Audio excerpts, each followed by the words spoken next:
Chapter 1 The Promotion Examination. Theskihunglo, resembling the gaping maw of a menacing dragon, fiery and terrifying, as thofit and ten dead to terran devour the desolate plain below. Holding Gaspirin drazing around shield, Shalig lancedeth wand in his left arm, it was deep but blood had soaked through his clothing, dripping onto the parked earth, nourishing Theorid land.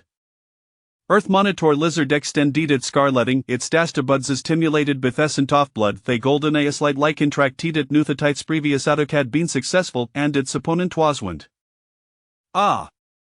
Without waiting for Themoniter lizard to launch its assault, Shale charged ahead, with the shield in front and the spear behind, the power of Telemann oscillated, and the spearhead sparkled with points of light.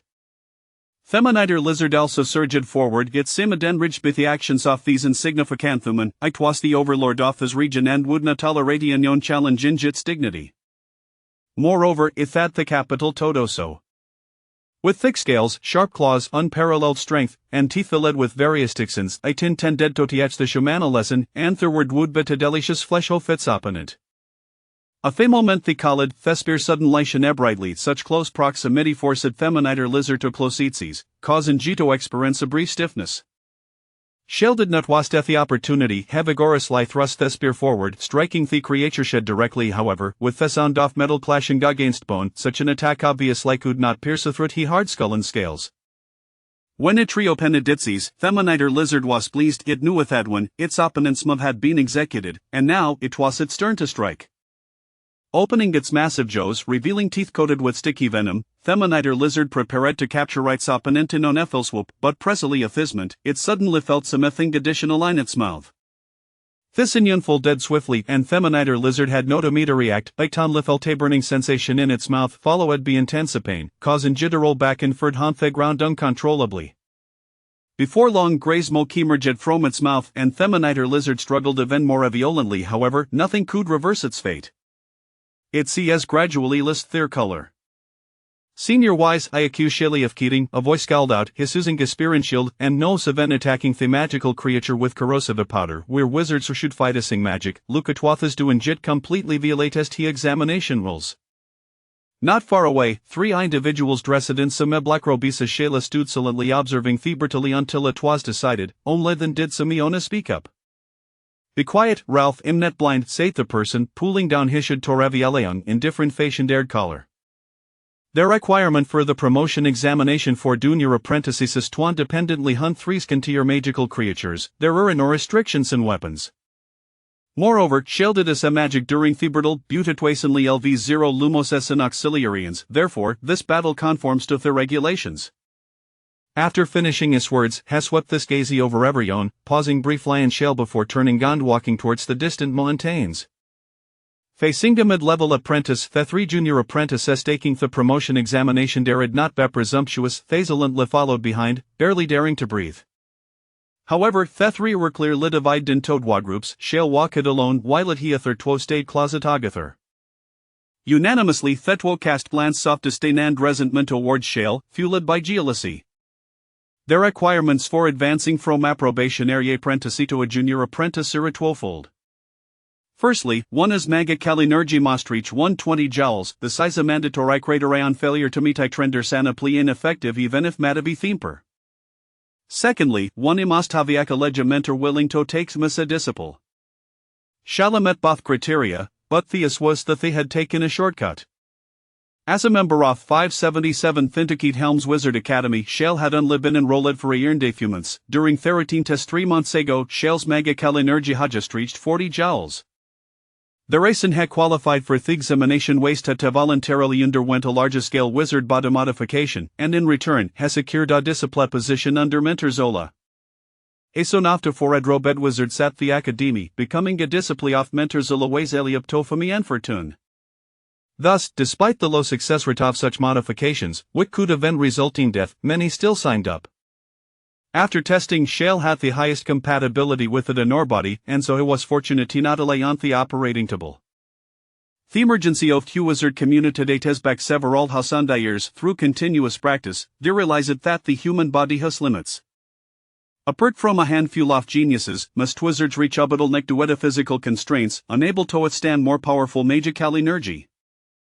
Hence, wizard body modifications were born, allowing wizards to break the constraints of their bodies by transplanting magical creatures or modifying gorgons, enabling them to wield powers far beyond human limits.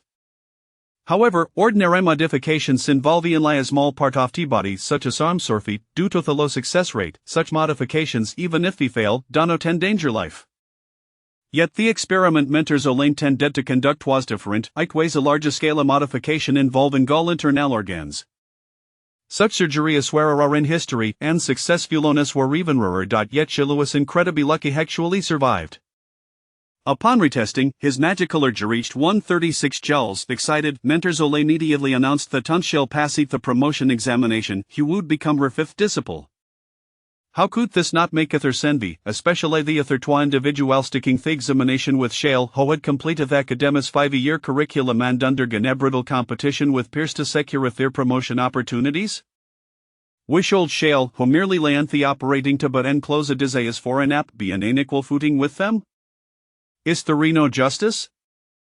They envied Shell, wishing they could scan and disembowel him right now, but think no their own limitations. Was the modification real if that successful?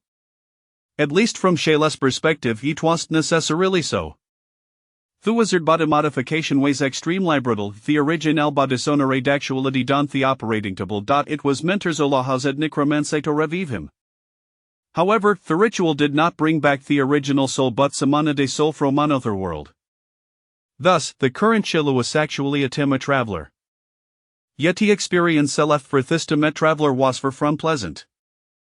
Although Shell's magical energy reached 136 joules, heckled Varnesid, the organ had formed a stubbornity, and the magical energy was like a solid plate, impossible to budge.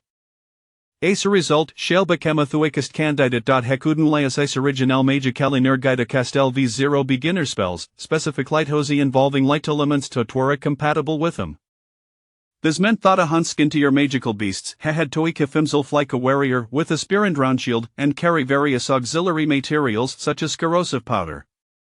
After all, really in Celestian magic, Shell possessed almost no combat capabilities.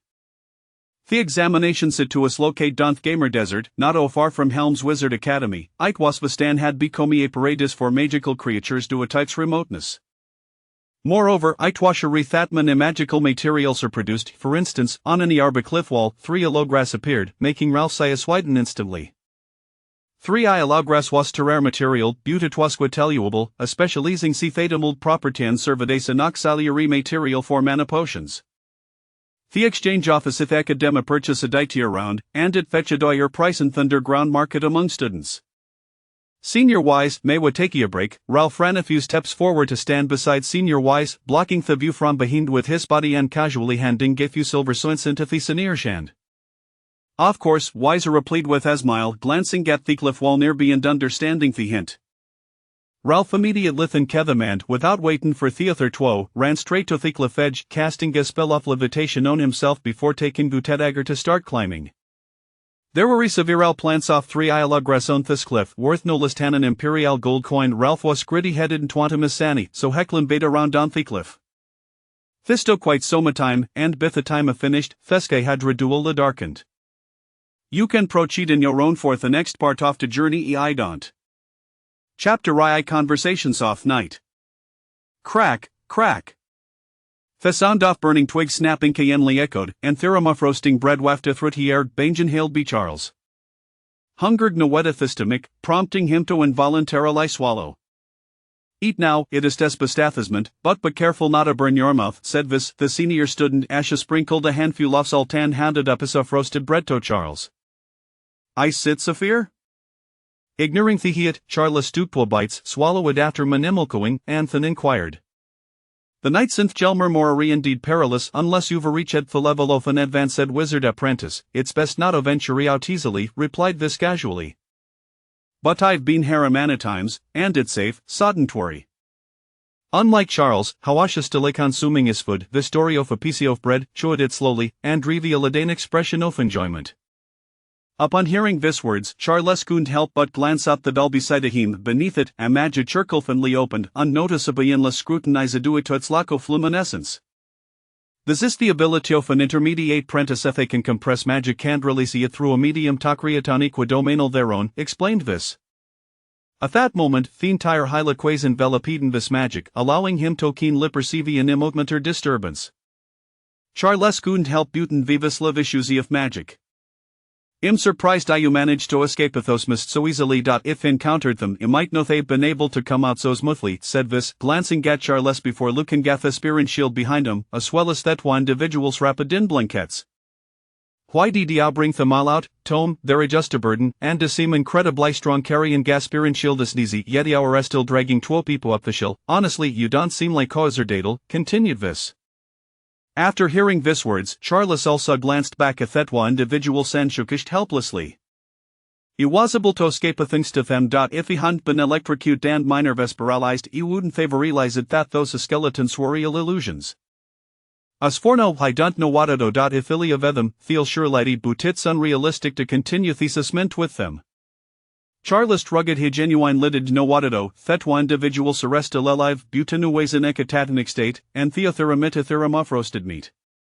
Therial re-die out oft he assessment, and as for your assessment, you've already passed, said this. Passed, but I still need to hunt wosk into your magical beasts, replied Charles. No, you don't, you already have exactly 3 skin to your magic crystals, so you have passed the assessment, clarified Vis, standing up and walking over to that one individuals, his search at their pockets, 2 caudals, and through them to Charles.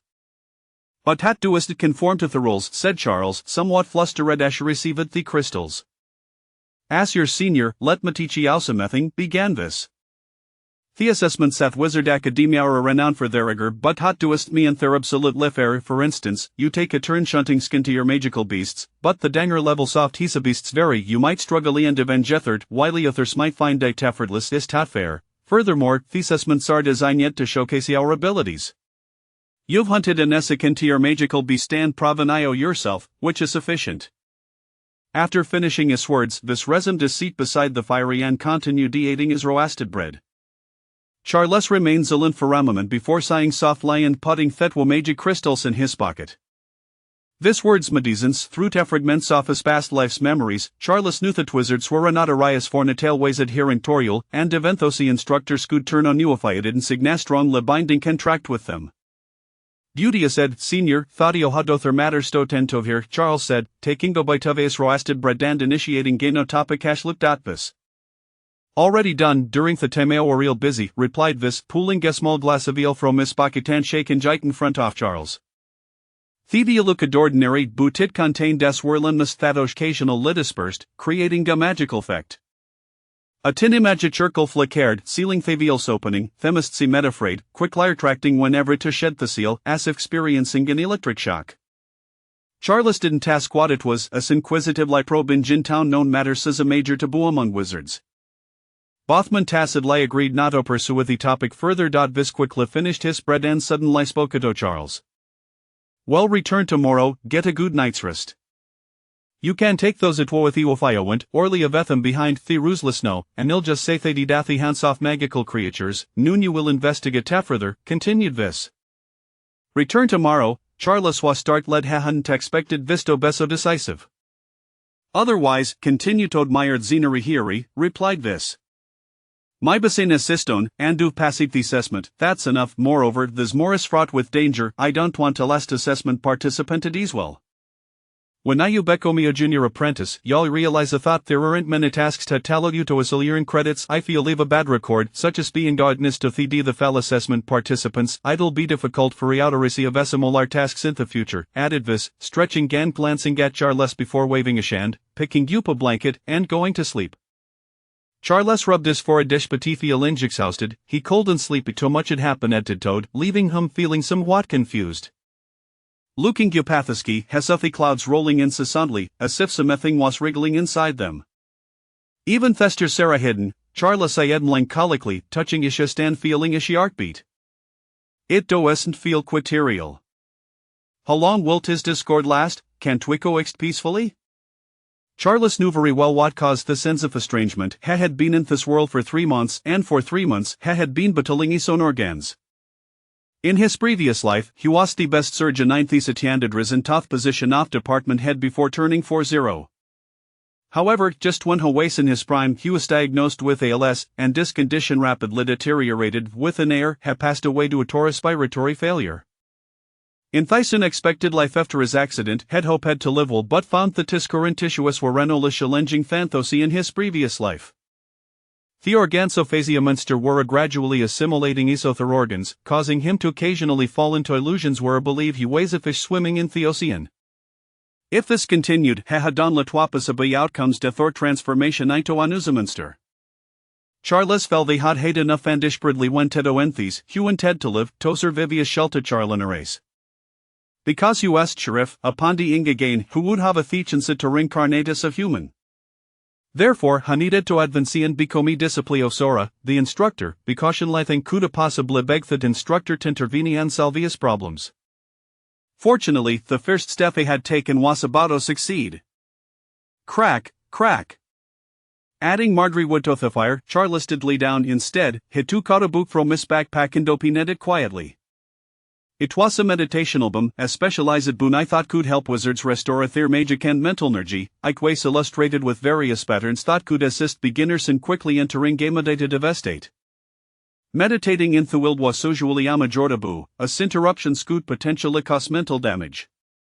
However, Charles needed to meditate for a highlight sleep, as it was the only way for him to avoid the torment of his transplanted organs and prevent being awakened by pain in his sleep. Opening the album, Charles quickly found the illustration Hanidi Dacia Munster, commonly known as Samermaid Shesatanarak, seemingly dancing, her hands moving gone stirring the sea water composed of Elven script. Asha started illustration like was long before a full themer made come to life you within his gaze, she danced with her hands spinning continuously, and the Elven script. Chapter 3 The Blue-Collar Apprentice The Hermes Wizard Academy is not particularly vast, spanning merely a few thousand hectares, with a dozen towers scattered sporadically across the landscape, interspersed with hills, rivers, and forests. The academy lacks walls or gates, yet from a distance, a city can be discerned nestled at its heart. This is Verona, a town with a population exceeding 10,000. The emergence of a town within the academy is not uncommon in this world, for wizards require various materials, and the academy needs funding to sustain itself, thus attracting a populace to form an independent system. Over time, this place has evolved into a sanctuary, where the edicts of the empire hold no sway, regardless of whether one is a notorious pirate or a heinous murderer outside. As long as they arrive here and commit to abiding by the regulations of the Hermes Wizard Academy, they may find solace. A carriage approached the gates of Verona, and the guards immediately approached to request identification. This leaned out halfway from the carriage, needing no documents to prove his identity. The black robe draped over him, coupled with the red collar embroidered with the emblem of the Hermes Wizard Academy, served as the finest testament to his status. Upon recognizing him as a mid-level wizard apprentice, the guards bowed respectfully, refraining from further conversation, and promptly granted him passage, such as the law of the wizarding world power serves as an everlasting pass. Wait a moment before disembarking. Return to your dormitory and await further news. I must escort these two to the registration office and compose a report for submission to IT. Will undergo review, and barring any unforeseen circumstances, you will be notified within a couple of days to collect your new robe. This glanced at the two burdens beside him, expressing a hint of exasperation towards Charles. He could not fathom why Charles insisted on bringing them back, complicating his report and necessitating additional details to render the situation more authentic. My sincere gratitude to you, Senior Vis. Thank you for your guidance throughout this journey. Should you require my assistance in the future, do not hesitate to command me, Charles replied hastily, bowing slightly, his expression genuine, for he had sensed the senior's intentional kindness during their travels. Yet, he remained perplexed by this unexpected camaraderie. Nevertheless, it was not an unwelcome development. Even if he ascended to the rank of junior wizard apprentice, having a well-connected mid-level wizard apprentice in his corner would undoubtedly yield numerous advantages. After exchanging pleasantries, the carriage approached an intersection, prompting Charles to declare that he would be disembarking shortly. In the coming days, refrain from wandering about. It would be prudent to remain in the dormitory and review your studies. Remember, even if you advance, a shaky foundation will hinder your progress. This advised, gesturing as a form of salutation before tapping the carriage side. The driver then cracked the whip, and the carriage resumed its journey. May the great spirit of the wizarding gods bless you, Senior Vis. Charles removed his hat and bowed formally, watching as the carriage receded into the distance. The dormitories of the Wizard Academy are not centralized. As students require meditation and have high environmental demands, their accommodations are scattered throughout Verona like stars in the sky. Naturally, not everyone is afforded an independent courtyard. At least the younger apprentices lack such privilege. Thus, Charles shared a 3-story building with several other students, situated in a relatively quiet area, away from the bustling streets. Charles, you've returned. Upon reaching the dormitory entrance, two female students emerged and immediately surrounded him. They were both from the class of 577, making them Charles's peers. The one with golden hair was Marguerite, the daughter of a count in the empire. Though noble, she bore no airs, possessing a cheerful disposition and a fondness for novelty. The one with short brown hair was Brenda, whose father was a knight. Having received a noble education from a young age, she was somewhat shy. The three hailed from the northeastern region of the empire, nasal, and given their hometowns were within 1,000 kilometers of each other, they regarded one another as compatriots, fostering a warm relationship. "Yes, I just returned. I apologize, but there are no local specialties from the Gamel Plains, so I have no gifts for you." Charles smiled gently, raising his hands in a gesture of helplessness. "It's quite all right. We do not require gifts," Brenda quickly interjected, seemingly oblivious to Charles's jest. Marguerite, however, seized Charles's hand, bombarding him with questions. She was immensely curious about the Gamel Plains. Many spoke of it within the academy, yet she had never visited. Marguerite's incessant inquiries persisted until Brenda, citing the need to avoid being late for class, finally managed to pull her away. "Children of the poor grow up quickly, do they not?" Charles remarked softly as he observed the two girls depart. Compared to a count, a knight is far less affluent. Despite the title, they are not considered noble and possess no lands. The fortunate ones might secure a position as a town constable, while the less fortunate must attach themselves to minor nobles, scraping by on meager salaries. Hence, Brenda clearly exhibited greater maturity than Marguerite, understanding the importance of circumstance. Setting aside thoughts of the two young ladies, Charles entered the dormitory, noting it to be a sturdy three-story building, with a corridor dividing the structure into two sections, one facing the street and the other overlooking the backyard. Comparatively, the side facing the backyard was preferable, being sunnier and more secluded. Regrettably, Charles' south room faced the street and was situated on the ground floor, rendering it exceedingly noisy. Was it due to a lack of bribes to the administrator at the time? With a soft sigh, he reluctantly retrieved his key and opened the door. Stepping inside, his room was modest yet well-equipped, featuring a desk, wardrobe, and bed. Nevertheless, as the son of a baron in the empire, albeit the younger son without inheritance rights, this meager environment felt rather excessive. Yet, what could be done? He was destitute, his pockets even lighter than Brenda's, the knight's daughter, for his estate was situated in a remote area. Upon his arrival, the baron had granted him a mere gold coin for living expenses. 1 imperial gold coin may seem substantial. After all, a peasant might take a decade to earn such an amount, but this sum was woefully insufficient to sustain him for 5 years at the Hermes Wizard Academy. Thus, Charles surmised that the original occupant's decision to undergo body transformation was partly due to the looming specter of starvation. Carefully placing his spear and shield aside, he sighed. Both items were rented. Should they sustain damage, his current financial situation would render him unable to compensate. Fortunately, they appeared undamaged, and he would return them to the guild tomorrow, likely without encountering any difficulties. Lying back on his bed, Charles took a moment to collect himself before rising and approaching his desk. He casually picked up a book titled An Overview of Basic Sorcery and began to read. As Senior Viss had indicated, although he had met the criteria for a blue-collar apprentice, a shaky foundation would impede his advancement. He needed to enhance his value. Only then would Mentor Zola consider intervening to address the issues plaguing his body. Therefore, he must immerse himself in study, especially since, due to the body transformation, he had not attended classes for quite some time and had fallen behind his peers. Although not explicitly stated, it seemed that Senior Viss was subtly suggesting he should cease meditating on water elements. Upon perusing an article about elemental properties, Charles suddenly frowned. To enjoy a peaceful slumber each night, he had to engage in meditation, specifically aligned with the water element. He understood this was necessary due to possessing the organs of a sea siren. Such meditation would soothe them. However, within the lines of the text, he discerned a troubling revelation. Meditating on a specific elemental diagram would increase his affinity for that element, yet his true affinity lay not with water but with light.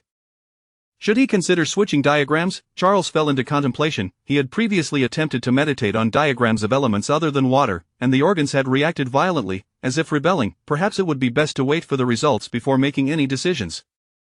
Recalling the tumultuous sensations within his body, he felt a twinge of apprehension. Though Senior Viss likely had his reasons, Charles still believed it prudent to consult Mentor Zola before arriving at a conclusion. Thus, he needed to advance. After all, a red-robed wizard was not someone one could meet at will. Only by becoming Mentor Zola's apprentice would he be granted the privilege to pose questions. Waiting is a torment, but fortunately, Charles did not have to endure it for long. On the third day following his return to the dormitory, an owl suddenly appeared at his window. Tap, tap, tap. The owl pecked at the glass, prompting Charles to hastily open the window. The owl glanced at him before, astonishingly, speaking in human tongue. Shell to Charles Nileza, I am Mentor Gato Elson. Congratulations, you have passed the Junior Wizard Apprentice Assessment. Please report to my office tomorrow morning to collect your new robe. The owl spoke succinctly, then, without waiting for a response, flapped its wings and took flight. Charles stood in stunned silence for quite some time before exuberantly raising his arms in celebration. He had succeeded, all was settled, and his deception had gone undetected. After all, Mentor Elson would not jest with someone of his stature. He was a formal wizard, tasked with overseeing the daily affairs of Verona, a figure of considerable authority for an apprentice like Charles, yet, adhering to a principle of caution, Charles refrained from disseminating this news, even to Marguerite and Brenda. He remained tight-lipped. After all, his collar was still black, and until its color changed, anything could happen. At the break of dawn the following day, Charles set out early. Wizards often preferred tranquility, hence their residence in towering spires. However, Mentor Elson was different. He needed to manage the myriad affairs of the town and thus resided in a modest building at the center of Verona. In life, one cannot have it all.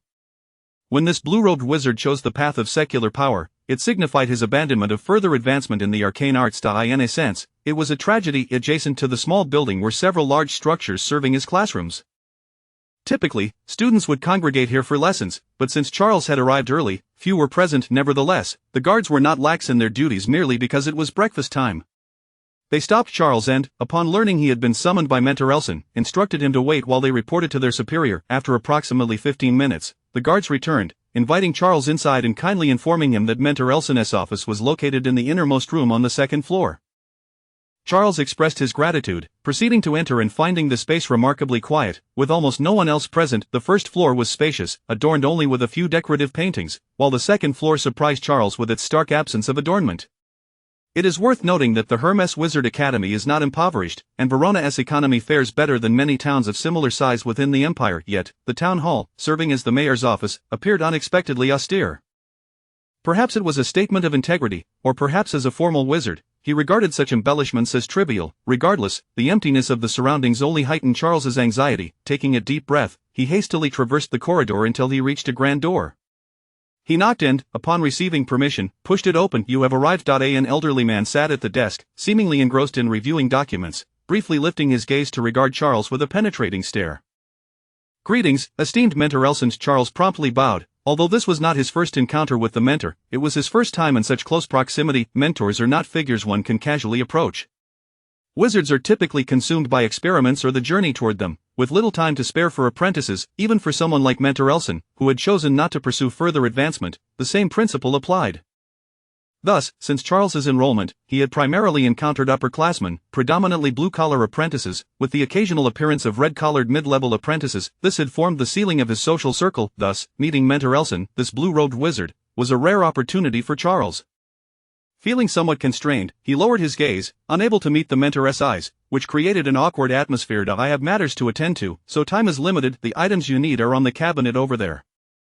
You may retrieve them yourself. Additionally, Mentor Zola asked me to convey that once you pass your assessment, you should find something to occupy yourself with, as she will be departing for an extended period and will not return for at least 6 months. Having delivered his message, Mentor Elson waved his hand dismissively, indicating that Charles was free to proceed, then returned his focus to the documents on his desk. A jolt of surprise coursed through Charles. He desperately needed Mentor Zola's assistance to address the lingering issues from his body transformation, yet she was leaving. What significance did his recent efforts hold if she would be absent for such an extended duration? Would he even have that time? Charles sensed his ins. Chapter 4. A senior sister. I no longer wished to strive. At the end of a winding path stood a humble stone house, a stark contrast to the towering edifices surrounding it, seeming somewhat secluded and overgrown with weeds, as if it were a forgotten corner of the world. Charles dragged his heavy steps to the door, hesitated for a moment, then donned the robe of a blue-collar apprentice before gently knocking. Creak, the door opened just a crack, revealing a face obscured by thick lenses, pale and grimy. Greetings, senior sister Karina. Upon seeing the woman, Charles promptly bowed his head in respect, his demeanor quite deferential. What brings you here? If you still refuse to be my test subject, then please leave. The woman adjusted her glasses, her expression tinged with impatience as she scrutinized Charles. If I agree, would you be willing to assist me with a favor? Additionally, may we enter to converse? Charles spoke somewhat awkwardly, and the woman nodded, widening the door to allow him entry. Inside the modest space, devoid of decoration yet filled with an array of items, various jars and metallic objects lay scattered haphazardly. Glass containers simmered over a flame, bubbles constantly rising from the mysterious liquids within. Speak, what will it take for you to become my experimental subject? To be frank, my time is limited. I need to quickly write a paper that the Wizard Academic Committee will approve, only then can I advance. You are the most suitable subject, but do not overreach in your demands, as the choice lies with me. The girl pushed her glasses up, a habitual gesture, as if her petite nose struggled to bear their weight. I shall not make unreasonable requests. This time, I am seeking your assistance. There are lingering issues with Mentor Zola's body transformation. The siren's organs are exhibiting severe rejection. Not only am I unable to harness their magical power, but they are also assimilating my other organs, even tainting my mind. If this continues, I fear I shall be entirely assimilated, becoming a new siren, thereby losing my identity. Charles was acutely aware of the woman's nature. He laid bare his predicament, his expression one of urgency. He could not afford any more delays, as the situation had escalated, and with Mentor Zola now missing, he had no choice but to place all his hopes in the senior sister before him. Have you noticed this issue? I assumed you were oblivious, she replied with a chuckle, settling into a chair, leaning slightly back, exposing a gap in her stained white lab coat that revealed a red collar beneath. If there were a ranking of apprentices at the Hermes Academy, this young woman would undoubtedly rank among the top 10 red-collared apprentices. No, Charles thought, she could easily place within the top 5. Alchemical lunatic was the nickname bestowed upon Karina by her peers. Her mentor, the formidable Savar, was renowned for his mastery of light magic, yet, despite sharing his affinity for light elements, she had forsaken practicing magic under his tutelage, instead becoming utterly absorbed in alchemy. Though alchemy is indeed a branch of magic, her aptitude in this field was not particularly high, and her mentor was also lacking in that regard. However, she was resolute in her pursuit of alchemy. Through relentless effort, her magical power surged explosively, surpassing 720 joules without undergoing any body modifications, crossing the threshold into advanced apprentice territory. This phenomenon sent ripples throughout the academy. Only absolute geniuses could achieve such monumental magical prowess without body transformations. Nevertheless, her path to advancement remained fraught with challenges. For an advanced apprentice, immense magical power alone was insufficient. One must also possess genuine skill. Mastery of 5 level 3 spells or 2 level 4 spells was required. Beyond that, a substantial paper had to be submitted to the Wizard Academic Committee. Mastering the spells was feasible given her high affinity for light elements, coupled with Savar's guidance. However, the paper posed a significant obstacle. She intended to submit a treatise on the application of alchemy in body transformations, with Charles as her chosen experimental subject. Senior sister, is there a method to help me eliminate these dangers? Charles asked, his excitement palpable. If she had discerned the problem, she might possess a solution, or at least be able to point him in the right direction. What is in it for me? Wait, have you advanced? Who is your mentor? Adjusting her glasses, Karina regarded Charles with an air of superiority, feeling she had completely secured control over him. However, her expression shifted when she noticed his blue collar. He was no longer merely a novice but a junior wizard apprentice. I have become Mentor Zola's disciple, initially seeking her assistance, but she is currently unavailable. Charles did not conceal this information. Such matters were easily uncovered by any red-collared apprentice. Karina fell silent, seemingly lost in thought upon hearing Charles's words. A sense of alarm surged within him. He had come prepared, acutely aware that without addressing the siren's organ issue, he faced certain death. Karina, with her own ambitions, often sought to operate on herself. Initially resistant, he found himself with no choice but to consider this path. Death loomed either way, so why not take a gamble? According to Academy regulations, a junior wizard apprentice could only undergo body modifications with their mentor's consent. Karina displayed a conflicted expression, pondering her options before suddenly snapping her fingers. Let us approach this from a different angle. Your body transformation issues are a lingering concern. I will simply assist you as a friend. This does not constitute a violation. If it is a minor modification for the sake of saving a life, I believe Mentor Zola would not object. This woman's thought process was somewhat unorthodox, yet at times, her insights were sharper than others. Of course, we are already, Charles thought, contemplating how such a feeble lie could possibly. Chapter 5. The uncontrolled magic carrying the shock bestowed upon him by his senior, Charles returned to his dormitory. Now a blue-collar apprentice, he was no longer like those hurried little ones burdened with academic worries. However, he could not afford to relax, for as a member of the class of 577, he had only been enrolled for just over a year, and many foundational courses remained elusive. Should he consider changing his dormitory? Just as he was about to sit at his desk, a carriage rushed past outside, the noise prompting Charles to frown. As a blue-collar apprentice, he possessed the right to select a different accommodation, even requesting a quiet little house of his own.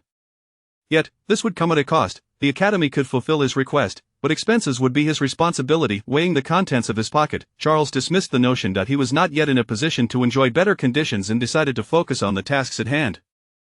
For his physical troubles, Senior Karina would lend a helping hand, though uncertain of the outcome. At least he had a direction and hope. However, his academic deficiencies could only be remedied through his own efforts, so he picked up a book and immersed himself in reading. The world of wizards was wondrous. The common knowledge from his past life held little relevance here, necessitating continuous learning and adaptation. Fortunately, he had always been a diligent individual, with an exceptional capacity for concentration, allowing him to deeply engage with even the most obscure and tedious tomes on sorcery. Unbeknownst to him, night fell. Setting his book aside, Charles stretched, suddenly aware of a gnawing hunger. The day's events had transpired so rapidly that he had forgotten to eat. The dormitory featured a dining hall, and it was now dinner time. After a moment's hesitation, he removed his blue-collar robe and donned the ordinary attire of a student before stepping outside. The news of his promotion had not yet spread, and Charles did not wish to draw undue attention to himself. After all, a blue-collar apprentice still mingled with regular students, a situation that might not bode well for either party. The dining hall was located on the first floor, modest in size, yet fortunately not crowded. Verona boasted comprehensive facilities, with restaurants aplenty. The affluent noble children typically dined out, as the dining hall's offerings were limited and rather bland. Charles filled his tray with mashed potatoes and seasonal vegetables, complemented by a bowl of mushroom soup and a small piece of ham, simple yet nutritionally balanced. "May I sit here?" A delicate voice interrupted his meal. He looked up to find it was Brenda, and he smiled, gesturing for her to join him. "Where is Margaret? You usually come to dinner together." Charles felt a surge of curiosity, as Brenda and Margaret were almost inseparable, making this absence quite unusual. She was held back by Senior Lang for extra tutoring due to her slow progress in meditation class. During today's session, Margaret fell fast asleep, and Senior Lang was practically seething beside her, so you can imagine how it went. Brenda shook her head, seemingly exasperated by the scene. Poor Senior Lang, Charles mused. Having witnessed Margaret's struggles with meditation firsthand, he understood the challenges she posed. Being in the same cohort meant they attended classes together. The young girl's exuberant personality made it difficult for her to complete a course requiring tranquility and focus, often resulting in her dozing off. Senior Lang was known for his strict demeanor, and had he known that the class of 577 included such a character, he likely would not have endured the torment for those 5 credits. After all, a student's poor performance could reflect negatively on the course instructors, making it challenging for him to take on similar tasks in the future. "Any updates on your promotion?" After discussing Margaret's amusing escapades for a while, Brenda's gaze shifted to Charles's dark collar, changing the subject. Her expression indicated she was quite concerned about this matter. "Not yet. The Academy has been busy lately, so I suspect there have been delays. I've completed the assessment. The promotion is merely a procedural matter, so there's no need for concern." Charles deliberately withheld the fact that he had passed the assessment, even from Brenda, despite their friendship. He was acutely aware that a change in status could impact social dynamics. As someone who had experienced this before, he understood the implications well. With Brenda's company, Charles enjoyed his meal, sharing numerous anecdotes, even about their hometowns. Before long, they found themselves as the last students in the dining hall. Noticing the kitchen staff beginning to clean up, Charles knew it was time to leave. Brenda lived on the second floor, so she escorted Charles back to his room. The thoughtful girl even inquired if he needed autumn attire, offering to make him a warm shirt as she was learning to sew. Politely declining her somewhat ambiguous suggestion, Charles felt it unnecessary to deepen their connection, as they were merely ordinary friends with occasional interactions. There was no need to create unnecessary ties, especially considering the diverging paths they might take in the future. Upon returning to his room, Charles lit an oil lamp. The dim atmosphere was not conducive to reading, so after flipping through a few pages, he decided to meditate instead. He opened the Sea Creatures Compendium, hesitating briefly before shaking his head. He had been focused on elemental studies lately. While this compendium could soothe certain organs, it also enhanced them. In essence, it acted as a slow poison the comet provided now would exact a heavier toll in the future. It would be wiser to postpone meditating on water elements until he addressed those organ issues. Sighing, he turned the page, deliberating for a moment before selecting an illustration reminiscent of the sun. This was the light elements depiction, featuring several figures standing in a circle drawn in Elvish, forming an A shape, seemingly mimicking sunlight, surrounded by twinkling starlight, evoking a distinctly religious aura. His organs stirred restlessly, seemingly displeased with his choice of illustration. A sharp pain made Charles frown slightly, yet he persisted in using this illustration for meditation, striving to isolate himself from the physical disturbances and immerse himself wholly. As he delved deeper into meditation, white light points began to materialize and coalesce beside him, few in number and not overly bright, yet they radiated a gentle warmth. His intrinsic affinity with the light element manifested as it should during his meditative state. Just as Charles was finding his rhythm, a different scene unfolded beneath his bed. A doll lay quietly on the ground, and as midnight struck, its eyes suddenly flew open, its tightly closed mouth parting slightly as though it were silently laughing maniacally.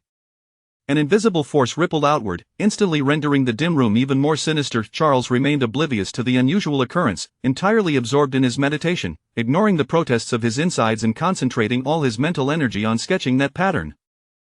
His focus was formidable. Despite the turmoil within, the image in his mind continued to take shape, yet just as it was nearing completion, a ghastly doll materialized within his consciousness, tearing everything apart. It invaded Charles's mental realm, revealing a chilling smile. Ah! The backlash against his mental energy sent Charles reeling with a splitting headache, causing the surrounding light elements to shatter and vanish. However, the magic within his body surged, like a raging flood on the verge of breaching its already fragile banks. Who is it? Who? Charles's eyes turned crimson, his consciousness beginning to erode. The doll's face grew clearer, grinning malevolently at him, blood oozing from the corners of its mouth, reminiscent of his own, as he bit into his lip, blood trickling down his chin. This was a cruel curse. Charles's soul was being corrupted, and he stood powerless against the doll's invasion, watching helplessly as it threatened to tear him apart and consume him. Just as he teetered on the brink, his insides began to writhe violently. A phantom sea creature suddenly appeared in his mind, dancing and singing, halting the doll's advance as an endless tide surged toward it. Before long, the doll was engulfed by the vast ocean, struggling futilely against the overwhelming pressure, its hideous and twisted face cracking under the strain. With a final burst, the doll ignited beneath the bed. Still conscious, it thrashed and rolled on the ground, but all was in vain, as it was quickly consumed by flames, reduced to a pile of black ash. Yet, Charles's troubles were far from over. The sea creature lingered, still present in his mind, frolicking, dancing, and singing. Gradually, the water swelled, and Charles began to feel a sense of suffocation. No, it cannot end like this. I must find a way to expel you. His eyes bloodshot, he clutched his throat, nails digging into his flesh, seemingly oblivious to the blood flowing from his wounds as he refused to relent. Specks of blue water elements began to converge around him, increasingly brightening the room. The surging magic coursing through him gradually illuminated his insides with an ethereal blue glow, resonating with the water elements outside his body. Margaret walked along the main road, her head bowed and eyes glistening with tears, wearing a look of distress. She had been kept back by Senior Lang for one-on-one tutoring after dozing off in meditation class. Known for his strictness, he would not release her until she met his expectations, resulting in her being detained until the witching hour. Finally returning to her dormitory, she was startled by a sudden loud noise before she could even enter. Lifting her head, she found the path before her in disarray. Countless blue light points floated in the air, flickering in and out of existence, a breathtaking sight. To an ordinary person, it seemed like a dream, but to a wizard apprentice, it was a different matter altogether.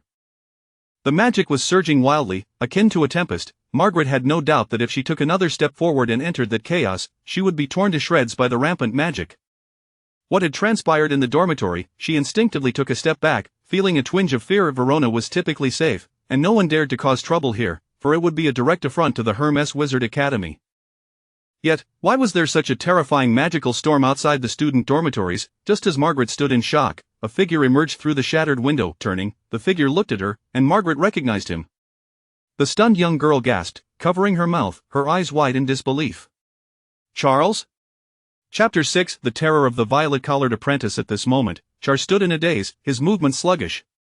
A tempestuous maelstrom of water elements swirled around him incessantly, casting an eerie blue glow from within his very core. Char, stay where you are, do not come any closer. Margaret, frightened to her core, recognized that something was amiss with Char, though the specifics eluded her. Her singular thought was to distance herself from her friend, as far away as possible. What has transpired? The commotion drew the attention of other students in the dormitory, who emerged to witness Char's unsettling state, their faces etched with shock.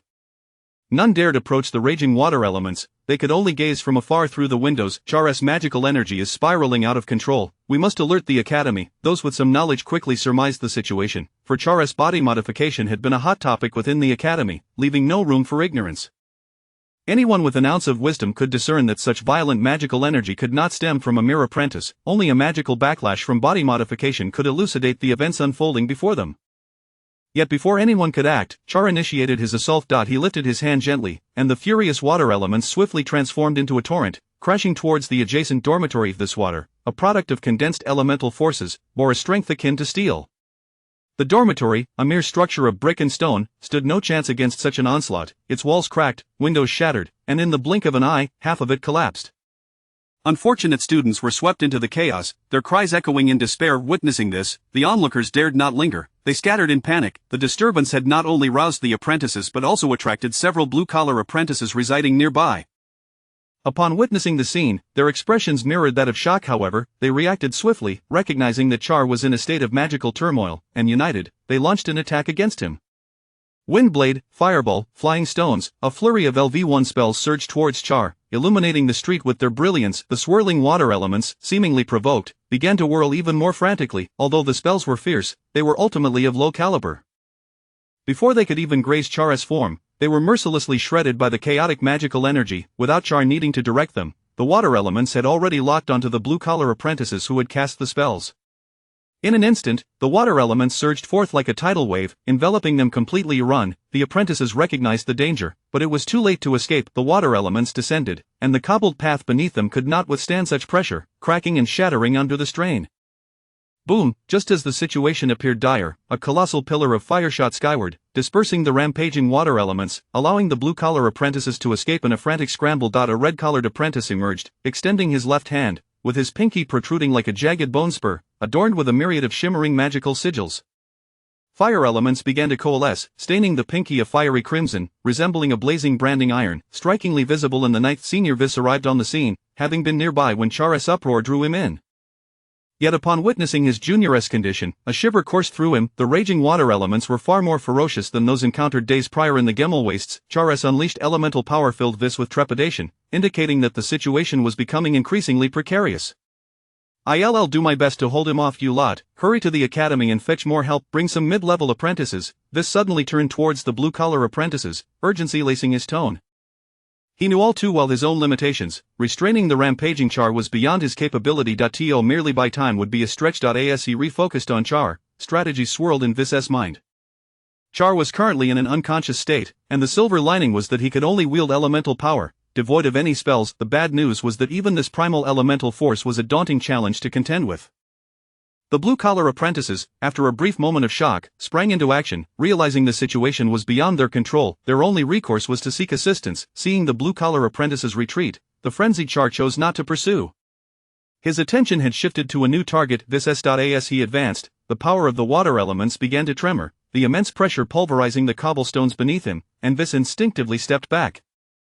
"No, I must hold him." As the destruction wrought by Char escalated, Vis steeled himself, murmuring incantations. His pinky shimmered with light as fire elements surged wildly, coalescing into a whirlwind of flames.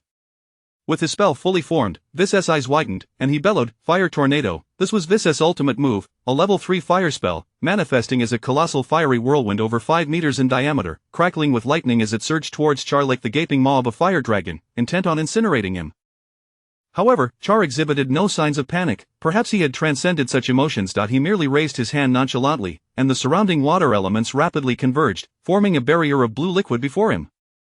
Thud, the fire tornado collided with the wall of water elements, the two opposing forces clashing violently, sending shockwaves of magical energy rippling outward, obliterating buildings, trees, and streets in their wake.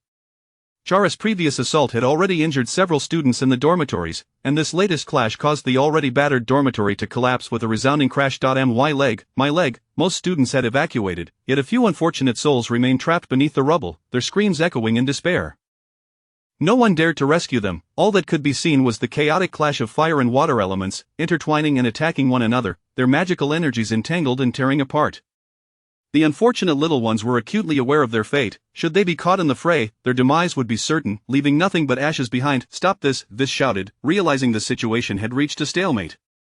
He produced a vial of potion from his robes and gulped it down. Instantly, the fire elements within him surged, transforming even his hair into a vibrant shade of crimson. As Vis forcefully amplified his magical energy, the fire tornado grew increasingly aggressive, pressing relentlessly towards Char, causing the water elemental barrier to weaken and disperse.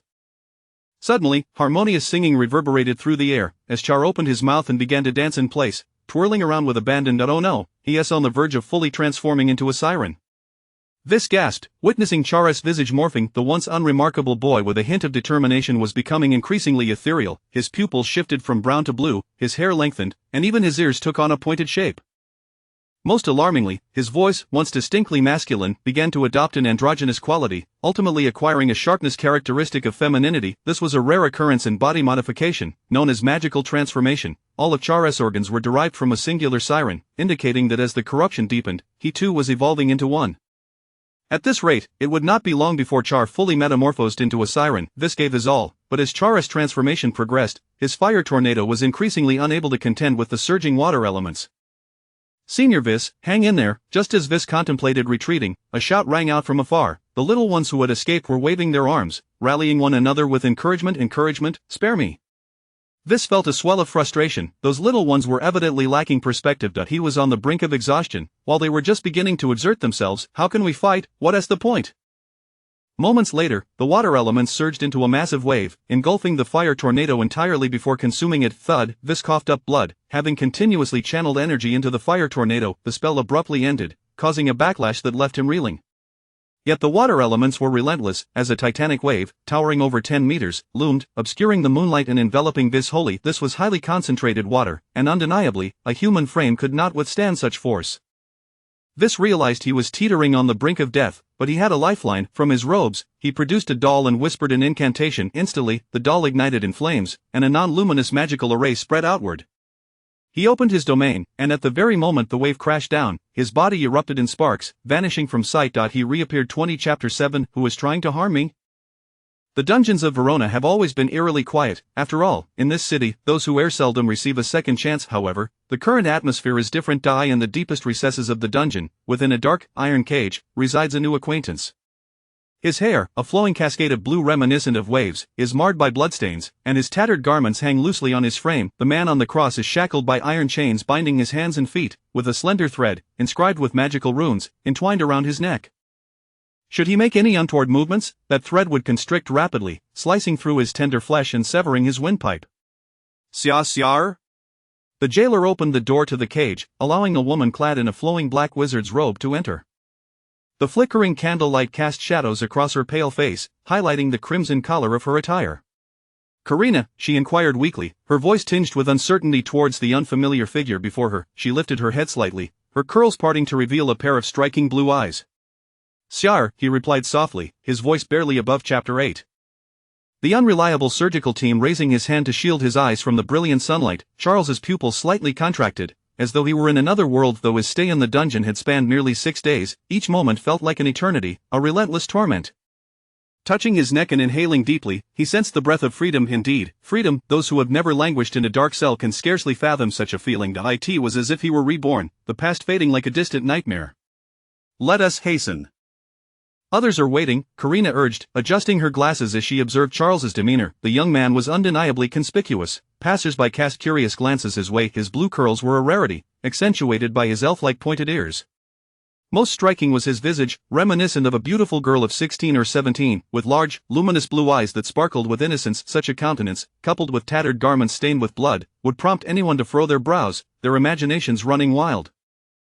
Anticipating such reactions, Karina had arranged for a carriage, and under her prompting, Charles was whisked away before he could dwell on his melancholic thoughts. However, the carriage was not occupied solely by the driver.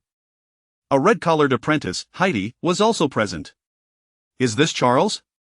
Heidi, having encountered him before, was taken aback by his transformation, for she had retained a fond impression of the shy little fellow. But to see him again was startling, indeed. "Hello, Senior Heidi," Charles greeted politely, his demeanor somewhat stiff and awkward. Unlike the reclusive Karina, Heidi was quite popular among the apprentice sorcerers. As a disciple of Master Savar, Heidi practiced the orthodox art of light magic and operated a clinic in Verona, often treating apprentices at half price or even for free. For those little ones, studying at the Hermes Sorcerers' Academy was no simple feat. They were already of tender age, and the older students often exhibited a cold indifference, leaving them devoid of warmth in both their studies and daily lives. Thus, a senior like Heidi, who treated them with kindness, was a rare and cherished presence. Though Heidi's appearance was unremarkable, her demeanor was angelic in the eyes of the younger apprentices, illuminating their hearts with admiration. While Charles did not harbor romantic notions towards her, he held her in high esteem. As Charles appeared somewhat flustered, Karina took a seat, kicked the carriage floor twice, prompting the driver to crack the whip as the carriage began to move. Surprising, isn't it? To be honest, when I saw him a few days ago, my expression mirrored yours. The magical corruption was severe. I even suspected his original organs might have been affected. Thus, prior to the metamorphosis surgery, a thorough examination is imperative. Otherwise, if complications arise, I would find it difficult to explain to Master Elson. I signed a commitment letter, and if anything were to go wrong with this lad, I would also bear the consequences. After finishing her statement, Karina stretched, producing a strange groan that caused Charles to instinctively lean away, as if to distance himself. I am indeed quite astonished.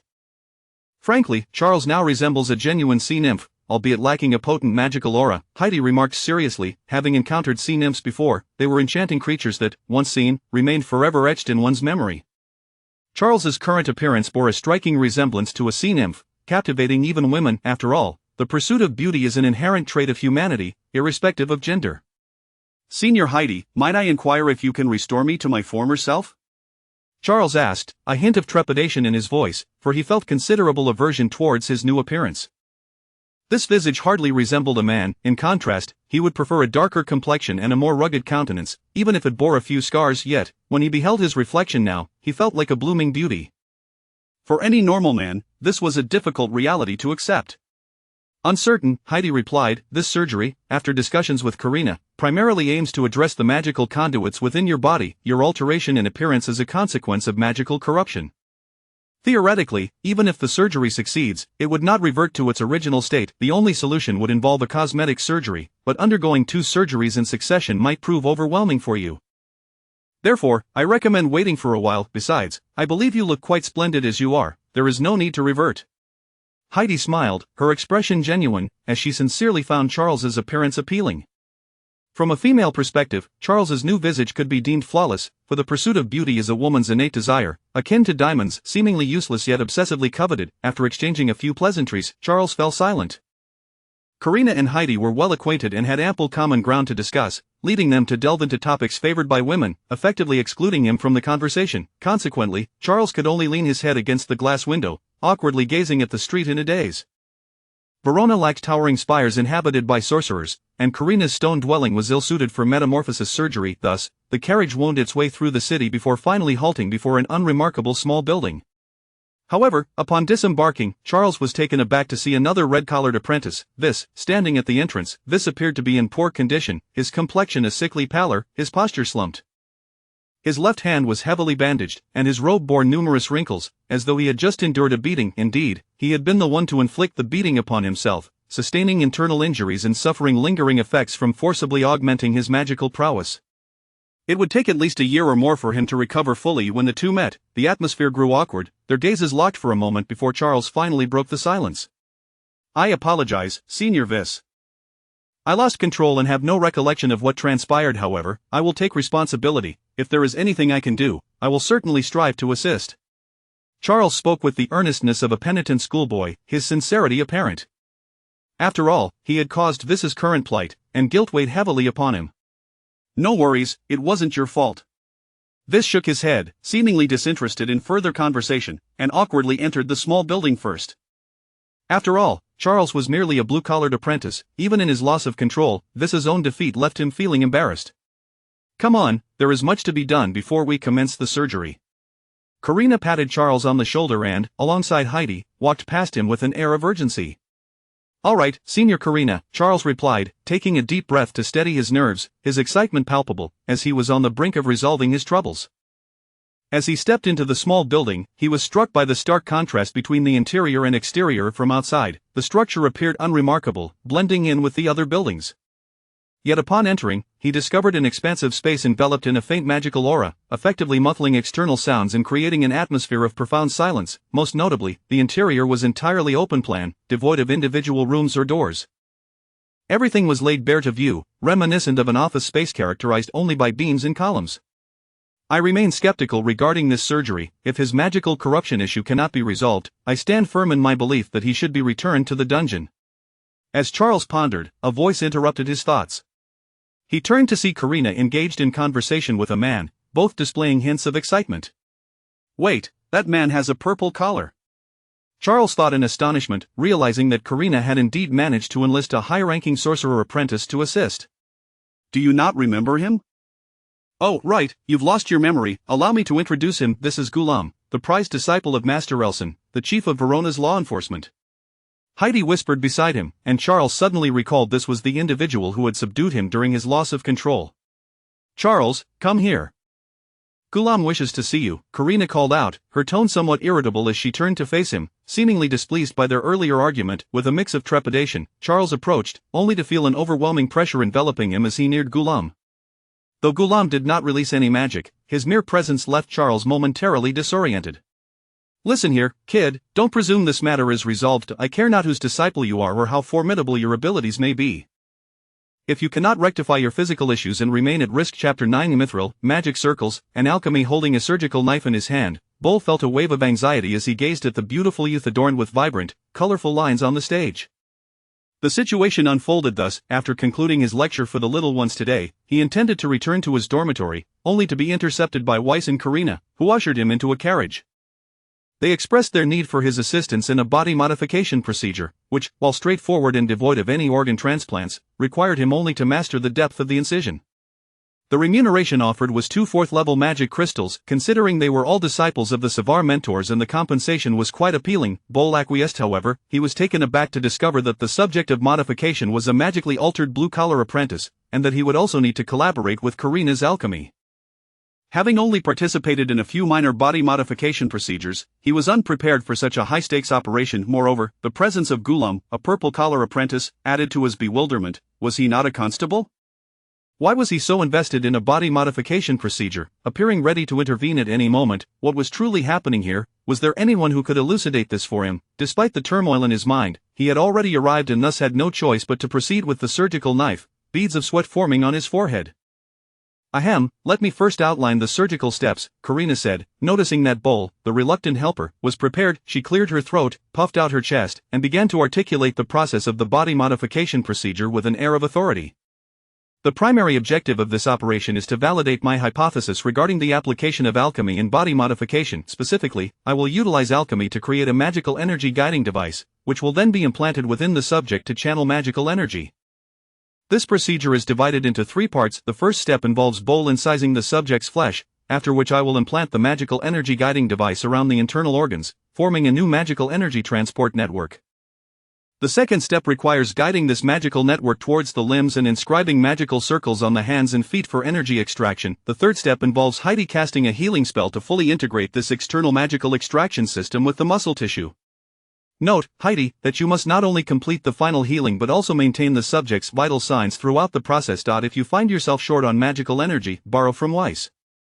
After Karina concluded, she cast a glance at Weiss, who shuddered involuntarily, pondering whether he would continue to be subjected to such indignities in his current state. Was there no justice left in the world? Senior Karina, what exactly does this magical energy extraction device look like? Charles, lying on the surgical table, raised his hand to voice his query. Karina merely replied with a nonchalant, "It hasn't been made yet. You'll find out once the surgery begins." The others, realizing they were all present, understood that lingering idly served no purpose. Karina waved her hand, prompting Heidi to produce her staff, murmuring in an ancient elvish tongue. A faint halo of magical energy unfurled from the staff, and with a gentle motion towards Charles, he felt his eyelids grow heavy and, within moments, succumb to slumber. "Let us commence," Karina declared, arranging the necessary alchemical components while signaling the others. Heidi continued her incantation, halting the flow of blood throughout Charles's body, and Bull, wielding the surgical knife, followed the drawn red and blue lines, slicing open Charles's flesh. This was undeniably a major surgery. Charles's chest cavity was fully exposed. It was remarkable how the magic worked. His internal organs were revealed without a single drop of blood spilling forth. Moreover, Bull's technique was he was indeed the most skilled apprentice among the Savar mentors, deftly avoiding all major blood vessels and demonstrating impeccable mastery of incision depth. Many areas, if penetrated even slightly deeper, could cause irreparable harm to the organs. Having completed the preliminary tasks, it was now Karina's turn to take action. She raised her hands, muttering incantations, and the mithril before her began to radiate light, accompanied by several auxiliary liquids that started to bubble. Alchemy, akin to a form of prayer, seeks to obtain something. However, alchemy is inherently more complex, requiring not only equivalent exchange but also the design of intricate details. In this instance, Karina sketched it. The organs of the sea demon were nearly indistinguishable from those of a human, yet upon sensing the foreign intervention, they emitted a faint glow, as surging water magic began to coalesce, seemingly in resistance.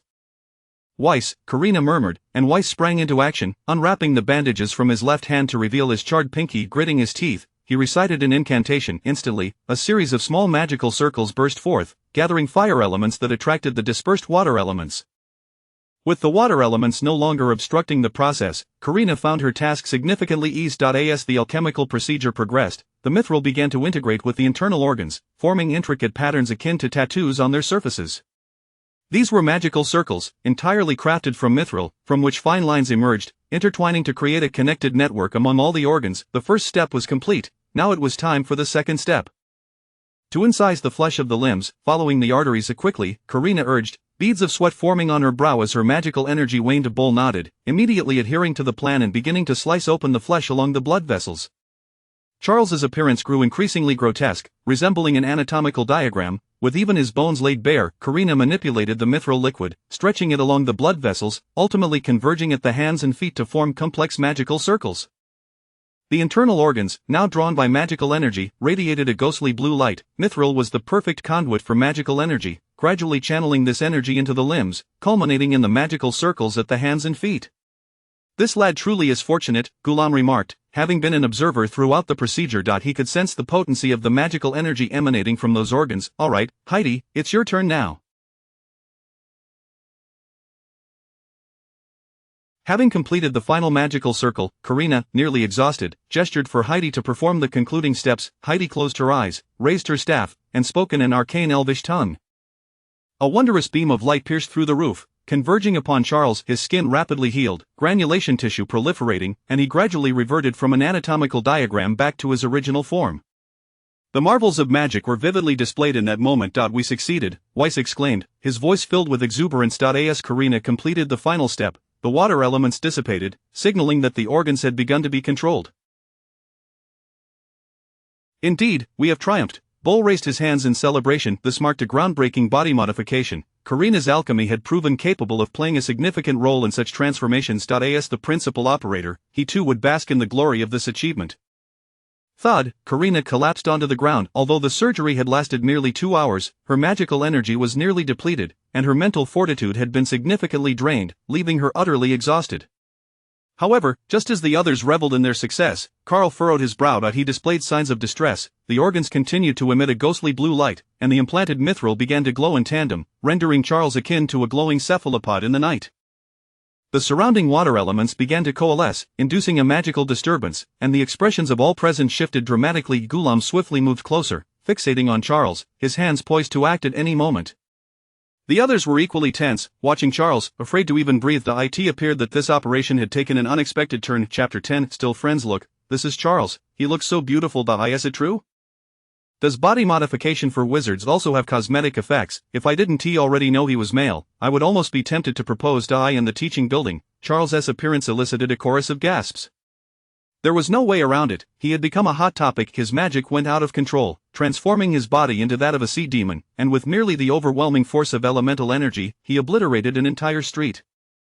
He repelled several blue-collar apprentices and severely injured the red-collar apprentice, Weiss, until the purple-collar apprentice, Skyrim, arrived to subdue him. In the aftermath, Karina, who claimed to be one of the strongest red-collar apprentices in the entire academy, vouched for him. Not only did Charles avoid any repercussions after his release from prison, but he also regained his status as a junior wizard apprentice. The facts laid out before everyone led to a meteoric rise in Charles's popularity among the younger students. He had become a living legend. Many regarded him as an inspirational idol, their eyes sparkling with admiration whenever they mentioned his name. Even though his collar had changed and he was no longer one of them, he was still a figure of fascination. As he hurried into the classroom, Charles chose a corner seat. Glances were constantly cast in his direction, yet he remained composed, seemingly oblivious. To be honest, he truly wished to avoid the spotlight.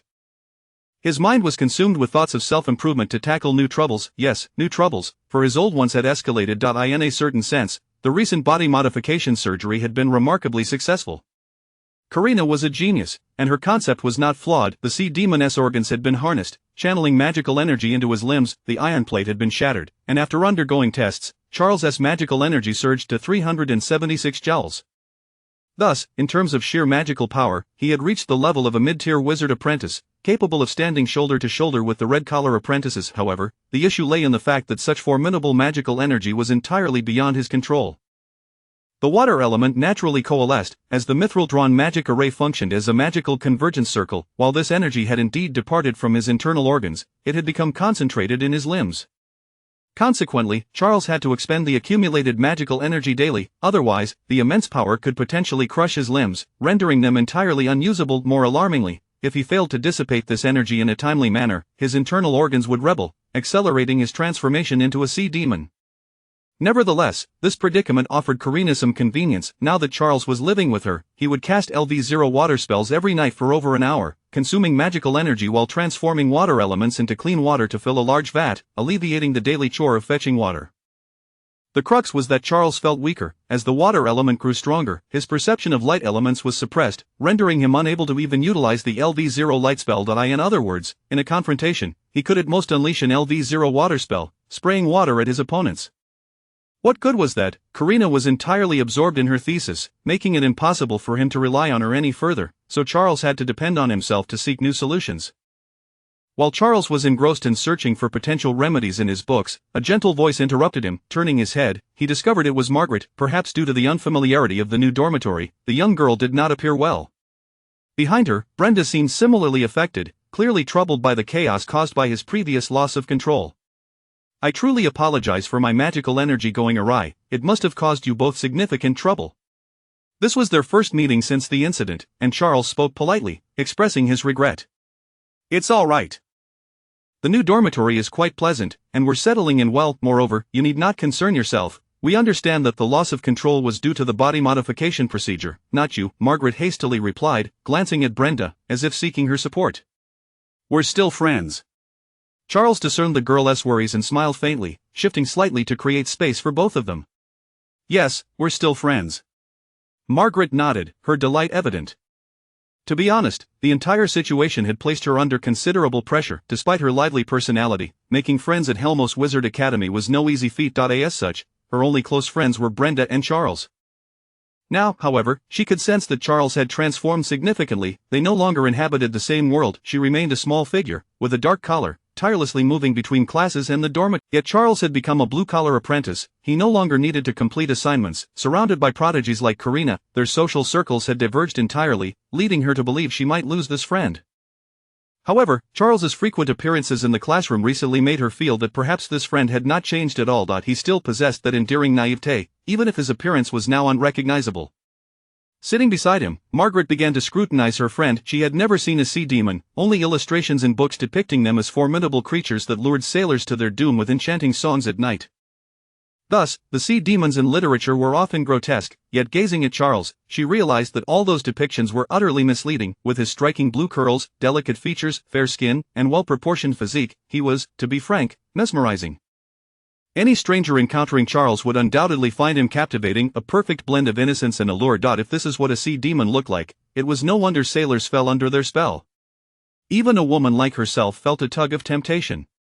Sea demon, Charles, she murmured unconsciously. Upon hearing this, Charles turned to her, a look of bewilderment etched on his face. I meant to say, you are as beautiful as a true sea demon, so I think I shall call you Sea Demon Charles from now on. Please don't misunderstand, it's not ill-intentioned, merely a fitting title, Margaret said with a smile, perhaps influenced by Charles's unique aura, which had disarmed her defenses and allowed her to revert to her carefree self. Indeed, that title suits you remarkably well. Brenda chimed in, agreeing wholeheartedly that the moniker was apt for Charles. Call me whatever you like, Charles replied with a resigned shake of his head, redirecting his attention to his books. He had no time to concern himself with such trivial matters. After all, trouble was looming ahead, and he needed to devise a solution. However, they remained unaware that the nickname casually mentioned by Margaret had caught the ears of several little ones in the classroom. Henceforth, the entire classroom began to murmur, for the description was too fitting. Sea Demon Charles spread through the younger students within a day, officially becoming his nickname. Yet the protagonist remained oblivious to all of this, wholly absorbed in the sea of books before him, lost in its depths. Chapter 11: An Unexpected Task. Senior, is it truly impossible to wield different elements simultaneously? The blue-haired boy, Shar, inquired earnestly. I have observed some magical arrays that inherently require the cooperation of two or even more elements.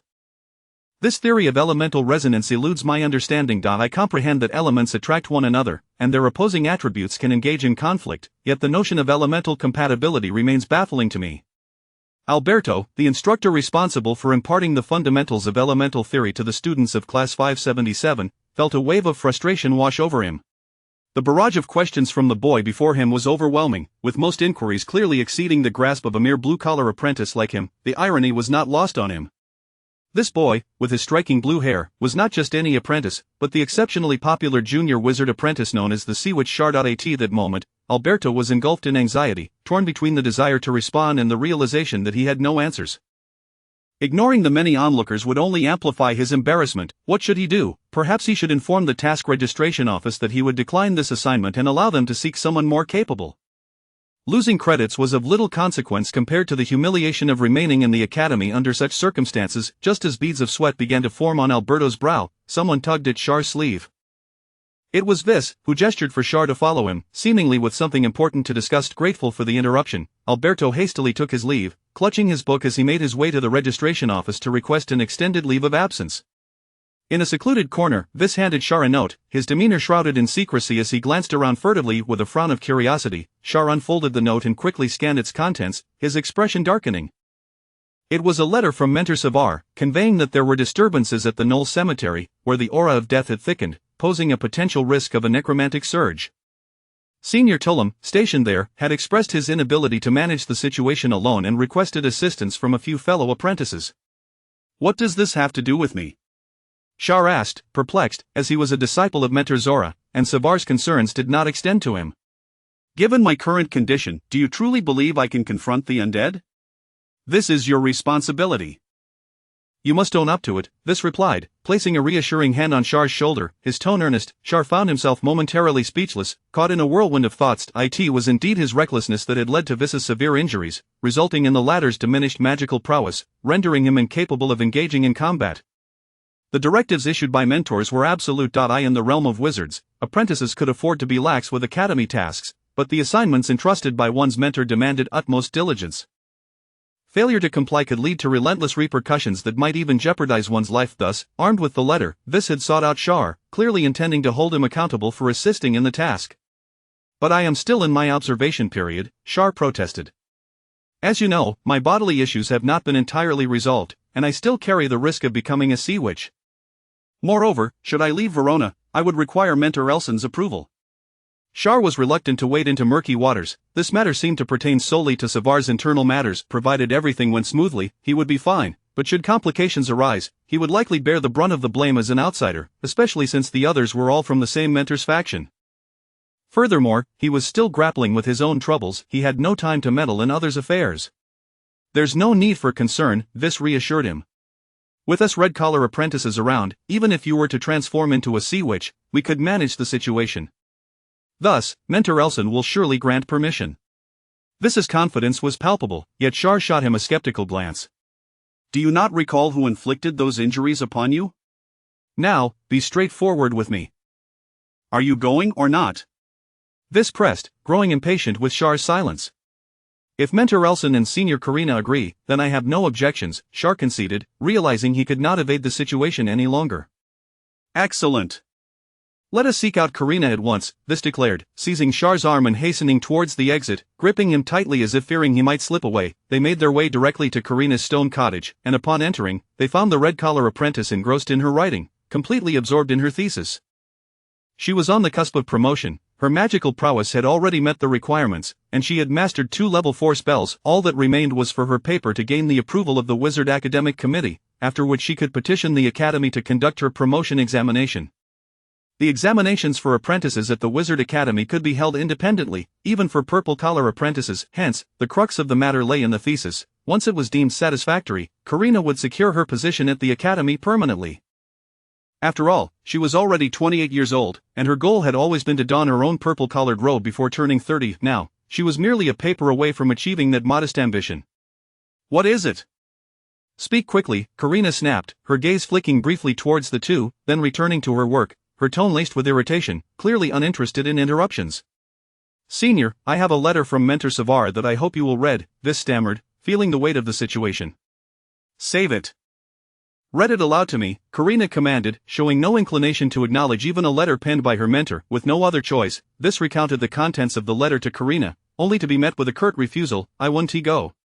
Senior, this is an order from Mentor Savar, Vis interjected, his expression pained, but Karina did not look up, simply responding with a dismissive leave. Cough, Senior, this matter seems rather serious, and the letter states that every apprentice undertaking the task will earn 5 credits, a commendable reward, Shar interjected, unable to bear the sight of Vis being so thoroughly rebuffed by Karina. Your words do not seem fitting for someone who owes me 800 credits, Karina retorted, her gaze icy as she paused her writing to fix her stare upon Shar. Senior, you're on your own, Shar murmured, opting to retreat into the shadows, burying his head deep.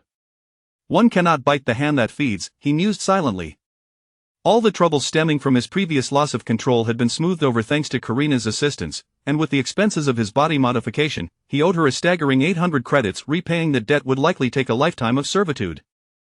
Nevertheless, Shar understood that a necromantic surge at the Knoll Cemetery could lead to severe ramifications. Very well, I shall make a brief departure, but you must ensure that this young man's credits are allocated to me, Karina stated, scribbling a line before closing her notebook and turning to Vis, gesturing towards Shar. He has no credits, Vis admitted awkwardly, for this task had been assigned by Mentor Savar, and Shar's name was not included among the designated participants. That is your concern. I require those 5 credits. By the end of this task, I expect to see an increase of 10 credits to my account, Karina declared imperiously. Vis opened his mouth to argue but was silenced by a glare from behind her glasses, rendering him speechless. However, we cannot handle the undead with just the 3 of us. We will need Haiti as well. Vis, go find her. I will take Shar to the guild, Karina instructed, pushing her glasses up her nose as if struck by a sudden thought, before pulling Shar along without a second glance at Vis. After all, the letter from Mentor Savar had been addressed to Vis. How he sought Haiti's agreement was solely his affair. In this world, the term guild referred to a place akin to an adventurer's guild. However, there was no formalized structure, each guild operated independently, with personnel registering simply and selecting tasks at their discretion, resembling mercenaries more than anything else. The Verona Guild was not far from the Academy's teaching building, situated within a sizable tavern called the Fury of the Great Bear. Shar was quite familiar with this establishment, as it was where he had rented his spear and shield. Upon entering, they were greeted by the sight of a massive bear hide hanging from the bar, a hallmark of the tavern. Though it was still daytime and the tavern was relatively empty, the entrance of Karina and Shar drew the attention of all present. How delightfully foul, Karina remarked, her disdain palpable as she approached the bar. Summon your master. The patrons, clearly not the most reputable individuals, cast looks of disgust, yet Karina remained unfazed, rapping her knuckles against the bar and addressing the server with an air of arrogance. Yes, please wait a moment, Lady Karina, the server replied, lowering her head in submission before hastily retreating to the back. Karina took a seat at the bar, casting a glance at the mercenaries, all of whom quickly averted their eyes, not daring to meet her gaze. Shar was not surprised by the scene. Wizards were inherently esteemed, and despite the mercenaries' perilous lifestyles, they still felt trepidation in the presence of a red-collar apprentice. This was the status of wizards. Within this world, they stood atop the hierarchy of humanity. Even apprentices commanded respect. Before long, a bald, burly man emerged, his face breaking into a benign smile upon spotting Karina, though the scars and wrinkles on his visage rendered the smile rather intimidating. Ball, I need to venture to the Knoll Cemetery. Find me a few capable of dealing with the undead, and the compensation remains as before, Karina stated plainly, clearly familiar with the bald man, diving straight into the matter without any pleasantries. The Knoll Cemetery? To be honest, there are few who dare to tread there, and most skilled hands have already been hired elsewhere, Ball replied, shrugging his shoulders before pouring Karina a glass of water and sliding it towards her. I require 5 individuals, each with experience in dealing with the undead. They need not engage directly, their presence should suffice for adequate protection. You know what I mean, Karina clarified, without hesitation. She lifted the cup to her lips, taking a sip, only to grimace slightly as she glanced at Shar. The water here paled in comparison to the refreshing liquid he conjured with his water element. You know as well as I that blades are far less effective against the undead than sorcery. However, I do have a few candidates in mind. Should they be available, I shall engage them in conversation. Would you like to issue a formal task? Ball produced a pen and paper, already containing some pre-written details. This was a hiring contract detailing the task, timeframe, and compensation and official procedure for the guild. Please handle this for me. We shall depart in 2 days' time and expect to be gone for about half a month. We will travel by carriage, but there is no extra space, so they will need to arrange their own transportation, Karina instructed, producing 2 gold coins from her pocket and placing them on the bar before preparing to leave. Senior, wait a moment, Shar began, eager to borrow some equipment, knowing he would need to trouble Mr. Bal was the owner of the tavern and the guild leader. Shar had visited several times and borrowed a spear and shield, so he was not a complete stranger. I will prepare your equipment. You are now a blue-collar apprentice, and losing face for the Hermes Wizard Academy would be unacceptable, Karina interjected coldly, her words chilling the atmosphere in the tavern and freezing the air around them. Yes, senior, I will be more cautious next time, Shar quickly nodded, following Karina as they exited the tavern. The weight of her previous comments lingered heavily. His actions had evidently struck a nerve that the status of wizards was paramount, and even apprentices were expected to uphold their dignity. Karina understood this well, though it was clear that Shar had yet to grasp the concept. This task involves confronting the undead. Conventional weapons will be of little use. I know you are unable to wield sorcery, but your role will be to provide support. We red-collar apprentices are more than capable and do not require a blue-collar apprentice leading the charge. Besides, I have already hired individuals who will serve as shields. Should danger arise, they will bear the brunt of it. As they stepped onto the street and walked a short distance, Karina noticed Shar's downcast demeanor and adjusted her glasses, seeking to clarify her earlier statements. However, without weapons, I feel utterly helpless, Shar lamented, disheartened. He had once been able to utilize basic light magic against the undead, as his attributes were somewhat effective, but now he could only produce a stream of water, barely enough to offer a cleansing shower to the undead. Ah, that may not be the case.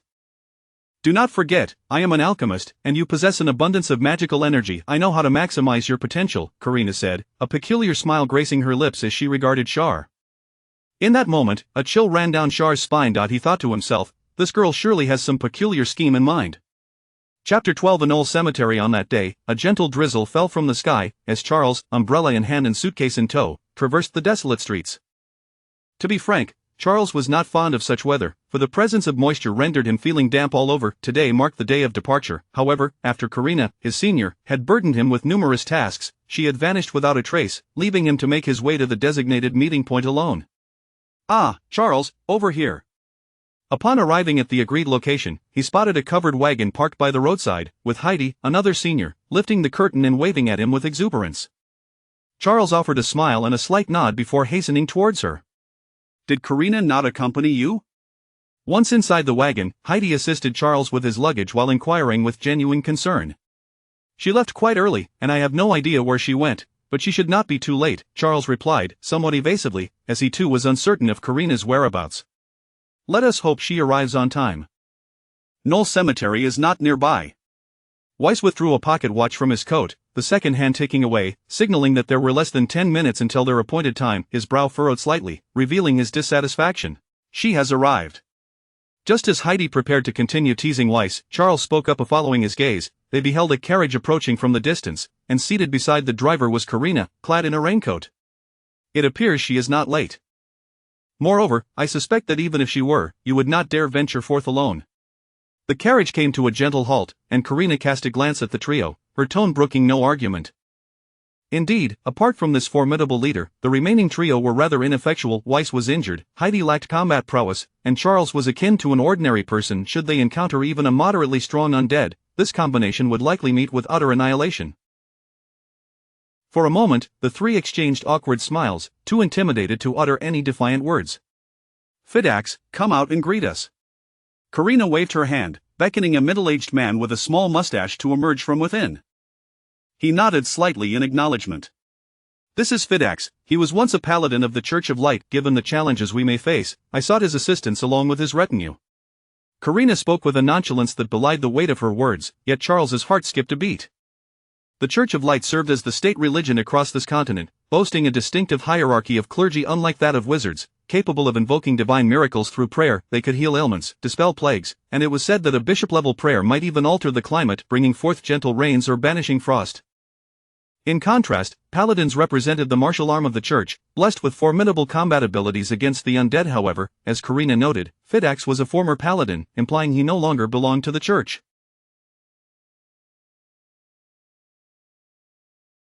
There was certainly a story behind this, yet Charles had no intention of prying. After all, it was not his affair, and knowing too much could lead to complications. With everyone gathered and no inclination for idle chatter, Karina disembarked from the carriage and joined Charles and the others, signaling to the driver that they could set off. Knoll Cemetery lay nestled within a mountainous region, not far from Verona. They pressed on day and night, taking only essential breaks, and after 3 days, they arrived at the outskirts of that mountainous terrain, where the Hermit Wizard Academy's outpost, Green Fortress, was situated. This fortress, perched atop a small hill, was modest in size and bore an air of disrepair. To Weiss, it seemed less a castle and more akin to a signal tower. "Ah, you finally arrived. Do you have any idea how worried I've been? The aura of death grows ever stronger, and the undead's range of movement has been expanding. I dread the day they break free. Dealing with them then would be a nightmare." As the wagon drew to a stop outside the fortress, the heavy doors creaked open, revealing a short, stout lad clad in a coarse linen shirt, who stepped out with a beaming smile, his arms outstretched as he chattered incessantly. "Thurum, if I were you, I would ascertain the situation before seeking help from the mentor. Also, you might want to keep your distance. I can smell that foul odor from afar." Upon seeing this individual, Karina pinched her nose, speaking with evident distaste. "Karina, you know how good I am, right? You must be exhausted. Let us head inside, eat something, and discuss our next steps," Thurum suggested, initially eager to reminisce with his fellow apprentices, but halted by the glow emanating from Karina's fingertip, prompting him to signal for the door to be opened wider. As a junior, Thurum was keenly aware of Karina's formidable reputation. A single misstep could lead to a swift and merciless response. Most crucially, he was acutely aware that he was no match for her. Though Karina was not the most powerful disciple of Mentor Saval, she was undoubtedly the most unpredictable, her fiery temper igniting at the slightest provocation, leaving nearly every junior with bruises that took weeks to heal. As the doors swung fully open, the 2 wagons slowly entered, and the hired hands within the fortress began to bustle about, some leading horses while others unloaded cargo, striving to appear busy. After all, these were wizards they served, and neglect was not an option. "With so many attending to you, how does it feel to be living like royalty on the Academy's purse?" Heidi chirped, jumping down from the wagon and playfully patting Thurum's shoulder. "Forget it. If given the choice, I would prefer to stay at the Academy, but alas, I lost the draw and was assigned here, which feels akin to imprisonment." Thurum replied with a rueful smile, his words reflecting genuine sentiment. No one wished to undertake such a task, even if it came with 20 academic credits annually and a handsome budget at their disposal. After all, accepting this duty was tantamount to becoming a gravekeeper, wandering the cemetery daily. While it was not physically taxing, the constant threat of danger loomed large. Moreover, the hired hands were often impoverished serfs, many of whom bore some affliction or disability. In such a cursed place, any alternative livelihood would have been preferable. The Academy forbade the employment of women, leaving Thurum to contend daily with a cadre of trembling, rough-hewn laborers, each struggling to articulate their thoughts. Only he could comprehend the discomfort this brought him. Thus, upon encountering his fellow apprentices, Thurum's enthusiasm bubbled forth, a testament to his resilience in such an environment. "What exactly is going on?" The mentor, having visited before, he sensed an ominous undercurrent of death permeating the fortress. A Green Fortress, established on the outskirts of Knoll Cemetery, should not be suffused with such an aura of death. "It's a long story. Dinner is ready, let us eat while we talk." At Weiss's words, Thurum's expression grew grave. He signaled for someone to prepare the meal and led the group into a modest conference room within the fortress. "I am uncertain of the specifics, but the aura of death has surged almost overnight, and the undead have begun to stir. The good news is they remain confined to the cemetery, showing no signs of expanding their reach. The bad news is the aura is intensifying and spreading. If left unchecked, we may face significant troubles." Thurum spoke earnestly, unfurling a sheepskin map on the table and marking a circle with a piece of chalk. The area enveloped in death's grasp had already encroached upon the mountain's edge. Less than 20 miles from the nearest village, a Knoll Cemetery did not transform without cause. We must delve deeper to uncover the truth. Karina, too, grew serious, recognizing that while her fiery temperament could lead to trouble, she was not foolish and understood the potential catastrophe that could arise if mishandled. Most critically, the repercussions for the reputation of the Hermit Wizard Academy could be dire. Numerous wizard academies existed across the continent, each eager to witness the other's downfall. Should their academy suffer disgrace, the ensuing campus life would assuredly be far from pleasant, and venturing deeper would likely prove challenging, as the aura of death was thickening, and the undead proliferating. "Even I dare not stray far from the periphery." "That's because you are too weak and timid," Karina shot back, her words cutting through Thurum's concerns. Seething with indignation, he directed a glare at Karina. However, upon making eye contact, he quickly averted his gaze, licking his lips nervously. This senior was not to be trifled with. "Fine, I shall endure. I believe what Junior Thurum says holds merit. The current situation indeed complicates any incursion. Weiss interjected, lending support to Thuram while emphasizing the hazards that lay ahead. For a moment, silence enveloped the room, only broken by Charles's confused expression. What is so fearsome beneath Knoll Cemetery? He genuinely did not know and thus inquired softly to Heidi beside him. You don't know? Heidi exclaimed in astonishment, drawing the attention of all present, including Fidax, who regarded Charles with a look of incredulity. 300 years ago, Knoll was a bustling town with a population exceeding 100,000. Yet, on a fateful night, the door of death descended, and the city vanished, transforming into rolling hills where the stench of death lingered year-round, and the undead appeared intermittently, hence earning the moniker of cemetery. Rumors circulated that the city had not truly disappeared but lay buried beneath the mountains, with 100,000 restless souls still residing there, awaiting the day they might re-emerge. Meanwhile, death blanketed the land. Heidi recounted this tale, a haunting chapter of history shrouded in despair, deemed forbidden by the imperial elite, leaving common folk in ignorance. Only wizards remained unfettered by such decrees. This very reason prompted the Academy to construct this fortress, stationing apprentices here to monitor developments at Knoll Cemetery. Karina chimed in, noting that most red-collared apprentices were well aware of this history, leaving only Charles, the novice, in the dark. However, this was hardly surprising. Having only joined the Academy for a little over a year, it was natural he would be unaware of many hidden tales and legends. So, what shall we do next? Thuram, the most anxious of the group, pressed the issue. The others were merely there to assist. If the situation grew dire, they could retreat or delay, but he could not. Even if they could not resolve the matter, they must at least uncover the cause of the surging aura of death. Otherwise, accountability to the Academy would be impossible. We must venture inside. The surge in death's aura must be linked to the central region, most likely here. Karina, having previously entered the cemetery, pointed to a specific area within the mountain range. There lay a valley, historically the most saturated with death's essence, rumored to contain a portal leading directly underground, towards the long-lost city of Knoll. That place is completely inaccessible to the living. Weiss licked his lips, feeling a dryness in his throat. Even their mentor had never entered there, let alone apprentices like them. Who said we would go in? We only need to observe from the outside, assessing the density of the aura and the movements of the undead, recording data to draw conclusions. As for subsequent actions, that will fall to the Academy. We are merely apprentices. If a great host of undead emerges, our only course of action will be to report the situation and assist in relocating the nearby townsfolk. Karina shrugged, clearly having no intention of posturing. I agree. If it's merely observation, our current capabilities should suffice.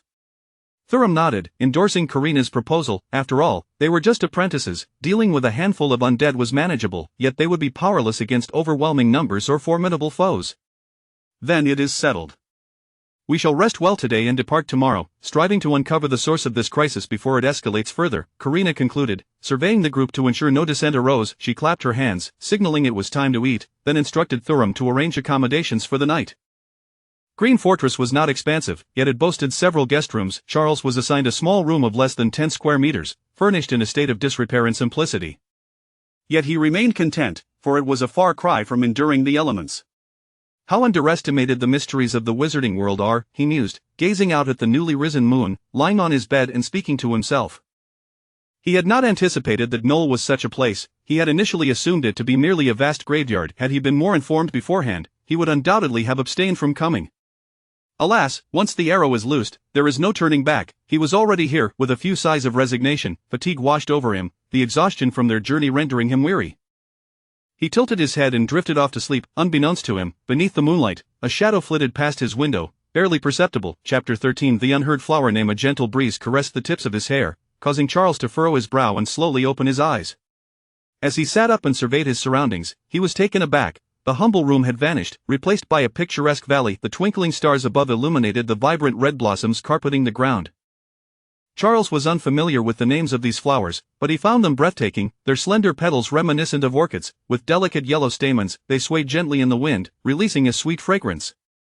Upon rising, he noticed the vast valley contained a solitary ancient tree, its branches swaying softly, producing a rustling sound whenever a gentle breeze brushed past. As he approached the tree, Charles gazed upward, marveling at the expansive canopy that shielded him from the sky, yet did not cast a shadow of gloom. Suddenly, he lightly slapped his cheek, feeling a distinct sensation. This was not a dream. Just as confusion began to take hold, a melodious flute sound drifted through the air. Turning his head, he spotted a figure standing amidst the flowers not far away.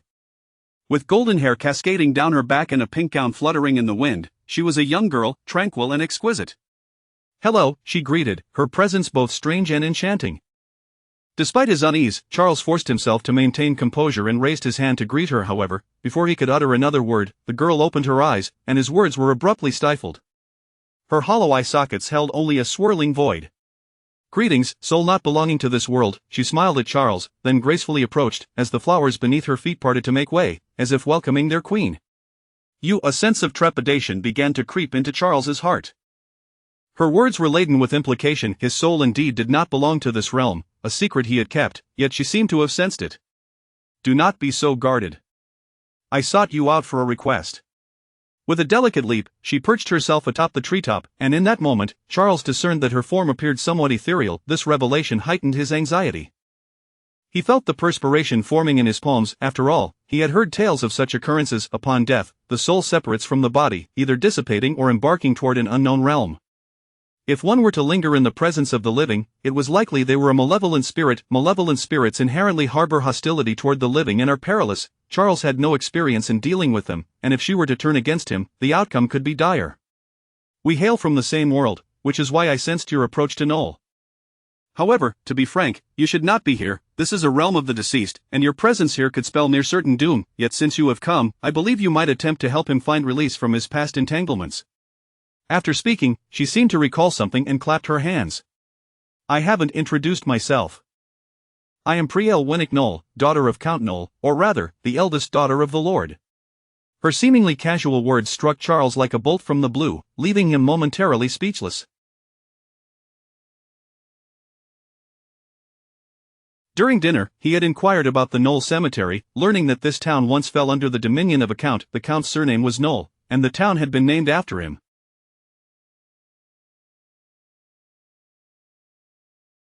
Thus, the girl before him was indeed the daughter of that count, which meant she had experienced the vanishing of Noel City 3 centuries ago.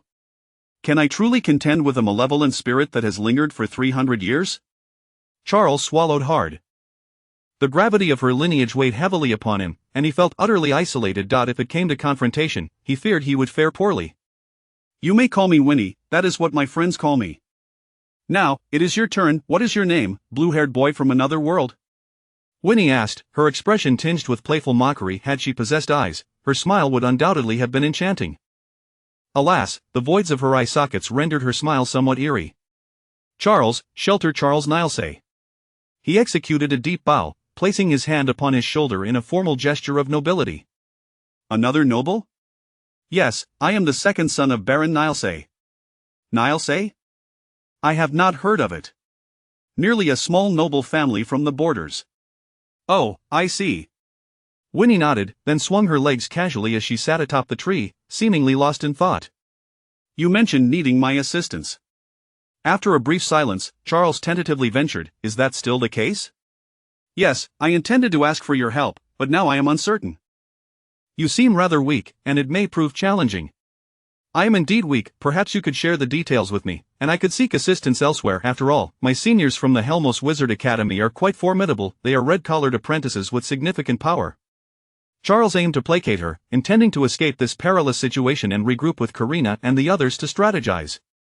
"Red-collared apprentices? If that is the extent of their prowess, it may still be insufficient," Winnie replied, shaking her head as she deemed their capability lacking. "Then I shall consult my mentor. To be candid, my mentor is Lord Zola. She is one of the 4 red-robed wizards of the Helmos Wizard Academy."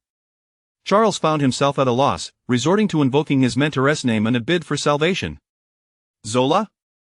She has already become a red-robed wizard. It seems a considerable amount of time has passed, even she has donned the red robe."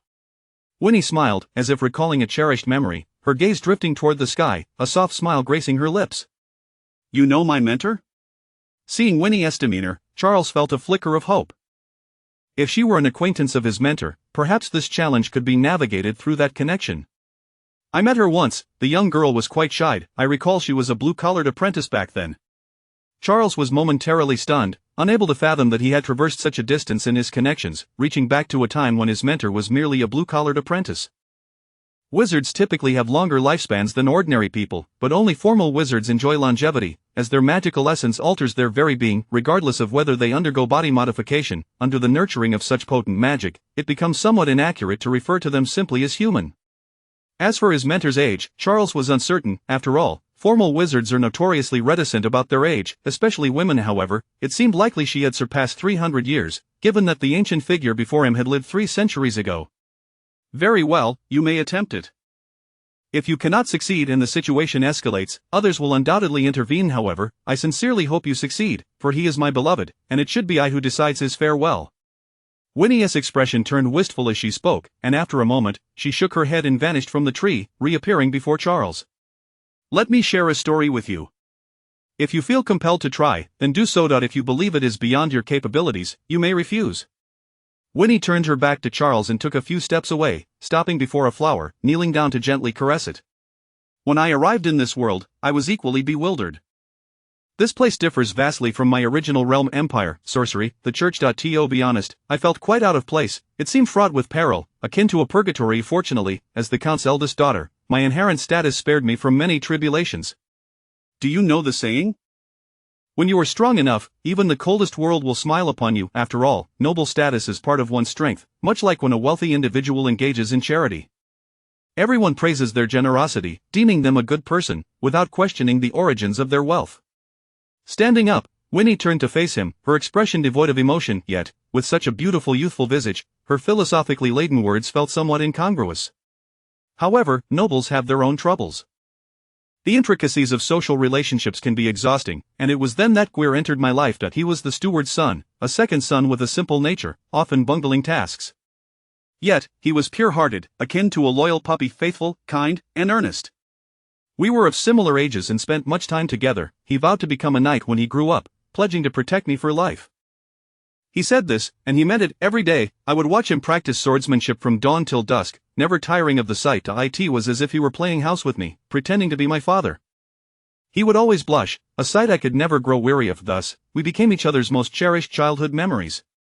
As we matured, feelings naturally blossomed. However, the disparity in our statuses gradually made him realize that being together would not be simple. He resolved to achieve great deeds and ventured to the imperial capital, hoping to return triumphantly. At this point, Winnie's expression darkened, and she lifted her gaze to the stars, her thoughts drifting far away. But before he could return, Knoll City was engulfed by darkness. Death became the final resting place, and the Knoll family perished alongside the city, including myself. Yet, not long ago, I awoke, astonished to discover that Gwir had returned. It was him, yet not him. He bore an overwhelming aura, as though he were death incarnate. I could not approach him, nor could I comprehend why he had returned. However, I knew it was not a good sign. His presence heralded the spread of death, and the undead began to stir restlessly. This world is frigid. Since my arrival, aside from him, I have not felt warmth. Even my parents prioritized reputation and status above all else, never truly caring for me as their daughter. Despite this, I do not wish for this world to be shrouded in death. I know this is not his intent, for Gwir is a kind soul, merely blinded by power. His heart remains pure. I believe if I can awaken him, then tragedy need not repeat itself. Thus, I have come here seeking assistance and fortuitously discovered you, a kindred spirit. Promise me, assist him in finding release. It will not only alleviate his suffering but also allow me to rest in peace, for neither he nor I should continue to exist in this world. Winnie concluded her tale, suddenly crouching down to pluck a flower, slowly approaching Charles and placing it in his palm. A warm radiance emanated from the flower, gradually seeping through his hands and into his being. The blossom withered and dissipated with the wind, yet the warmth coursed through his body, providing an unusual comfort. Your body modification is flawed. The Sea Witch's magic is beyond your control. I can help you with some of it, as a form of advance payment. Once finished, Winnie extended her hand, gently pressing against the palm of Charles's right hand. Instantly, a surge of magic flowed in, and to his astonishment, a sacred light began to manifest in his palm. This is holy energy, distinct from magic. It is gentle and possesses healing properties. Though it is but a small amount, it suffices. It is akin to a seed taking root within your body. With continual magical nourishment, it will grow stronger over time. The applications of holy energy are numerous, most proficiently wielded by the Temple of Light. Through prayer, one can receive many miracles, including holy energy. Alas, they have become decayed, and those who can truly harness holy energy are becoming increasingly rare. The reason I bestow this upon you now is that holy. How to operate it, you may explore at your own pace. This essence has existed alongside me since birth. I departed too soon, never fully comprehending its intricacies. Winnie spoke of others as though detached from her own demise, appearing remarkably calm. Yet Charles could not remain composed. He felt the light in his palm tremble with power. He was well aware of holy energy's significance, for it was a revered treasure of the Temple of Light, famed for its miraculous properties. As Winnie had stated, holy energy was indeed one of those miracles, rumored to be accessible only to bishops and above, yet now, it had fallen into his hands, and for the first time, Charles fervently hoped this was not a mere dream. Well then, I have shared everything, even provided a reward, yet I still await your answer. Winnie smiled, her tone teasing. I will do my utmost. I shall not betray your trust. Charles bowed once more, this time executing a kneel gesture, for having received the reward, he could hardly refuse. He responded with the utmost courtesy befitting an imperial noble. Excellent. I shall await your favorable news. Winnie also knelt, not allowing her superiority to diminish her decorum. In this world, etiquette was deeply ingrained within the nobility. As she rose, Winnie gazed into the distance, her eyes falling upon a vast expanse of vibrant red flowers. Beautiful, mysterious, and melancholic. What are these flowers called? Charles inquired, glancing at the sea of blossoms and idly asking. I do not know, for I have only encountered this scene in dreams. You see, Gwir and I once shared the same dream, and the sights were precisely as such. We vowed that upon returning here in our dreams, we would remain steadfast in this life. Winnie spoke with a hint of sorrow, and after a long silence, Charles softly murmured, so it is the unheard flower name. Chapter 14. The humanoid barrier upon the desolate ridge, a group of individuals traversed cautiously. Surrounding them was a thick fog, reducing visibility to less than 10 meters, with shadowy figures flickering indistinctly within. The atmosphere was both eerie and peculiar. Stop, Karina commanded, we need to ascertain our direction. She raised her hand, prompting everyone to halt. The wizards quickly gathered together, while Fidax took 4 warriors to spread out and maintain vigilance. Tension hung in the air. They had previously encountered the undead, but fortunately, it had only been low-tier skeletons that required no intervention from the wizards. Fidax and his men had dispatched them with a few swift blows. However, these were mere lowly creatures, found on the outskirts of the Knoll Cemetery, and no one dared to relax their guard. A moment's negligence could prove fatal. Only Shar seemed somewhat distracted, not from a lack of fear regarding the undead, but rather from thoughts that occupied his mind.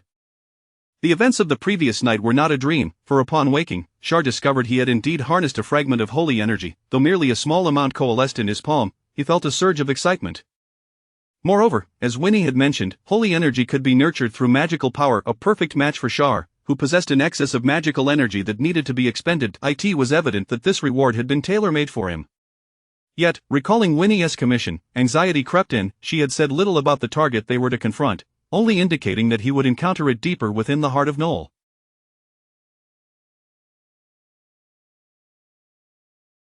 That was the source of the overwhelming death energy. Aligning with their purpose of venturing into the cemetery, combat seemed unlikely to end in their favor. Even Winnie could not approach the foe, indicating its formidable strength. In Shar's eyes, Karina, the fierce red-caped apprentice, was at least 2 tiers below Winnie in power. How would they manage? Another revelation that shocked Shar was the fact that Winnie hailed from the same world as he did. She had played a tune, and as he listened, he found himself humming along. The azure smoke and rain, and I am waiting for you. Not only did they share a world, but they were also compatriots and fans of the same singer. This implied that he was not the sole traveler. Amidst the chaotic timeline, there could be countless others like him. Reflecting on this, Shar felt a twinge of frustration. Why was it that, despite their shared experience of crossing over, Winnie was the Countess' eldest daughter, born with holy energy as her boon? Looking at himself, his ordinary identity was one thing, but the burdens of his crossing were a different matter entirely. All travelers, yet the disparity in their circumstances was stark. Shar, come here. Karina's sudden voice interrupted his musings, prompting him to step forward to the fiery-tempered apprentice. Put this on. The path ahead will likely rely on you. From her pocket, she produced an odd contraption and affixed it around Shar's neck. What is this? Shar asked, perplexed. The object resembled an ancient lock, crafted from an unknown metal, adorned with magical runes that emitted a faint glow. This is my creation, Karina stated, though it remains unnamed. Its function is to absorb magical energy and form a barrier to isolate us from the death energy. Your body possesses great magical power, yet is unable to utilize it. This will be perfect for you. Karina adjusted the device on Shar, then clapped her hands in satisfaction. As soon as the contraption encircled his neck, a gentle light began to radiate outward, centered around Char, a translucent. Chapter 15 The Duel of Two Sorcerers. Quick, remove that thing. Vis suddenly shouted, and Karina immediately reacted, yanking the object from Charles' neck. This scene unfolded with remarkable abruptness. As Charles' human shield dissipated, an overwhelming wave of deathly energy instantly engulfed the group. Heidi, caught unprepared, was choked by the deathly aura and coughed violently. Fortunately, her magical prowess quickly expelled the malevolent energy from her body, allowing her to catch her breath. Everyone, take cover, our opponents are concealed within the dense fog. If we cannot see them, we cannot retaliate. Therefore, until we identify their position, we must not reveal ourselves, otherwise, we will be at their mercy, Karina cautioned, her experience evident. As soon as Vis had shouted, she comprehended the crux of the matter. Charles' barrier could indeed isolate them from the deathly energy, but it also rendered them as conspicuous as a beam of light in the night. Thus, after dismantling the shield, although they were uncomfortable in the thick miasma, they were shrouded within the heavy fog, camouflaging their forms. For both sides, the situation seemed to have reached a semblance of fairness. Their scent of life remained apparent amidst the deathly energy. Should they venture too close, they would inevitably be discovered. Turam, accustomed to dealings with the undead, understood that merely obscuring their vision was futile. Move 20 paces to the left, we must leave this location, he instructed. Karina nodded, grasping Turam's intent, though the current circumstances left little room for caution. They needed to resolve the immediate threat first. The group swiftly moved 20 paces to the left, and almost as soon as they halted, they heard the sound of something slicing through the air. Bang! Another magical arrow struck the very spot they had just vacated, prompting a collective sigh of relief. This indicated that their adversaries indeed could not see them, otherwise, they would not have targeted their previous location. It seems the attack originated from the front. We need to close the distance, Turam assessed it. Fidaxis retrieved his shield unscathed, though the violent impact left him feeling slightly winded. Alright, everyone, keep an eye on your surroundings and identify who is around you, then we advance together, he commanded. Karina nodded, recognizing that mere evasion was not a viable strategy. Their enemies held the advantage. Sorcerers ranked high among the undead, typically leading legions of lesser undead minions. In the obscured visibility, the sorcerer could dispatch those minions to scout ahead, launching an attack from a distance upon discovery. Karina and her companions, also sorcerers skilled in ranged combat, understood that the key lay in who could detect their opponent first. To avoid falling into a passive stance, they had no choice but to advance cautiously. However, to their surprise, the enemy moved even more swiftly. Before the group could progress significantly, a deafening roar echoed, and vague silhouettes materialized from the mist. Damn it, it's the undead cavalry! Vis exclaimed, his face paling as the realization struck. The others quickly understood the gravity of their predicament. As the two sides converged, the incoming forces revealed themselves, skeletal steeds ridden by skeletal knights, armed with long spears and round shields. Their armor nearly concealed their entire forms. Were it not for the flickering blue flames in their eye sockets, they would almost resemble Imperial Knights. In the dense fog, the advantage of the undead began to manifest. The skeletal cavalry had spotted them first and adjusted their course, charging straight at them. Scatter, they're mounted, do not cluster together. Fidaxis shouted, fully aware of the prowess of heavy cavalry in a charge. However, before the group could disperse, the cavalry had already closed in, their spears swinging, scattering the group in an instant. Help, help me, a subordinate of Fidaxis cried out, pierced by a skeletal knight's spear, the tremendous force launching him into the air, eliciting agonized pleas. Before he could hit the ground, another skeletal knight arrived, its skeletal horse letting out a shriek before leaping high, the knight thrusting the spear downwards, piercing the man's neck.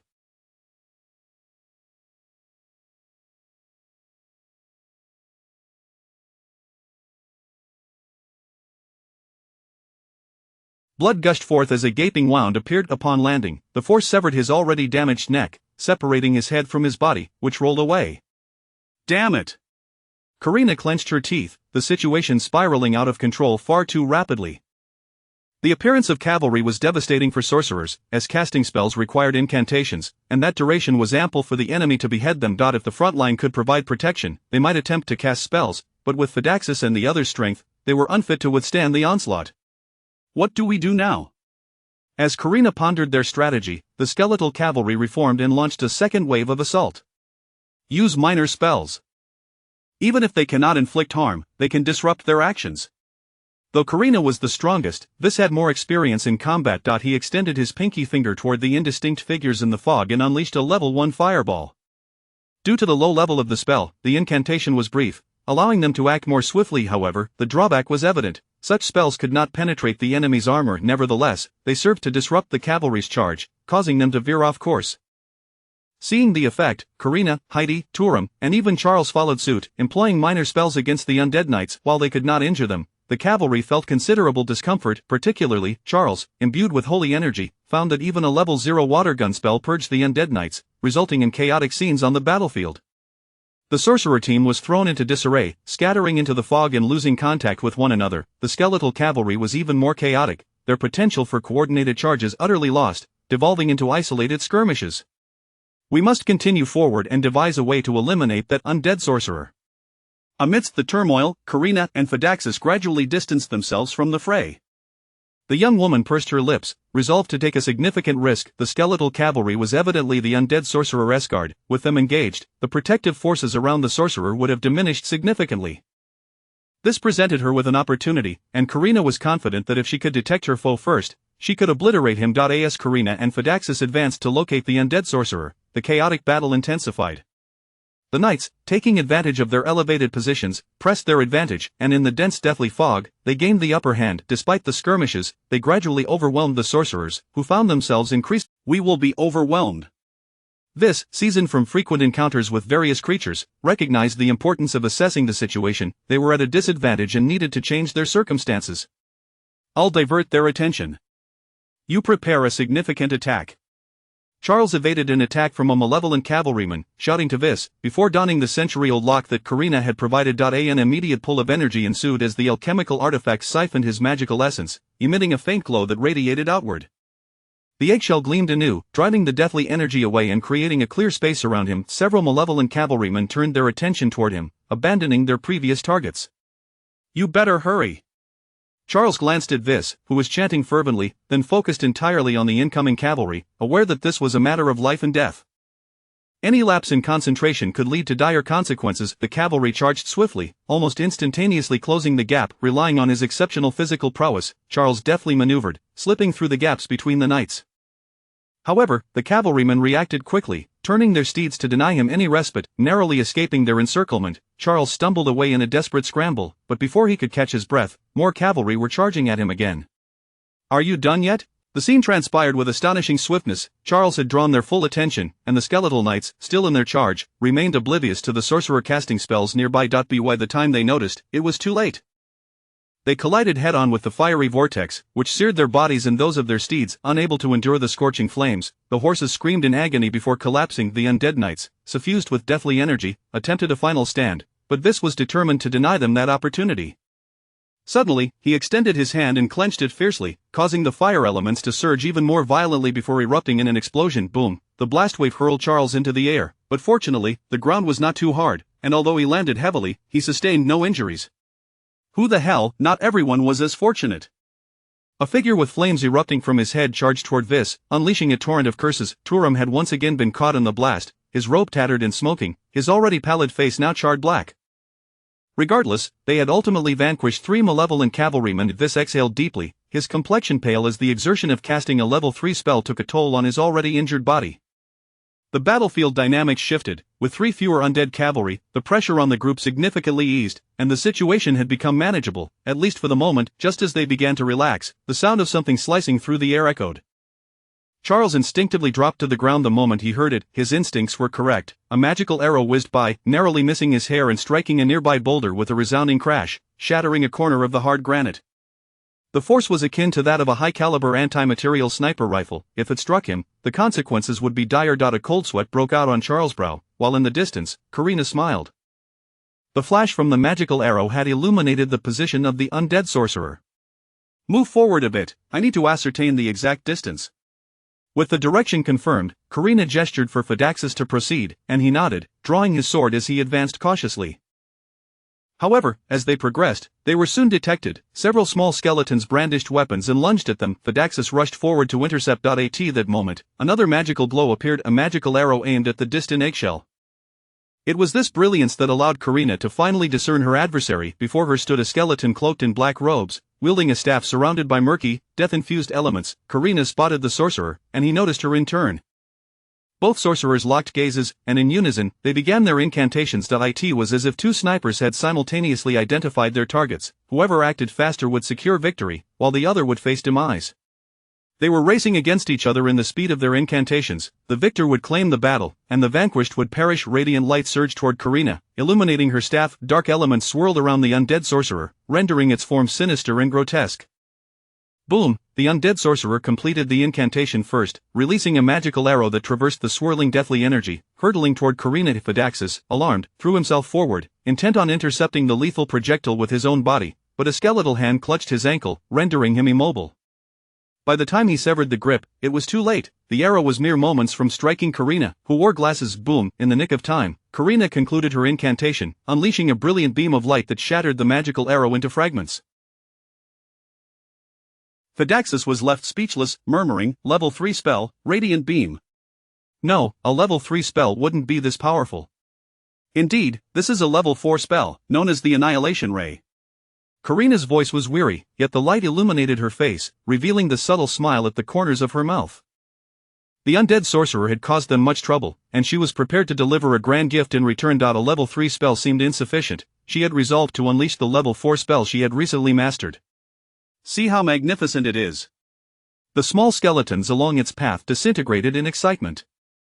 This formidable area spell, brimming with volatile light elements, posed a grave threat to the undead sorcerer. It shrieked in terror, calling its skeletal minions to form a wall of bones, linked by the deathly energy. Yet, it was futile. Before the might of this powerful spell, they were all reduced to ash, and even the undead sorcerer's hastily erected wall of death could not withstand the onslaught. Boom! With a deafening roar, the undead sorcerer and countless lesser skeletons were obliterated, and the endless fog was blasted away, allowing warm sunlight to pour down upon the ground. It was as if a divine miracle had descended from the heavens, dispelling the gloom. As the undead sorcerer was vanquished, all the skeletons appeared to lose their purpose, scattering in disarray, including the malevolent cavalry. The group let out a collective sigh of relief, believing the crisis had finally passed. Heidi patted her chest, expressing her relief, for she was the least adept at combat among them and had been the most harried by the undead cavalry. Yet suddenly, the surrounding deathly energy began to churn violently, and before long, it began to recede of its own accord. The scenery around them revealed itself, and shock spread across their faces. They distinctly remembered being in the mountains, yet now they found themselves within an expansive valley. The valley was eerily vast, strewn with withered flora, dominated by a single dead tree at its center, beneath which stood a gravestone. A knight knelt before the monument, seemingly mourning, a bouquet of flowers secured in the armor. The eerie, dark red flowers swayed gently in the wind. Charles felt a chill creep into his heart, his teeth chattering involuntarily, for he recognized this valley from the dream he had experienced just the night before. Chapter 16. The Gravekeeper Knight. It is time to depart. Surely, it is too late now. As Karina gazed at the knight, she nervously chattered her teeth. She glanced at Vis, only to find that this seasoned combatant, who had faced numerous monsters, was now trembling slightly at the knees. Although there seemed to be no deathly aura here, as red-cloaked apprentices, they were acutely aware that the knight, kneeling alone, was essentially a manifestation of death itself. How much deathly essence must converge to create such an entity? He remained motionless, even with his back turned to them, yet, an icy dread gripped everyone. It felt as though they were being scrutinized by countless specters. To escape was futile, resistance was hopeless. Karina had no doubt that should he rise and unleash an attack, their chances of survival would be almost non-existent. Even a red-robed sorcerer would not inspire such terror. Tullum had already begun to falter, retreating slowly, but after a few steps, he suddenly found himself unable to move, and not just him.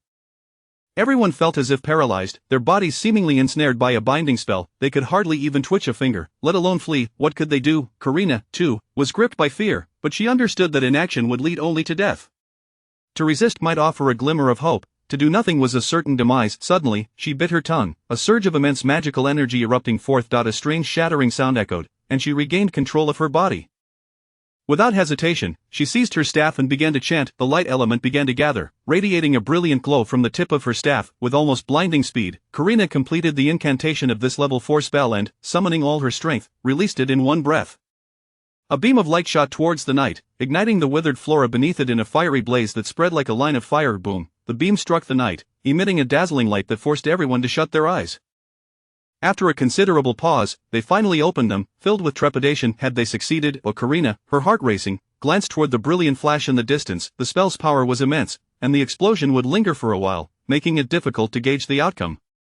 However, all were tense, straining their eyes to witness the final result of their attack. As the light began to fade, disappointment washed over them. The knight remained in his original position, his armor showing not even a scratch from such a devastating spell.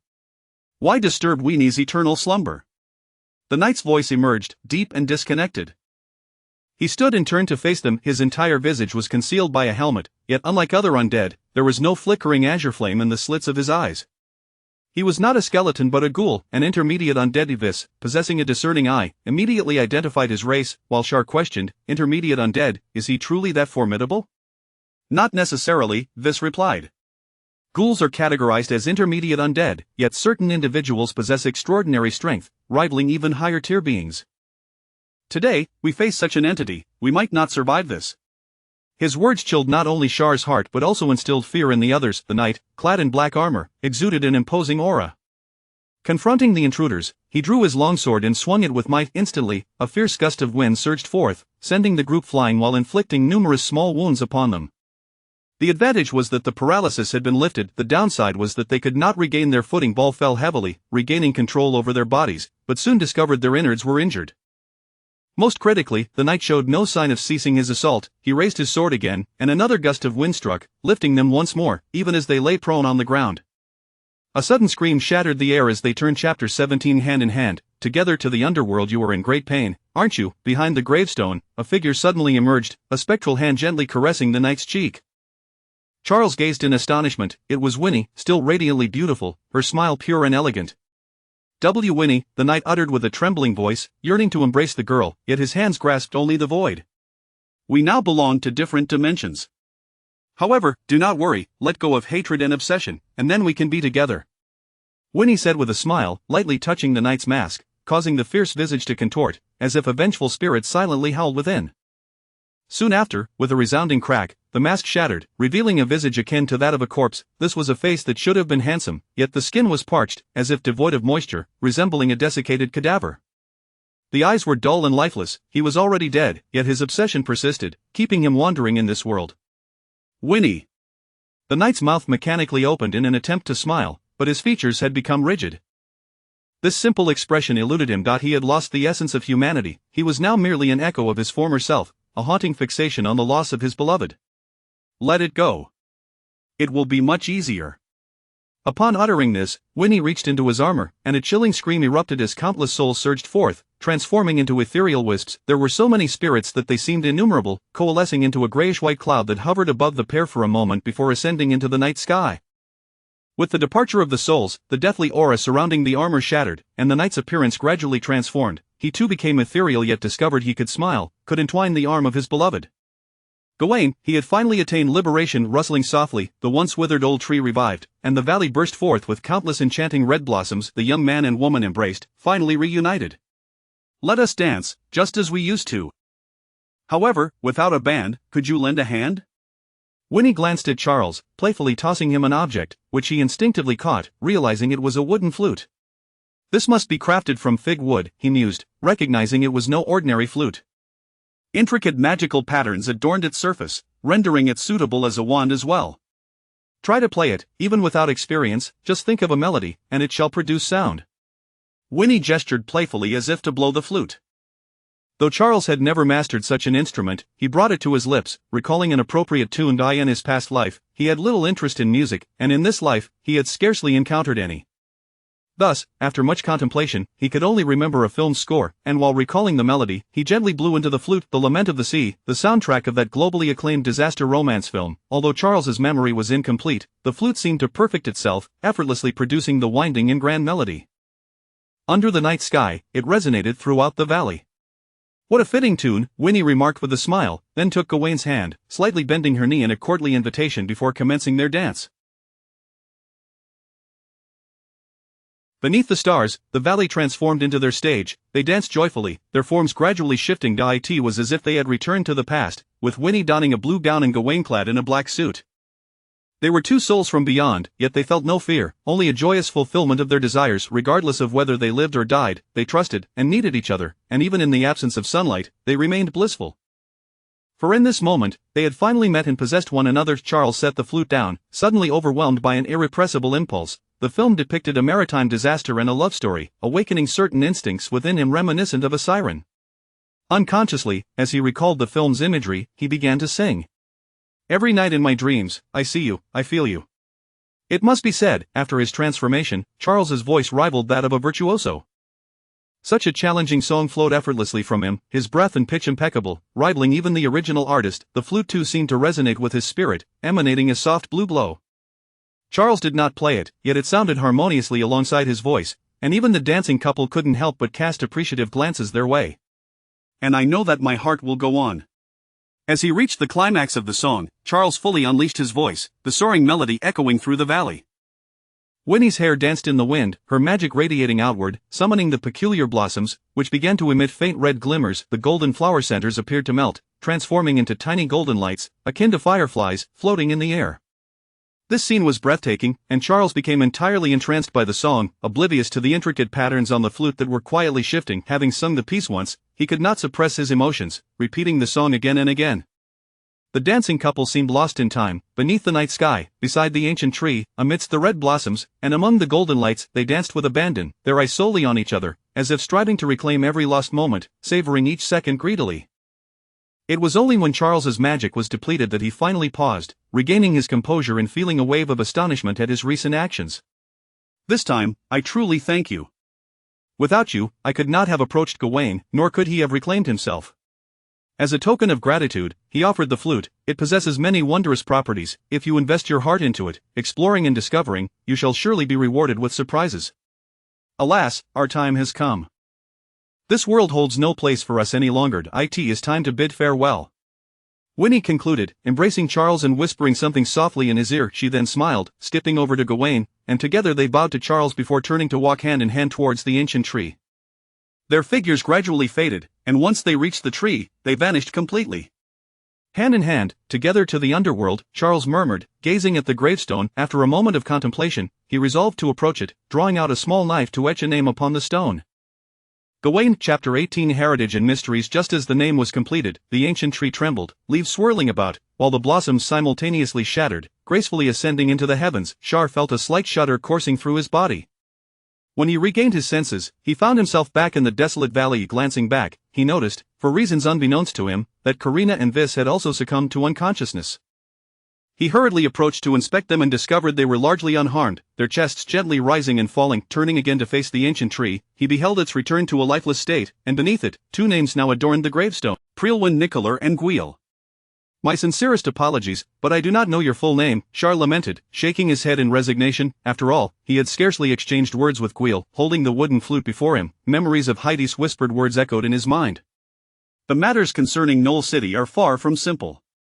With your current abilities, you are ill-equipped to investigate. However, once you become a fully fledged wizard, you may return and attempt to uncover the treasures I have left behind. Should you succeed, the rewards will be immense." Char recognized the goodwill in her words and acknowledged the truth in them. His own power was indeed insufficient, and pursuing that hidden truth would be tantamount to courting death. Yet, he felt an intense curiosity about the disappearance of Knoll City. This world brimmed with enchantment, and without realizing it, he had begun to feel a certain fascination with it. It was a peculiar sensation. Having come from a peaceful realm, he should have resisted this place, yet now, he found himself embracing its every facet, its wonder, its secrecy, its strangeness. Perhaps, deep down, he was indeed an adventurer at heart. The thrill of being in this world filled him with exhilaration. What did this imply? Had he perhaps become somewhat deranged? With a self-deprecating smile, Char chose to dismiss such thoughts and instead surveyed his surroundings. As Gwyll vanished, the oppressive atmosphere dissipated significantly, yet it still lingered like a fog, shrouding the land. Most critically, as the mist seeped into the valley, shadows began to emerge, flickering in and out of visibility. He understood that he could no longer afford to hesitate. They had not yet escaped danger. In a flurry, he gathered the unconscious individuals. Vis was gravely injured, his arm severely fractured, while Karina, having overexerted herself, appeared drained of color. Thus, Char first roused Heidi and Tullum. Although they too bore injuries, theirs were comparatively minor. What on earth happened? Heidi, awakening in a daze, recalled the knight's overwhelming power, believing her fate was sealed. Yet now, she found herself unscathed, while the knight had mysteriously vanished. "It has disappeared. I know not what transpired. I awoke to this," Char replied, opting to conceal the truth, attempting to obfuscate the situation. "Such a thing cannot vanish without reason. However, now is not the time for such discussions." Tullum regarded Char's words with skepticism, yet the pressing situation left him little room for contemplation. The shadows were drawing nearer, and they needed to awaken everyone before fleeing this accursed place. With Heidi's assistance, the situation improved considerably. She began to stabilize Vis's injuries with her magic and administered a potion to Karina, subsequently rousing the others one by one. The fog had lessened significantly, and the number of undead had greatly diminished, making their return much smoother, though silence hung heavily among them. They had all sustained injuries and mourned the loss of 4 companions. Fidax's face was nearly ashen. Those were his brothers, and he felt shame and rage at his inability to recover their bodies. Without the interference of the undead, they returned to Green Fortress by the following morning. The servants gaped at the sight of the wizards, their eyes wide with astonishment. To them, wizards were majestic and sacred.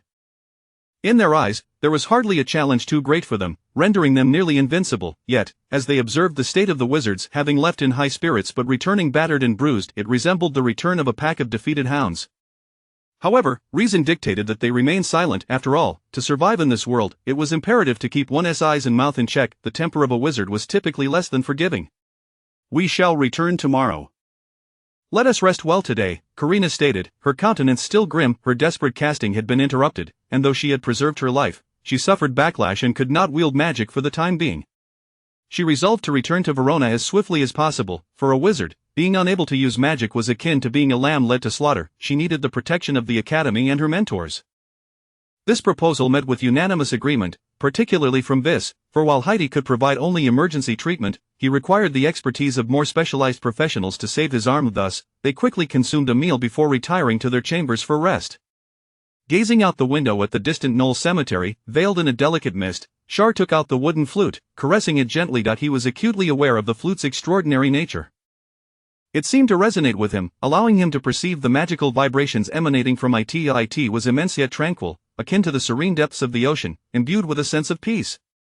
Truthfully, Shar felt somewhat undeserving of such a gift. He had done little to enable Gweil's reclamation of self. Credit was due to Heidi, for it was their love that transcended life and death. "Perhaps what I can do is uncover the truth of those past events, but before that, I must grow stronger." Clenching the flute with determination, he understood that the events of yesteryear were complex, and that Weni, using the inheritance as bait, undoubtedly required him to take action, whether to unveil the truth behind the city's downfall or to aid her in vengeance. In any case, Shar had found a purpose. He was not one to lack gratitude. Since he had received a favor, he would fulfill the entrusted task. However, that would necessitate sufficient strength, at least to attain the rank of a formal wizard. Only then could he delve into the Knoll Cemetery to investigate the cause behind the city's sudden disappearance. Feeling a wave of fatigue wash over him, Shar reclined upon his bed, clearing his mind. His injuries were not severe, yet the depletion of his physical and magical energy was considerable. The journey ahead was still long, and he needed to recuperate swiftly. After all, the number of those capable of fighting was dwindling.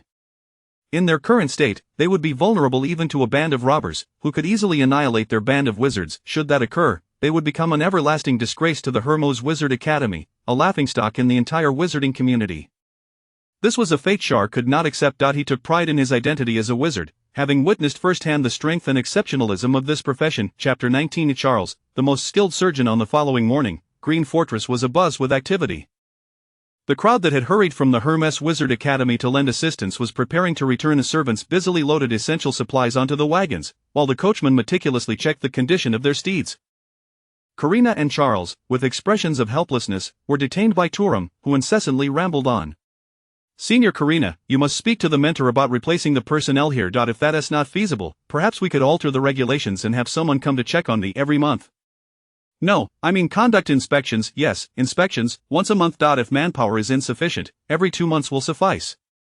One glance at the solitary red-collared apprentice revealed just how reluctant he was to part with these companions. After all, it was only in their presence that he could truly unburden himself. Indulging in his penchant for chatter, life in Green Fortress felt unbearably harsh, indeed no different from imprisonment. In Turam's view, it was even worse than serving time. Karina and Charles exchanged sympathetic looks, fully aware of Turam's struggles and isolation, but they knew their words would carry little weight. The crux of the matter was that everyone was preoccupied. Who had the time to trek to this desolate place merely to keep this unfortunate soul company? Just as their frustration mounted, Heidi suddenly rushed over, revealing that she had sought out Weiss, only to discover that his condition had deteriorated sharply. His magical energy was in disarray, his injuries had worsened, he was bleeding profusely, and a high fever raged on. I attempted to employ healing magic, but the results were far from satisfactory. This news sent a wave of panic through the group. Karina approached to examine him and soon declared that Weiss was likely suffering due to the severity of his injuries coupled with an excessive intake of deathly energy. His magical body modification had encountered issues. The previous battle had already pushed him to his limits, and the injuries had triggered a backlash. Ordinary restorative magic was ineffective. Unless a new body modification was performed, his vitality would swiftly wane. Forget about returning to Verona. It was uncertain whether he could even survive until tomorrow. Karina's expression grew grave. Weiss's condition could only be described as precarious. Heidi had already utilized her most potent healing spell, but it was evident that Weiss's plight could not be resolved through such means.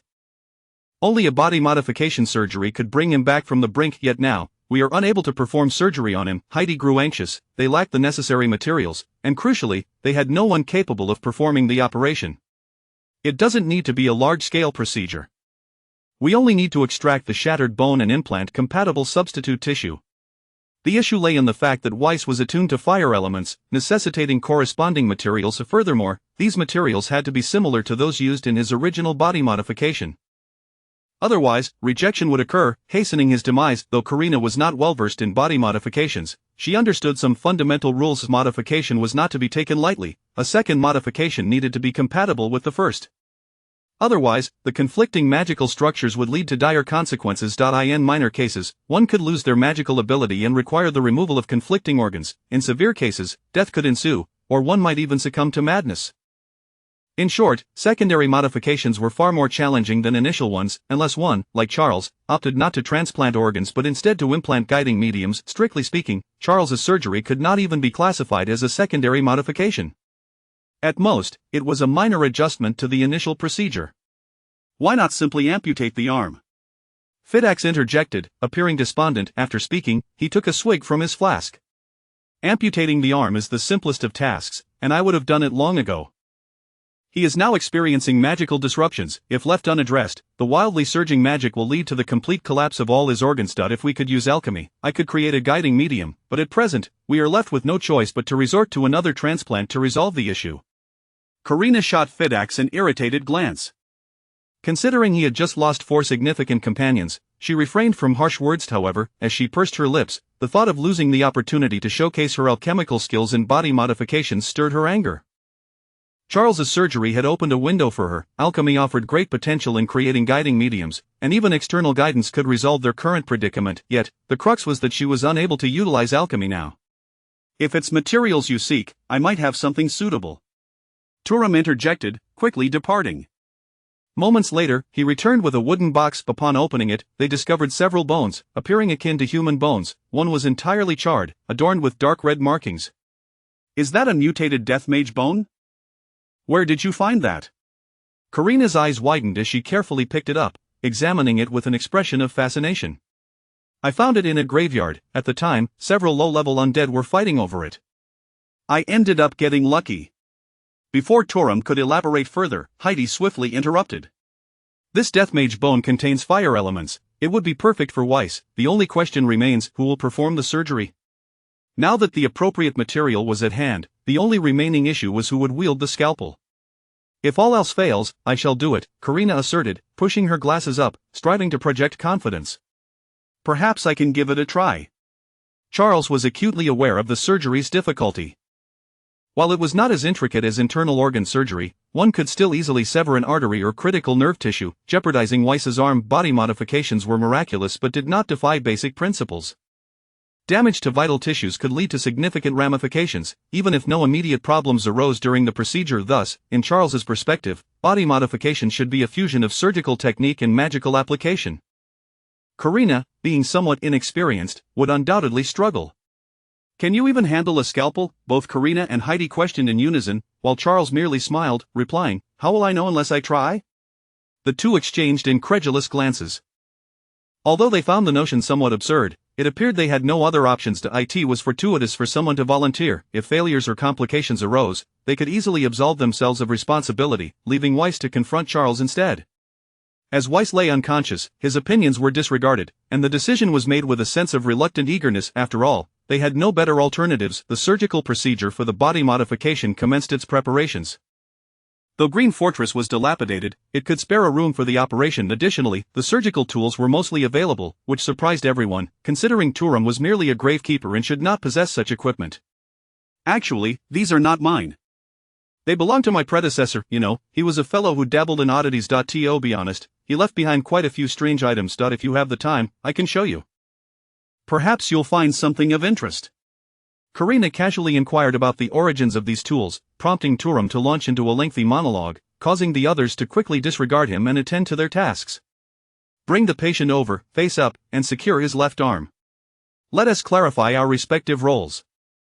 I will handle the bone transplant, Senior Heidi will stabilize his condition, Senior Karina will serve as my assistant, and Senior Turam will be on standby for any emergencies. Now, administer the medication to the patient, and then Senior Heidi can begin her incantations. Dressed in leather surgical garb and wearing a mask, Charles raised his hands and began assigning tasks, leaving everyone blinking in astonishment at the surreal scene. Present were all red-collared apprentices, yet it was Charles, the lone blue-collared one, who dared to issue commands, and remarkably, he exuded an air of authority that left no room for dissent. Be cautious. Your water element aura must not be revealed. Weiss is surrounded by fire elements, and those two elements are sworn enemies, easily igniting conflict. Karina stood beside Charles, adjusting her glasses. Her words served as both a reminder and her last show of defiance as a senior. I understand. Let us begin. Charles barely acknowledged her, instead giving Heidi a nod. The renowned healing senior promptly administered a green potion to Weiss, then grasped her staff to commence her spellcasting. This potion served as a supplemental aid, allowing the patient to temporarily lose consciousness and slip into a state of stupor. Charles had experienced it once during his own surgery, and to be honest, its efficacy was remarkable. As Heidi completed her incantation, Charles instructed Karina to hand him the scalpel. The sterilization protocols in this world were far from rigorous. This surgery was conducted in a decidedly non-sterile environment. Charles felt ill at ease with such conditions. Although he understood that magic could remedy these issues, he still found the surgical circumstances to be excessively rudimentary and frivolous. But given the circumstances, he had no choice. Upon receiving the scalpel, he focused all his attention on the exposed arm. Orthopedic surgery was not Charles's forte, but fortunately, the procedure's complexity was manageable. He carefully incised the wound, avoiding major blood vessels and nerve tissues, then used forceps to extract the shattered bone, placing it in a nearby tray. This process did not take long, yet his deft technique astonished everyone. Is this truly his first surgery? Why does it feel like his technique surpasses even that of Paul? How would I know? But honestly, his skills are impressive. Perhaps for future body modification surgeries, we could seek his assistance. Heidi and Karina exchanged glances, their hearts racing with astonishment. They had stumbled upon a treasure for wizards. The theory behind body modifications was commonly studied. They could easily rattle off elaborate explanations, yet few could actually wield a scalpel. It required both a high degree of talent to handle organs, bones, blood vessels, and nerve tissues without trembling, as well as extensive practice. Even dissecting corpses required relentless honing to gain the confidence to perform a simple body modification. Charles embodied both qualities, possessing the innate talent for surgery and an effortless grace that made the process seem almost effortless. Is this blue-collared apprentice truly capable? I suspect that most red-collared apprentices lack his finesse. At the very least, he surpasses Paul, who is already one of the most skilled in body modification among red-collared apprentices. When compared to this blue-collared junior, there remained a significant gap. Karina suddenly entertained the outrageous thought, could it be that this fellow has been performing surgeries since he was in the womb? Upon successfully extracting the shattered bone, the next crucial step was to implant the death mage bone. Charles knew little about this unique bone, but Karina provided some clarification. The so-called death mage bone was not the bone of a specific individual, it was a special material that naturally formed in areas rich in the aura of death, such as graveyards. The undead coveted it, as it could facilitate their evolution and enhance their strength. Moreover, death mage bones were prone to various mutations. For instance, the one Charles intended to implant in Weiss was infused with a powerful fire element. Oh, it seems to have grown 3 centimeters, and the positioning is also off. As Charles attempted to place the bone into Weiss's arm, he suddenly realized that the proportions were not fitting. In fact, it was not merely a matter of proportions. This bone was not a standard arm bone at all, and the integration with the soft tissue was entirely mismatched. Death mage bones could adapt to their hosts. The undead merely needed to affix the bone to any part of their bodies, and it would soon conform perfectly. The same applied to living beings, so this concern was unnecessary. Just continue with the surgery. Karina's words prompted Charles to glance at her. He was aware of the remarkable capabilities within the world of magic, but such astonishing adaptability exceeded his expectations. Nevertheless, since she had spoken, he chose not to dwell on trivial details. Charles positioned the bone as best as he could, then proceeded with the repair of blood vessels and nerve tissues. This required finesse, yet Charles's technique was exceedingly proficient. As the leading surgical physician, this type of repair was well within his capabilities. Gradually, he almost forgot the world around him, as if he had been transported back to the cherished memories of working under the shadowless lights. fine-toothed forceps, and prepare a drainage tube. The patient's inner tissue shows mild infection, requiring sterilization and drainage of the purulent fluid. Suddenly, Charles extended his hand, muttering a stream of incomprehensible phrases. Karina's eyes widened in confusion, her expression one of bewilderment. "Nurse Lin, did you not hear me? There's nothing in my hand." Charles furrowed his brow, preparing to question her, only to turn and meet Karina's astonished gaze. He momentarily lost his train of thought, shook his head, and then picked up a small forceps, ready to excise a necrotic tissue. He finally regained his focus, realizing that he was no longer the city's top surgeon, and that he was not alongside the head nurse with whom he had collaborated for years. However, at that moment, a sudden upheaval occurred. Weiss began to tremble violently, as countless fire elements coalesced. The recently implanted bone turned increasingly dark, as tendrils of death energy began to infiltrate Weiss's body, causing him to grimace in agony. This unforeseen event caught everyone off guard, leaving them momentarily at a loss for how to proceed. Chapter 20. No more concealment. The purification of holy energy. The situation concerning Weiss was deteriorating rapidly. The fire element and the pitch-black death energy were entangled in a fierce struggle, clearly having made a catastrophic error. The original fire elements, which abhorred the death energy, were not as docile as those within the bones of the death wraith. This was hardly surprising, for the fire elements and the death wraith's bones were born from the foundation of death energy, allowing them to coexist peacefully. In contrast, the fire elements within Weiss's body perceived the death energy as an invader, launching an assault akin to immune cells under attack. In such circumstances, Char could not continue the surgery. He was forced to pause and look towards Karina, hoping for her guidance. The death energy must be suppressed, otherwise, Weiss would undoubtedly perish. Heidi, continue to maintain the restorative magic. Tullum, you and I will summon the light elements to assist Weiss's original fire elements in subduing the death energy. Remember, do not employ any magic, Karina instructed. Upon finishing her statement, she began to release her magical power. At this moment, she could not utilize magic spells, and she could not afford to expend too much magical energy. She could only condense a small amount of light elements, gathering them at the core of her palm. Tullum was in slightly better condition, but he too bore injuries and could not exert himself too much. Fortunately, the light elements held a modicum of restraining power over the death energy. Under the combined efforts of the two elements, the death energy from the death wraith's bones was temporarily subdued. "May I proceed with the surgery now?" Char inquired, indicating Weiss's arm. With the situation under control, he was prepared to resume his unfinished work. "Of course, did you think we were merely spectating?" Karina retorted, her tone laced with irritation. Her complexion was somewhat pale, clearly indicating that even without using magic, summoning magical energy was quite taxing for her. Shrugging his shoulders, Char resumed his incision, but before he could excise the necrotic tissue, Weiss began to tremble violently once more. The previously subdued death energy surged back to life, the bone visibly deforming at an alarming rate, perfectly aligning with the connection point. However, this was not a positive development. The connected tissue began to darken slightly, seemingly tainted by the death energy, undergoing a process of assimilation. "Damn it, Char, come over here and assist!" Karina shouted, recognizing that the situation had grown dire. The death energy contained within that bone far exceeded their expectations, attempting to invade Weiss's original bodily tissues. This scenario was eerily reminiscent of Char's earlier transplantation. Char would become a siren, while Weiss would transform into an undead creature. As Weiss's fire elements retreated further, the soft tissue at the connection point rapidly turned black, leaving Char with no choice but to intervene. However, after exerting himself tirelessly, he failed to condense even a single light element. It was only then that he recalled that due to his previous surgical modifications, he could now only gather water elements. The original light elements had been thoroughly suppressed. "It seems I cannot do this. If I continue to release magical energy, it will attract water elements, making the situation potentially worse," Char admitted with considerable embarrassment. Karina merely rolled her eyes in response, remaining silent. What could she do? After all, she had led that surgery, and if anyone bore responsibility for the current predicament, it was primarily hers.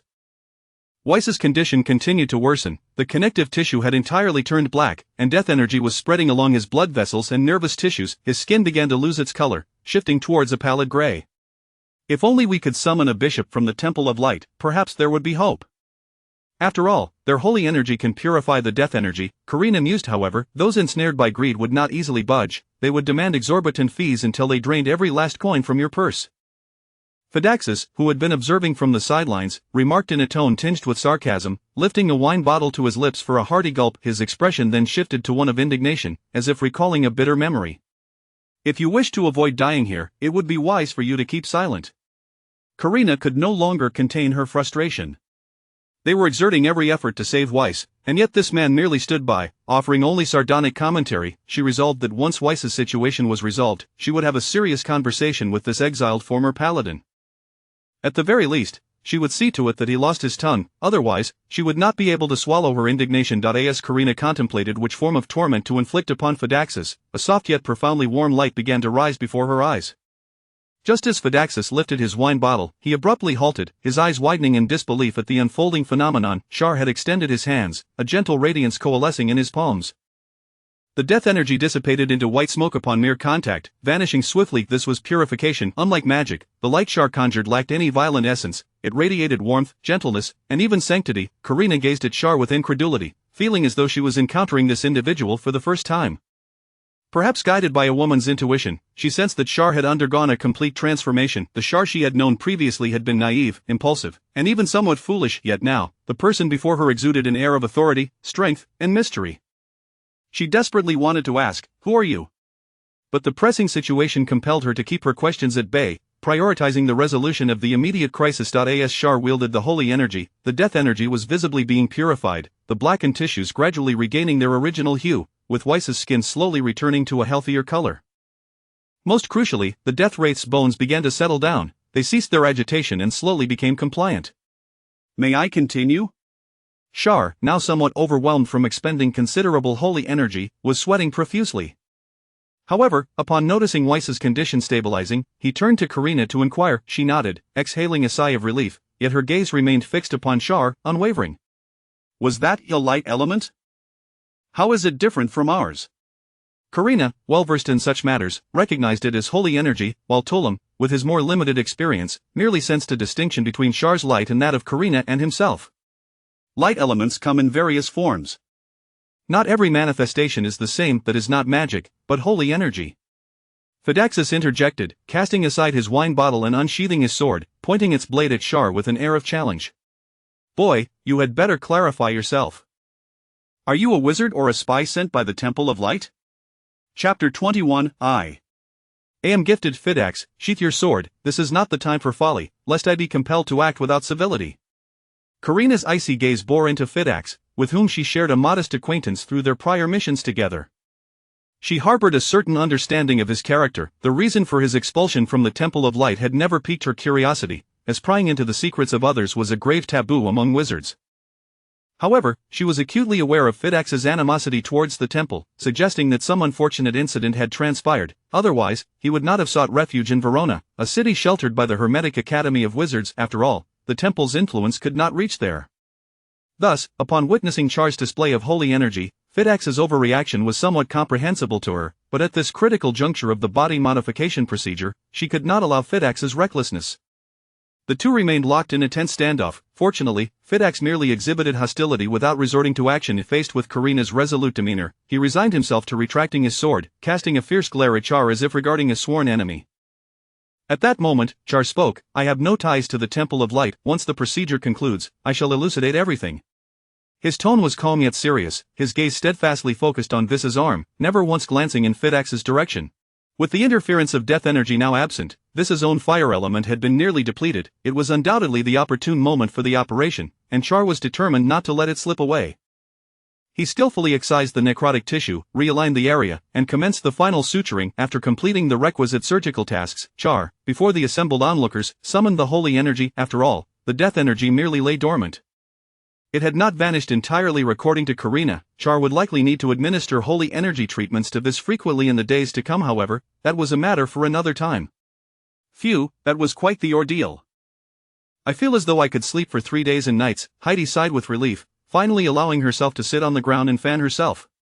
"Vissa's condition requires monitoring. We cannot leave Green Castle for at least a few days. Tullum, please escort him back to his quarters, and we shall discuss the watch schedule shortly."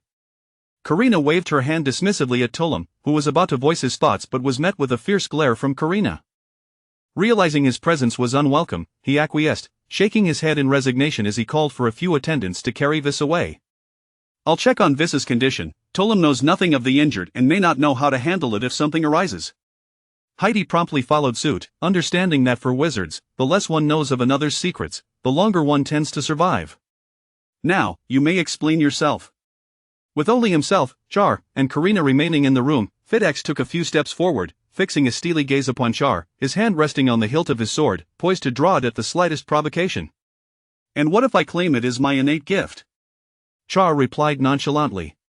"To be honest, I am unaware of how I came to possess this ability. In the Null Cemetery, I fainted just like you, unaware of what transpired upon awakening. I felt as though I had gained something. Initially, I thought it was merely the restoration of my perception of light elements. However, when I attempted to condense the light elements earlier, it proved ineffective. Upon your suggestion, I tried to condense this energy, and to my astonishment, it turned out to be what you refer to as holy energy." As he spoke, Char removed his mask and leather attire, fabricating a tale. He was unwilling to divulge the matter concerning Winnie, for the secrets of the Null Cemetery were not something he wished to share broadly. This was already his secret, and as a wizard, he was bound by the principle of secrecy. "You are lying. Holy energy is an exceedingly rare phenomenon among countless devotees' prayers. Only a select few are granted such miracles. Die in the Temple of Light. Those who wield holy energy are seen as favored by the gods of light, earning the right to become bishops, or at the very least, bishop candidates. Do you presume we are children?" Fidex's face contorted with rage. He felt mocked, his grip tightening on the sword's hilt, as if prepared to cleave the handsome blue-haired man in two at any moment. "I have explained the origins. Whether you believe it is your prerogative. Moreover, holy energy is not exclusive to the Temple of Light. Some individuals are born with such gifts. While it may be a miracle within the temple, among us wizards, it bears no distinction from magical power. Just as wizards naturally resonate with certain elements, holy energy similarly chooses specific individuals as its vessels. Do not forget that in the wizarding community, those who wield holy energy are not uncommon. The Hermetic Academy boasts a mentor who possesses the same." "Are you suggesting that this mentor is also an undercover agent sent by the Temple of Light?" Karina asserted with conviction, her words evidently defending Char, even invoking the entire wizarding community and the Hermetic Academy, a weighty endorsement indeed. Fidex seethed, feeling the sting of her words, yet unable to counter her argument. To him, Karina's statement implied an additional layer of meaning. He was merely a pariah expelled from the temple, a mere insect sheltered beneath the grand tree of the Hermetic Academy, while Char was a blue-collar apprentice of the institution. In other words, he was nothing more than an outsider. When had he dared to question the authority of the establishment? "Which mentor possesses holy energy?" Char inquired with interest, intrigued by Karina's revelation that someone within the academy wielded holy energy. Perhaps a visit for guidance was in order. "You do not know?" Karina turned to him, regarding him as though he were a fool. "I do not know," Char replied, perplexed by her expression. "Well, perhaps you should familiarize yourself more with your mentor. The only mentor in the academy who possesses holy energy is Mentor Zola. It is astonishing that as her disciple, you are unaware." Karina rubbed her forehead, bemused by the fact that the knowledge of Mentor Zola's possession of holy energy was common among the red-collared apprentices. "Is that so?"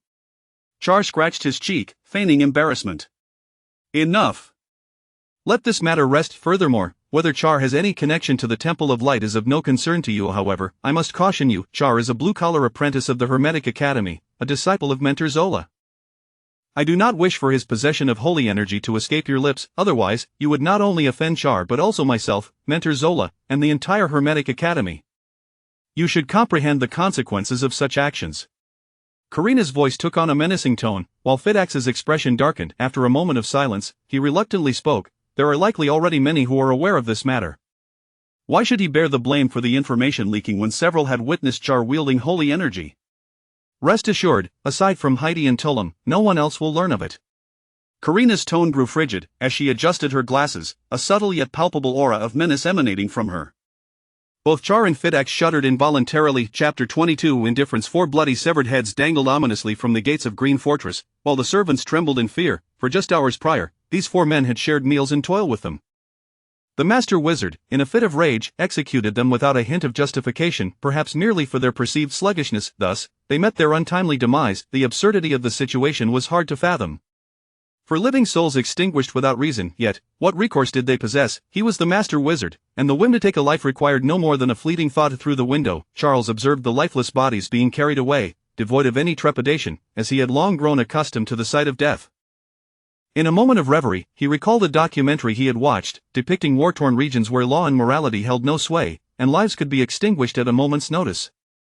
This world, it seemed, was even more ruthless. Perhaps, he mused, he had been somewhat naive, having shared life and death, and partaken in a harrowing procedure to save a comrade, Charles believed that the wizards were not devoid of emotion.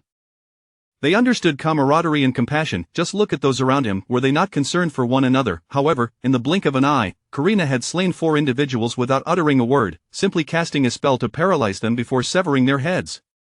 All because they had entered the operating room, bearing the burden of suspicion for having witnessed the sacred energy at play. Yes, mere suspicion had cost them their lives. The wizards remained a cold-hearted lot. Companionship was but an illusion for Charles. They might sacrifice for certain causes, yet far more often, they would take a life without a second thought. Thus, Charles resolved to etch this lesson into his memory, for should he forget, his fate would surely mirror that of the 4 servants. Come, let us convene, Karina beckoned, having just washed the blood from her hands. She displayed no trace of emotion, clearly regarding the act of murder as a trivial matter. Following her, Charles regarded Karina's silhouette as if seeing her for the first time. She was of average height and build, her appearance unremarkable yet pleasant, framed by glasses that lent her an air of intellect. She resembled an ordinary university student, who would suspect that such an innocuous-looking woman could so casually extinguish 4 lives, and with a demeanor as serene and untroubled as if she were merely quenching her thirst. One could hardly imagine a typical woman shrieking at the sight of a single chicken being slaughtered, yet here was Karina, so composed after taking 4 lives. Indifference was the only term that came to mind. Upon arriving at their original meeting room, Charles settled into his seat, casting his gaze across the table to see Tullum and Heidi engaged in light-hearted conversation. They had been present during Karina's act of murder, yet exhibited no semblance of shock. Killing a few servants seemed a commonplace occurrence to them. Not only they, but even Fadakis showed no reaction. It was evident that he was well acquainted with such grim realities. Life, in this world, perhaps was as inconsequential as the grass beneath one's feet. Charles couldn't help but reflect that it was not just Karina who embodied indifference, it extended beyond the wizards to encompass the very fabric of humanity in this world. Do you believe those 4 deserved their fate?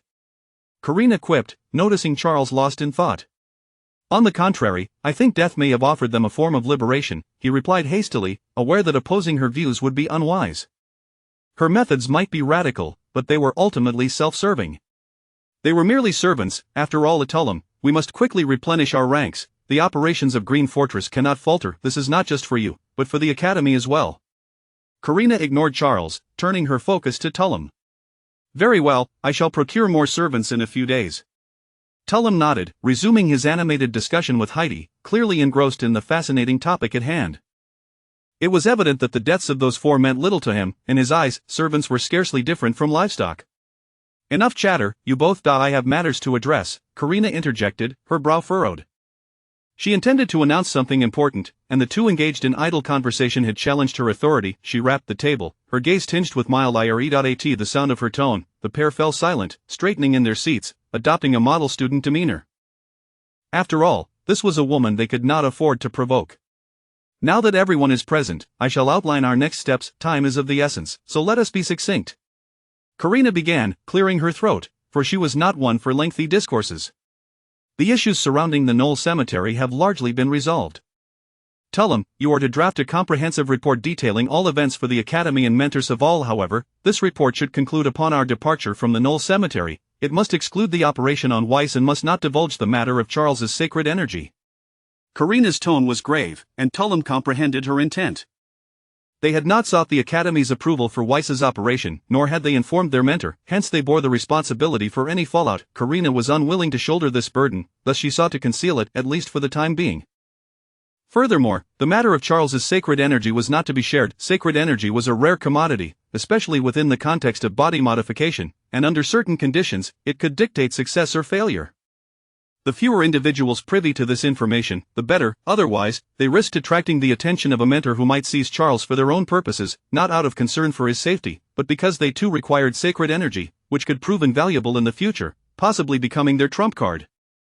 Thus, aiding Charles in maintaining this secret was, in essence, aiding their own future endeavors. Seeing Tullum and Heidi nodding in understanding, Karina continued, next, we address Weiss. Although he remains unconscious, his condition is stable, and barring any unforeseen circumstances, he should awaken within 2 to 3 days.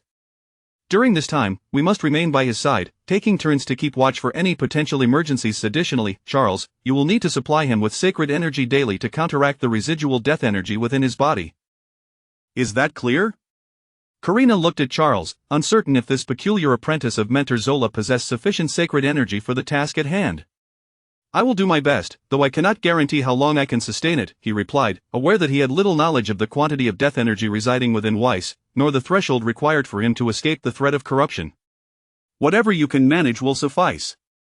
After all, this endeavor will yield benefits for you as well, Karina implied, yet Charles was taken aback, unsure of what benefits he might derive from this situation. We must remain at Green Fortress a few more days. When we return to Verona will depend on Weiss's recovery. However, we must exercise caution. We are all injured and unable to wield powerful spells. This period should be dedicated to recuperation. Tullum, if you have any useful items, feel free to present them. They can be traded for credits, which we shall compensate you for. Upon finishing her statement, Karina turned to Tullum, who simply shook his head in resignation. He had no suitable potions to remedy their collective predicament. In truth, their ailments exceeded the scope of ordinary healing potions. Karina had suffered backlash from forbidden spells. Her condition would require time to mend, likely not returning to normal for at least a year or more. She and Heidi had overexerted their magical energy and sustained internal injuries from battle, estimating their recovery would take 2 to 3 months. Weiss, still in a state of unconsciousness, had a complex situation. His injuries were undoubtedly severe, yet the timeline for recovery remained uncertain due to the body modification. As for Charles, he appeared relatively unscathed, yet after such a fierce battle, it was likely that he bore some injuries. However, considering he wielded sacred energy and almost miraculous remedy, his situation was likely the most optimistic among them. Yet, he lacked combat capability. If they were to face an enemy assault, it would be a miracle if he could protect himself, let alone assist the others. The atmosphere in the meeting room grew tense. They were not without enemies aside from the undead lurking in the Knoll Cemetery. There were always adversaries to contend with. The wizards were a competitive breed. Resources were limited, and the more individuals involved, the less would remain for oneself. The Hermos Wizard Academy forbade violence among its students. Any infraction would result in severe punishment. However, this rule applied solely within the academy's confines. Outside its walls, the institution typically refrained from investigating incidents. Consequently, throughout their development, resource competition often cultivated a few enemies. While those foes might hesitate to act within the academy, the same could not be said for a place like Green Fortress. Let us hope none discover our current state. Heidi clasped her hands together, assuming a prayerful posture. Indeed, during this time, we must avoid venturing outside and refrain from revealing our diminished combat capabilities. Karina concurred, taking a deep breath, her expression solemn. With her condition being the most dire and enemies seemingly numerous, caution was paramount. Having concluded their discussions, the group deliberated on finer details, such as whether Tullum should mention their injuries in the report and what strategies to employ should complications arise, with the foremost priority being to safeguard their lives. In the end, they engaged in conversation for quite some time before dispersing. Charles, utterly exhausted, returned to his room and collapsed onto his bed, falling into a deep slumber. The others were similarly fatigued. The ensuing days were relatively tranquil. Charles provided Weiss with sacred energy daily to suppress the dormant death energy within him. Interestingly, the death energy exhibited a certain intelligence. Each time Charles infused sacred energy, it would retreat deeper within. Initially, it would emit wisps of purified smoke, but after 2 days, it became increasingly elusive. Charles found himself intrigued, even contemplating the idea of inspecting Weiss's wound to examine the condition of the death element. Unfortunately, before he could act on this notion, Weiss awakened. This was a positive development. Once he regained consciousness, the need for constant vigilance would dissipate, allowing him to call for aid should any complications arise. However, for Weiss, the realization of the body modification performed during his unconscious state left him bewildered. Let us settle the accounts. The others gathered around Weiss. Karina adjusted her glasses, taking up a pen and notebook, speaking as she recorded the details. Everyone present contributed to this body modification procedure. Your payment will vary based on your level of involvement. Tullum, since your contribution was minimal, you owe 20 credits. Heidi, who maintained the healing spells throughout the operation, owes 50 credits. I was present to support, so my share is 60 credits. Charles, as the lead surgeon, your efforts accounted for the majority of this operation. Even with a discount, you owe 100 credits. The death element you received was supplied by Tullum, and at market value, you owe him an additional 50 credits. In total, you owe 280 credits. Karina completed her calculations and presented the figure to Weiss, who remained unresponsive for an extended moment. Wait, I never asked you to perform this operation for me. I cannot accept this exorbitant fee.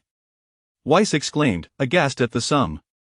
Without the operation, your life would have been forfeit. Besides, consider it a blessing in disguise. The death element is a rare material, and this procedure will undoubtedly enhance your magical prowess. Karina chuckled, while Weiss fell silent. He understood the value of the death element. It was indeed a coveted material, especially one infused with elemental fire. 50 credits seemed a fair price, yet the total expense felt rather steep. However, there was no arguing against the inevitable. Despite his reluctance, Weiss found himself jotting down an IOU. His credits were insufficient to cover such a hefty bill. Very well, Charles's share can be adjusted to mine.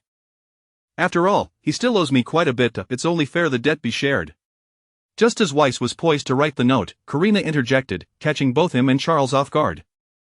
A glance exchanged between the two revealed mutual resignation. Karina had clearly orchestrated this entire situation from the outset. Originally, it was only Charles bearing the burden of debt, but now Weiss was ensnared in the same predicament. This was a cunning calculation indeed. Chapter 23, Academy Commission. The Corps sorting station stood before the task registration office of Helmer Wizard Academy, and Charles could not help but display a wistful expression. He had once envisioned himself arriving at this place, yet he never anticipated that he would do so in such solitary circumstances. Having just returned to Verona, Karina, Heidi, and Weiss had banded together to seek out their mentor, Savar. Submitting the report on Tullum was merely a pretext. The true reason was that they required refuge. As Karina had previously stated, they were currently in a vulnerable state, and should they be pursued for vengeance, they would be left with no choice but to endure the blows. Throughout their journey, they had been on edge, doing their utmost to remain inconspicuous. After all, on the path of a wizard's growth, one must rely on competition, and having survived to this day, they naturally had no shortage of enemies. Verona was relatively safe, yet they felt it insufficient, which led them to seek shelter in the tower of Mentor Savar. Naturally, each of them had their own reasons. Karina publicly declared her intent to write a thesis, seeking her mentor's assistance. Heidi claimed to have encountered a bottleneck in her magical training, hoping for guidance. Weiss, however, was rather peculiar. Unable to admit to undergoing a physical transformation, he inexplicably expressed to others that he was filled with existential doubts and needed his mentor to enlighten him. What could a wizard apprentice possibly question about life? In any case, they had thus retreated to Savar's tower, and then they did not emerge again. It was only at this moment that Charles suddenly realized he felt like a child without a home, encountering problems and having no one to turn to for help, let alone seek refuge. He had no idea where Mentor Zola's disciples were. He currently lacked anyone with whom he could consult. Charles sighed. Others believed that being under Mentor Zola's tutelage was glamorous, yet only he knew how unreliable this mentor truly was.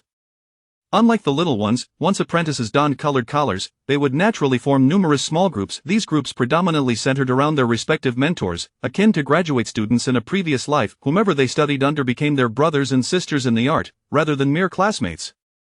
Just like now, Karina, Heidi, and Weiss were all disciples of Mentor Savar. Although this was not apparent in everyday interactions, when trouble arose, they instinctively huddled together. Only he, an outsider, was cast aside. Although there were reasons for this, Charles still felt a sense of exclusion. The upside was that Karina had entrusted the stone cottage to him, sparing him from wandering the streets. The downside was his isolation, making it impossible for him to seek tasks or find someone to offer guidance. Well, relying on others is less reliable than relying on oneself. In the end, this world must be traversed alone.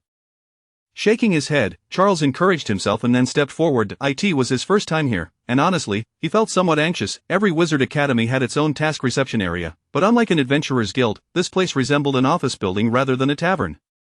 There was no bar, no windows, and the spacious hall was devoid of any reception staff. While Charles was lost in thought, sounds echoed from the corridor. Heavy footsteps. Perhaps he should inquire.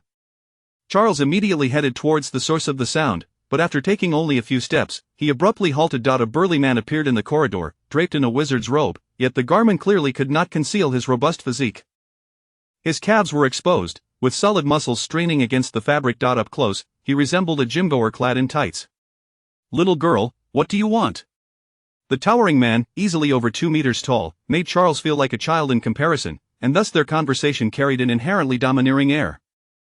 Charles thought, well, once again I've been misunderstood, but he had grown accustomed to such misinterpretations and did not plan to defend himself. The man was a red-collared apprentice, so regardless, Charles addressed him as senior.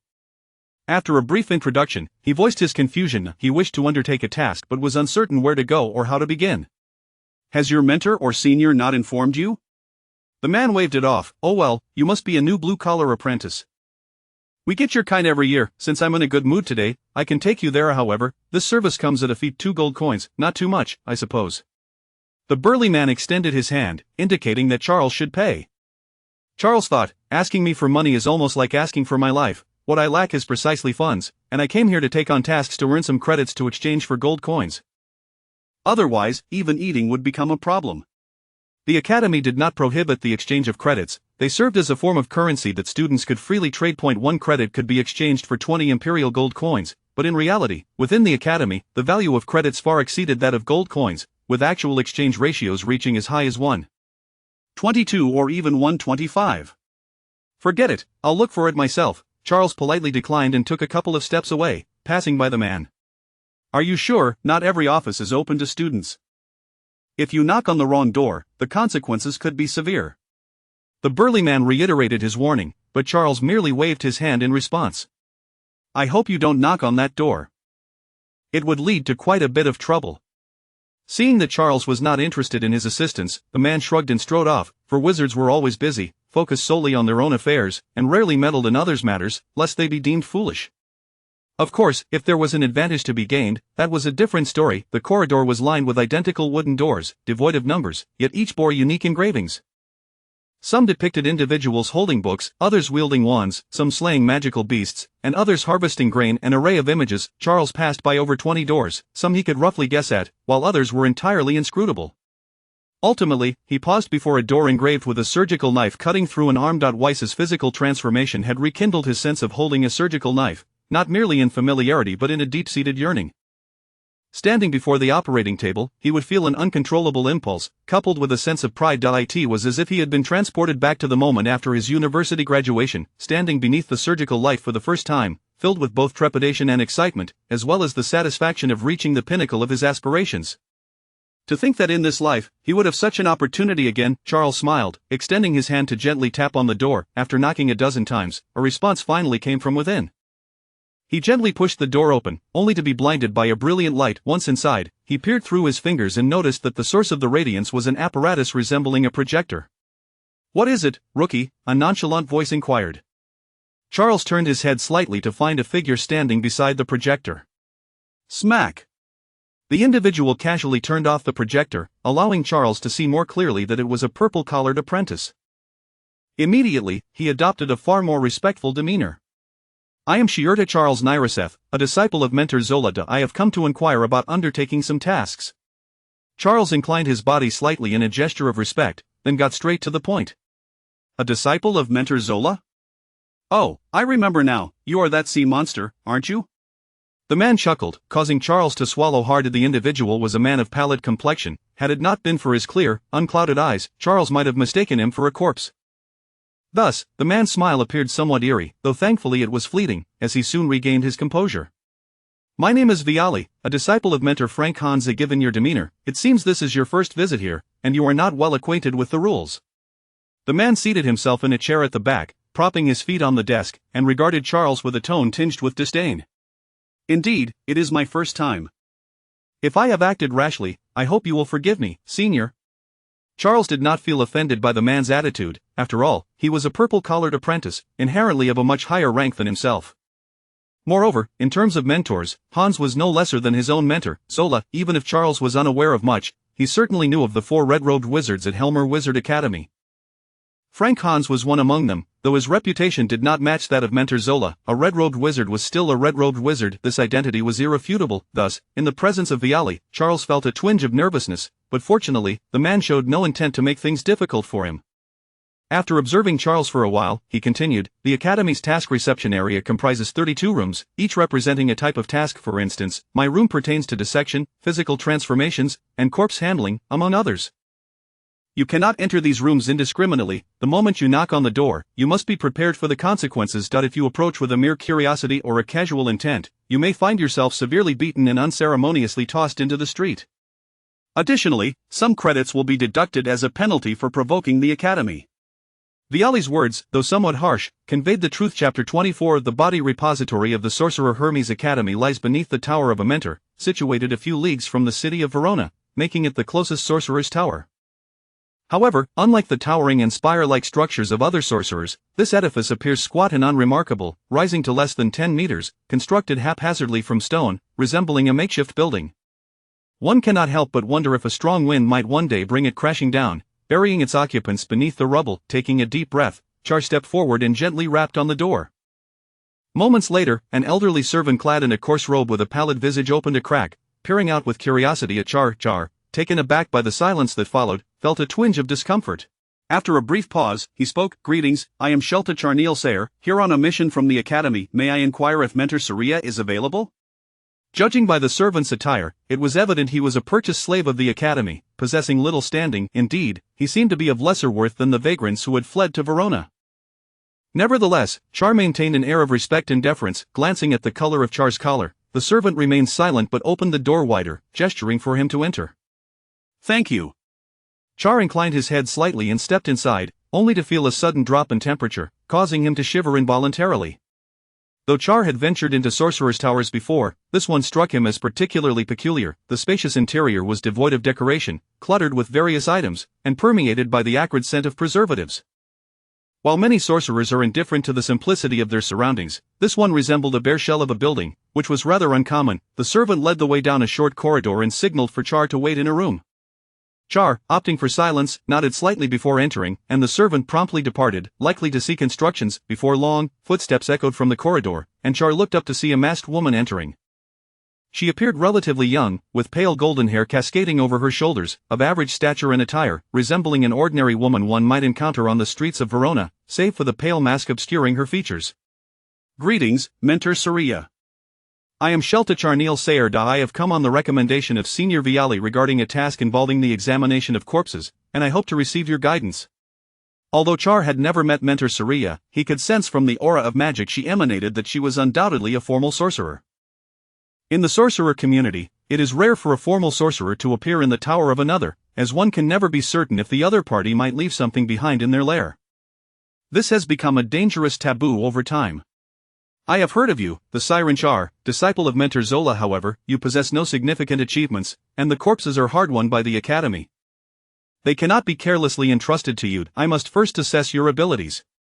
Saria opened the letter, glanced at its contents, and then gestured for Char to follow her. It was clear that this was an evaluation. As a formal sorcerer, she needed to ascertain Char's skills before deciding whether to assign him this task. Traversing the corridor, Saria continued onward until they arrived at the back door of the tower. The same servant, seeing them approach, opened the door, revealing a passageway. Only then did Char notice that this tower's back door connected to a vast underground space. After a brief walk, they reached a fork in the path, where a group of armored guards stood, exhibiting no reaction but exuding an air of intimidation. "This is the Academy's body repository, not a personal space of mine. Should your abilities meet my approval, you may enter from the other side next time, avoiding my tower." Additionally, these guards are specially crafted puppets. They are highly sensitive to energy. Do not assume that you can take anything without being seen. If caught, even Mentor Zola would be unable to intervene. Upon reaching the center of the fork, Saria explained to Char that she was merely responsible for managing the body repository, while the tower was her personal domain. The rear door was constructed solely for convenience and should not be regarded as a public passage. Through Saria's introduction, Char also took note of the opposite passageway, which appeared significantly wider than the one they were currently traversing. Clearly, that was the main entrance. After discussing a few prohibitions, Saria led Char towards the body repository. The deeper they ventured, the colder the air became, until they arrived at an iron door, where Char could even see frost clinging to its surface. "Open it." With a wave of her hand, the burly man beside the door turned and pulled it open, the metal groaning from disuse, shattering the surrounding silence. The flickering light cast long shadows of the two figures as Char instinctively covered his mouth and nose, for the odor within was quite unbearable. Sterilizing agents, formaldehyde, the stench of decay, and the metallic tang of blood. The air was thick with an amalgamation of foul scents that would overwhelm any ordinary person, and even Char, accustomed to the sight of corpses as a surgeon, felt a wave of nausea.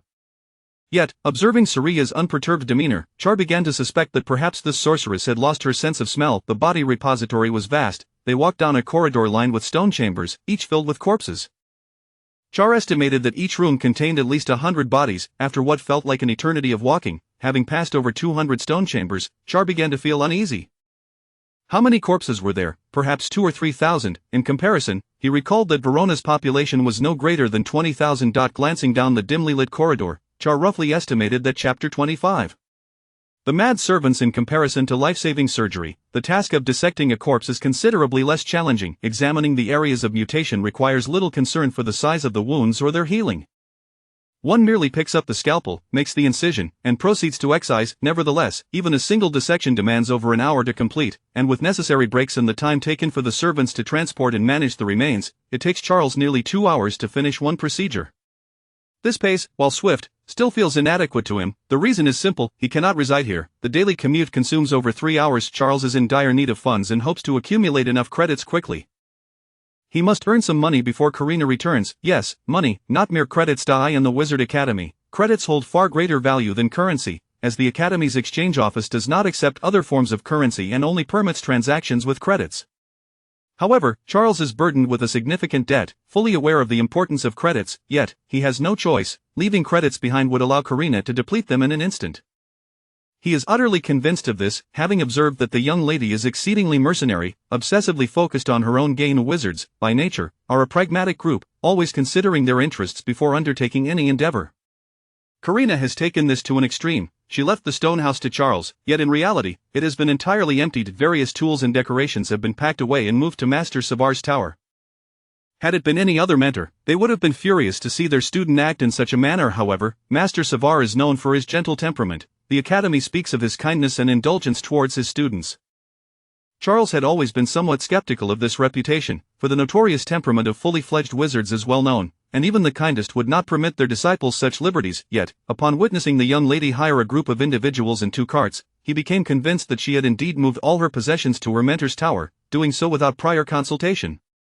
This was not mere negligence, it bordered on anarchy. As Charles watched her depart and turned to gaze at the now empty stone house, he felt a complex mix of emotions. Although he understood that Karina's actions were not rooted in distrust towards him, but rather a reflection of her character, it still stung. At the very least, she had left him a hard wooden bed. Continuously reassuring himself, Charles felt somewhat better, for from this perspective, she was indeed considering his well-being, albeit minimally. After several days of diligent effort, Charles finally earned a credit through Ball's connections. He contacted a blue-collar apprentice at the Adventurers Guild, and together they proceeded to the exchange office to complete the transfer of credits. The credits are recorded in an account-based system, and they can only transact at the exchange office. Upon receiving 23 gold coins, Charles felt his purse grow heavy, and his heart eased considerably. At least he no longer had to worry about filling his belly. Simultaneously, he resolved to trade for a credit each time he earned one. After all, no one knows when Karina will return. To play it safe, he must minimize the credits he leaves on record. Charles would wager that upon her return, Karina's first action would be to audit the accounts, leaving not a single credit for him. However, the pursuit of further income was not an easy endeavor. Charles gradually discovered that the corpses he was tasked with handling were becoming increasingly complex, their difficulties mounting, and the time and energy required were growing ever longer, perhaps under Master Saria's orders. Yet, after some time, he noticed that the corpses being delivered were often riddled with issues. Take, for instance, the current body before him, a woman, presumably in middle age, yet her face was grotesquely contorted, her eyes darting about erratically. Fortunately, it was only her eyeballs that moved, her limbs remained restrained. Still, Charles could distinctly sense a potent surge of magical energy rippling within her. Would this incision provoke any complications? He hesitated. Having spent a considerable amount of time in this world, he had developed a profound understanding of magical energy. Much like the circulation of the sea serpent's organs within him, this corpse too exhibited a magical cycle, and from its operational state, it appeared stable. However, if he were to intervene, he risked disrupting this equilibrium. What might ensue then, he could not fathom. This was not the first time Charles had encountered such a situation. In fact, many of the corpses delivered in recent days bore unmistakable signs of undeath. The term undeath encompasses a vast array of meanings, not merely referring to the wandering undead of Knoll Cemetery, but rather all forms of death-related mutations. For instance, a corpse that has returned to life falls within the category of undeath. They lack the flames of a burning soul and do not exude a suffocating aura of death. More often than not, they resemble ordinary individuals, yet they are undeniably deceased, devoid of any human consciousness. They exhibit aggression, for an aversion to the breath of life is a shared trait among all undead beings. Over this period, Charles had handled several such corpses, and the excision of organs imbued with magical energy would incite their instinctual rage, compounded by their loathing for the living, resulting in an even more violent reaction. After much deliberation, Charles resolved to proceed with the incision. After all, the limbs were bound. Even if complications arose, it was unlikely they could break free. Observing for a moment, he noted that most of the mutated areas were located within the abdominal cavity. Thus, he began at the lower abdomen, gently slicing through the flesh with his scalpel to reveal the internal organs. However, before he could remove the mutated portions, the body reacted violently. The corpse trembled violently, the surge of magical energy escalated, spiraling out of control, catching Charles off guard, for he had yet to touch any of the mutated regions. He had merely incised the flesh. This body was not right. Instantly, Charles's instincts heightened. He refrained from continuing the procedure and stepped back 2 paces. Bang! To his astonishment, the corpse lunged upward, the iron chains proving entirely ineffective. As the creature surged, Charles had no time to react and was promptly knocked to the ground. A gasp, the corpse opened its mouth, instinctively attempting to bite him. Fortunately, Charles managed to grasp its throat, preventing it from achieving its goal. However, the sensation was unpleasant. The creature's mouth was filled with a viscous black muck, reeking to high heaven. Even through his mask, Charles felt his nose assaulted by the stench. What was happening? The heart of the sea serpent thumped wildly, yet he felt no surge of adrenaline. He remained calm, glancing back at the operating table only to discover that the iron pins had been left uninserted.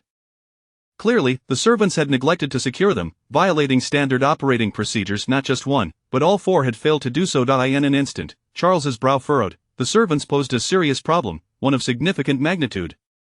4 individuals had been present, and it was implausible for them all to forget to insert the pins. This was evidently intentional. They had delivered a corpse with pronounced signs of undeath without securing it.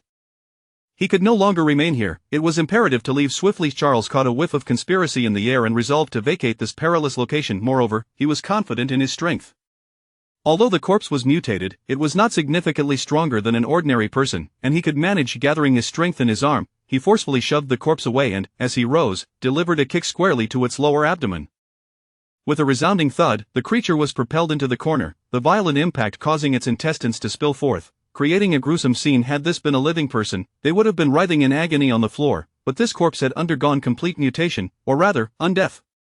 It felt no pain whatsoever. Even as its intestines flowed freely, it exhibited no signs of distress. Driven by instinct, the corpse harbored an intense aversion to the breath of life, and it rose once more, undeterred by its spilling entrails. Its singular thought was to rend the throat of the living fool before it, questioning why it had perished while its prey remained alive. No, they must all die. Every living being must perish. It opened its mouth, emitting a garbled growl, and lunged once more, intent on sinking its teeth into Charles's throat, yearning to taste his blood and share in the experience of death. Charles was no novice without combat experience. He understood how to fight. As the corpse lunged, he raised one hand to block, seizing its throat, and then stepped right, maneuvering behind the creature. With a swift motion, he gathered holy energy in his palm, guiding it down the body and thrusting it deep into the wound, directly into the creature's abdomen. The corpse convulsed as if electrocuted.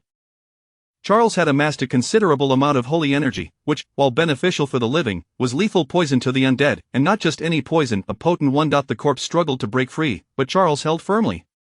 Before long, its magical response began to fade, collapsing like a pile of rotting flesh. At that moment, 4 servants burst into the room, wielding bone saws and heavy axes as weapons, their eyes bloodshot and wild, resembling frenzied beasts.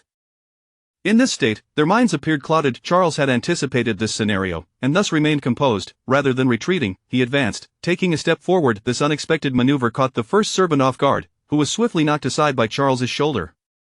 The second servant soon followed, raising his axe to strike at Charles. Though he wielded considerable strength, it was evident he lacked training. His force was scattered, and his speed insufficient, allowing Charles to evade with ease. Before the servant could recover, Charles lunged forward, driving his scalpel into the servant's eye. This was no mere incision of the eyeball, it pierced directly into the brain, delivering a swift death. Strictly speaking, this marked Charles's first act of murder, yet he felt no psychological burden. After all, it was these individuals who sought to kill him. It was a matter of their survival or his, a choice that required little contemplation. Having dispatched 1, 3 remained. Charles had initially intended to flee, but the remaining servants clung to him tenaciously, while 1 guarded the exit, denying him the chance to escape. After a brief struggle, Charles found himself near the workbench, seizing a bone saw from its surface and turning to strike at one of his assailants. To his surprise, the servant did not dodge or evade. Instead, he charged at Charles, prepared to exchange blows. Madman, Charles muttered under his breath, rotating the blade from an offensive thrust into a defensive maneuver, causing the 2 weapons to clash and spark, revealing that both possessed considerable strength. However, Charles had no intention of engaging in a battle of brute force. He subtly adjusted his blade, removing its point of leverage, causing the servant to stumble forward. At that moment, Charles maneuvered behind him and swiftly kicked the other servant away. Before the first servant could regain his footing, Charles spun around, the blade slicing through the air to sever his throat. Blood and fragments of bone erupted forth. The servant stationed at the door now moved. The situation had escalated to 2 against 1, and they still held the advantage. They were confident, having undergone special enhancements for their work, their strength 3 to 4 times that of an average person, making them formidable opponents for any ordinary wizard. Fortunately, Charles was no ordinary wizard. He had consistently trained and had learned numerous combat techniques from Ball. With a blade in one hand and a sturdy iron tray in the other, he prepared for the oncoming assault. The two servants advanced from opposite sides, attempting to exploit any weaknesses in his defense, yet Charles ignored the one on the right, instead charging at the one on the left, thrusting his knife forward. The other servant also bore a weapon, adopting a stance that suggested a willingness to trade injuries. Naive, Charles muttered, and in the instant they crossed paths, he tilted his body slightly. The blade grazed his leather apron, leaving a mark but failing to penetrate. Although the opponent did not inflict harm, Charles was not about to let the opportunity slip away. With a swift motion, he lifted his forearm and, without exerting force, grazed the servant's neck as they passed. As soon as his foot touched the ground, Charles propelled himself upward, executing a powerful spinning kick that sent the servant crashing into the corner. While the kick delivered significant force, it did not cause substantial damage. Nonetheless, it was inconsequential. The servant's neck gushed blood, saturating half of his clothing. Losing more than a third of one's blood would lead to immediate shock, and a little more would likely result in death. Charles was unsure whether this world's inhabitants would respond similarly, but seeing the light fade from the servant's eyes suggested they were nearing the threshold. Having dispatched 3 of them, the remaining servant was clearly panicked.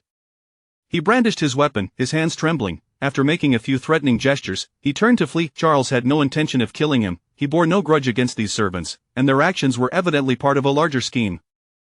However, just as Charles prepared to pursue, a blood-curdling scream echoed through the air. Charles hastened to the door, only to find a fearsome beast gnawing on the servant, its head already halfway consumed, the sound reminiscent of crunching dry noodles. Taking a deep breath, Charles recognized that this beast had undergone undeath. He recalled it had been stored in the stone chamber, one of the few well-preserved beast corpses. He had kept a close eye on it. Compared to ordinary humans, dealing with such a beast in its state of undeath would prove far more challenging. Beasts possess inherently formidable physicality, and while some of their special abilities may be rendered inactive, their sheer strength could wreak considerable havoc.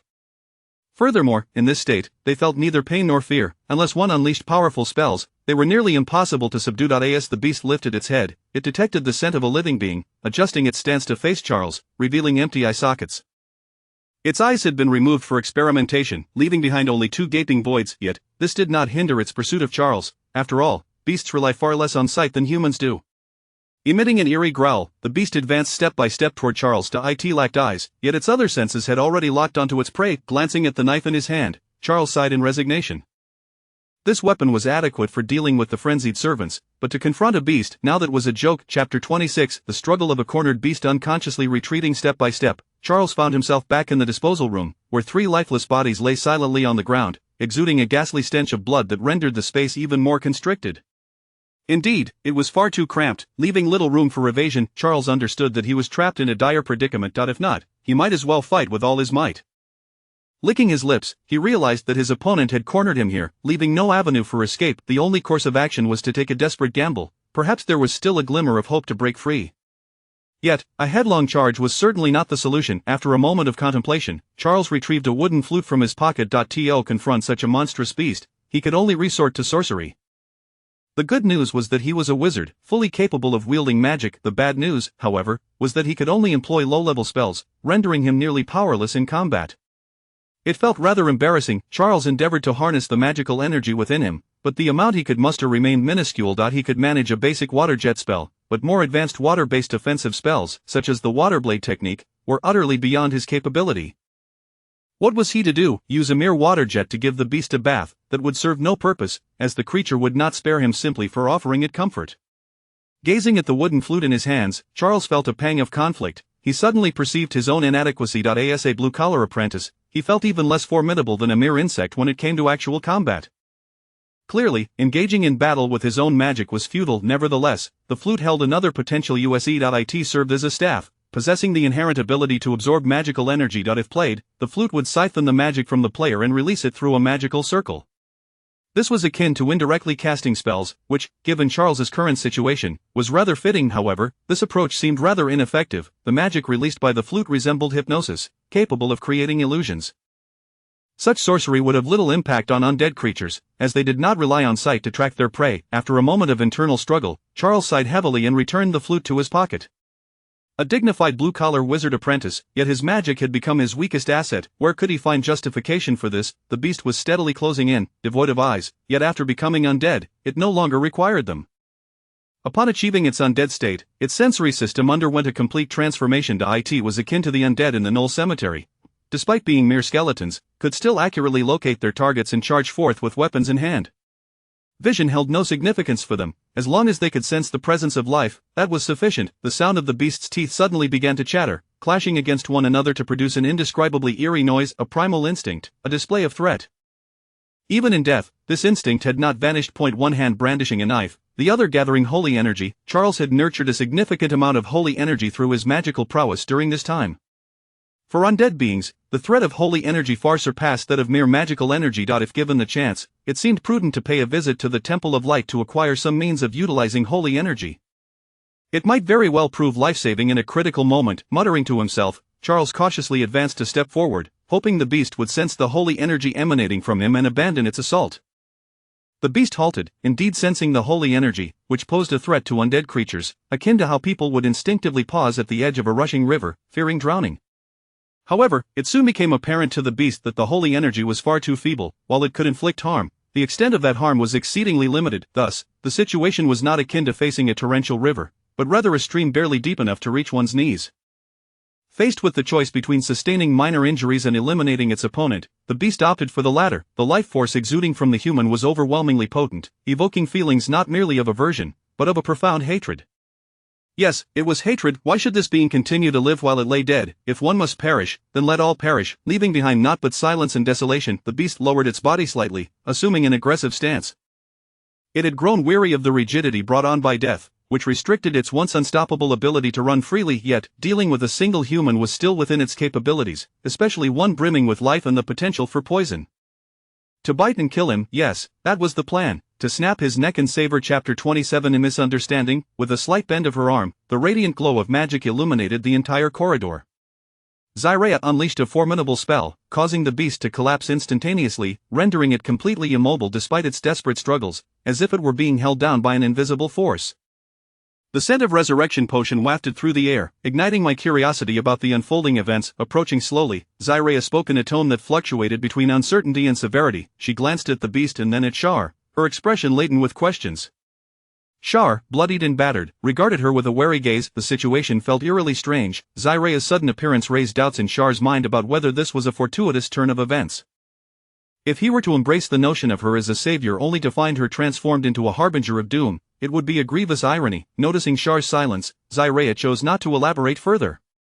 As a formal wizard, she possessed her own pride when addressing a blue-collar apprentice. With a subtle flick of her wrist, the beast emitted a mournful wail. It had long since perished and felt no pain, but Zyraya's magic was not aimed at the flesh, it targeted the very soul. Return for now. I will conduct an investigation, she remarked, casting a fleeting glance at Shar before turning to leave. Shar stood there in a stupor for a moment, and as she receded into the distance, he slowly rose, eyeing the now motionless beast, biting his lip in contemplation. It seemed evident that Zyraya harbored no intentions of harming him. As a formal wizard, she could easily have dispatched him, the blue-collar apprentice. Thus, it became apparent that his life was not in her hands. With a sigh of relief, Shar patted his chest, revealing a semblance of fortune. After tending to his wounds, he made his way towards the exit of the corpse storage. Upon reaching the open iron gate, he furrowed his brow, detecting a strong scent of alcohol. Lowering his gaze, he found the robust guards slumped haphazardly on the ground, deep in slumber. No wonder the door remained closed, they had fallen asleep on duty. Shar stroked his chin, lost in thought. Under normal circumstances, such an occurrence was nearly inconceivable at the Hermes Wizard Academy. The servants, being of the lowest rank, had no rights whatsoever, merely possessions of the academy. Committing any blunder could cost them their lives. This was a truth they were all too aware of. To be intoxicated during work hours, such behavior was tantamount to suicide. Even if the corpse storage wasn't deemed a crucial facility, events like this could still lead to dire consequences for them. There was something suspicious at play, but now was not the time to dwell on it. Wiping the blood from his cheek, Shar dared not linger further. He hastened away, arriving at a fork in the path.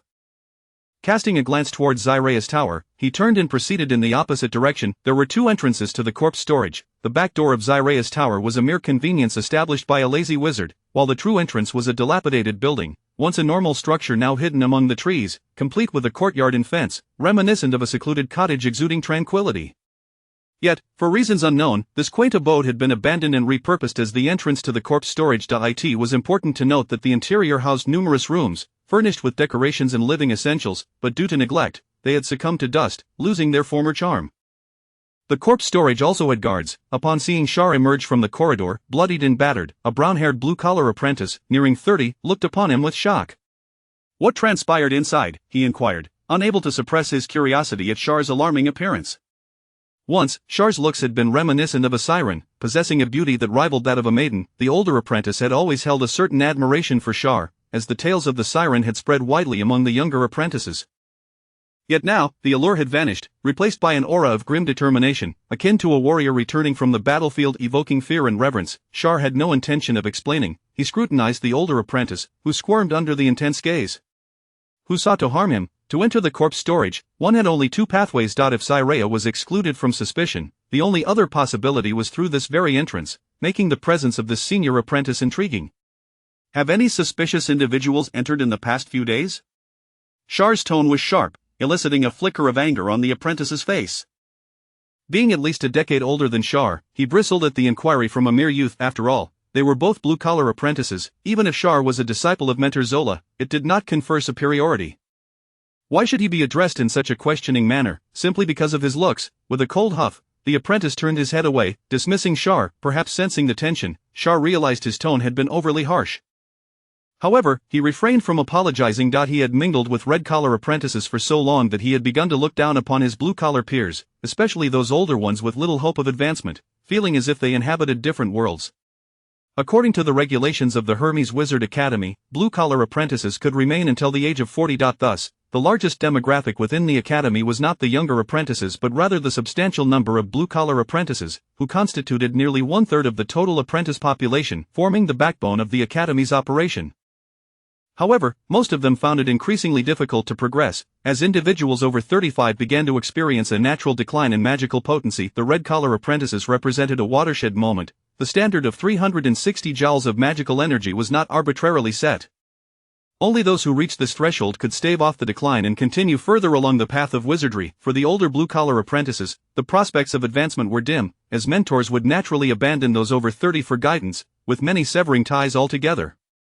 Consequently, the remaining days of these older apprentices were often spent revolving around the academy's task office, taking on suitable tasks to earn credits and exchange resources. This served as preparation for life after 40, as many resources could only be accessed within the academy. Judging by the apprentice's age, he too must have resigned himself to a similar fate, having surrendered any aspirations of pursuing the path of wizardry. With neither party exchanging further words, Char simply walked away. The incident at the corpse storage was the responsibility of Mentor Zyrea, and how it would be handled was not a matter he needed to concern himself with. He would await the outcome. Back in his stone cottage, Char had remained secluded for several days, unable to identify the orchestrator behind the attack. He could only wait, hoping the academy would provide clarity. After all, given that the incident occurred within the academy, it was a stark contrast to the previous uncontrolled magical incident. This time, it was an overt assassination attempt. According to academy protocols, any assault on an apprentice warranted a thorough investigation. The wait did not stretch on for long. One day, while Char was engrossed in his studies, an owl quietly alighted at his window.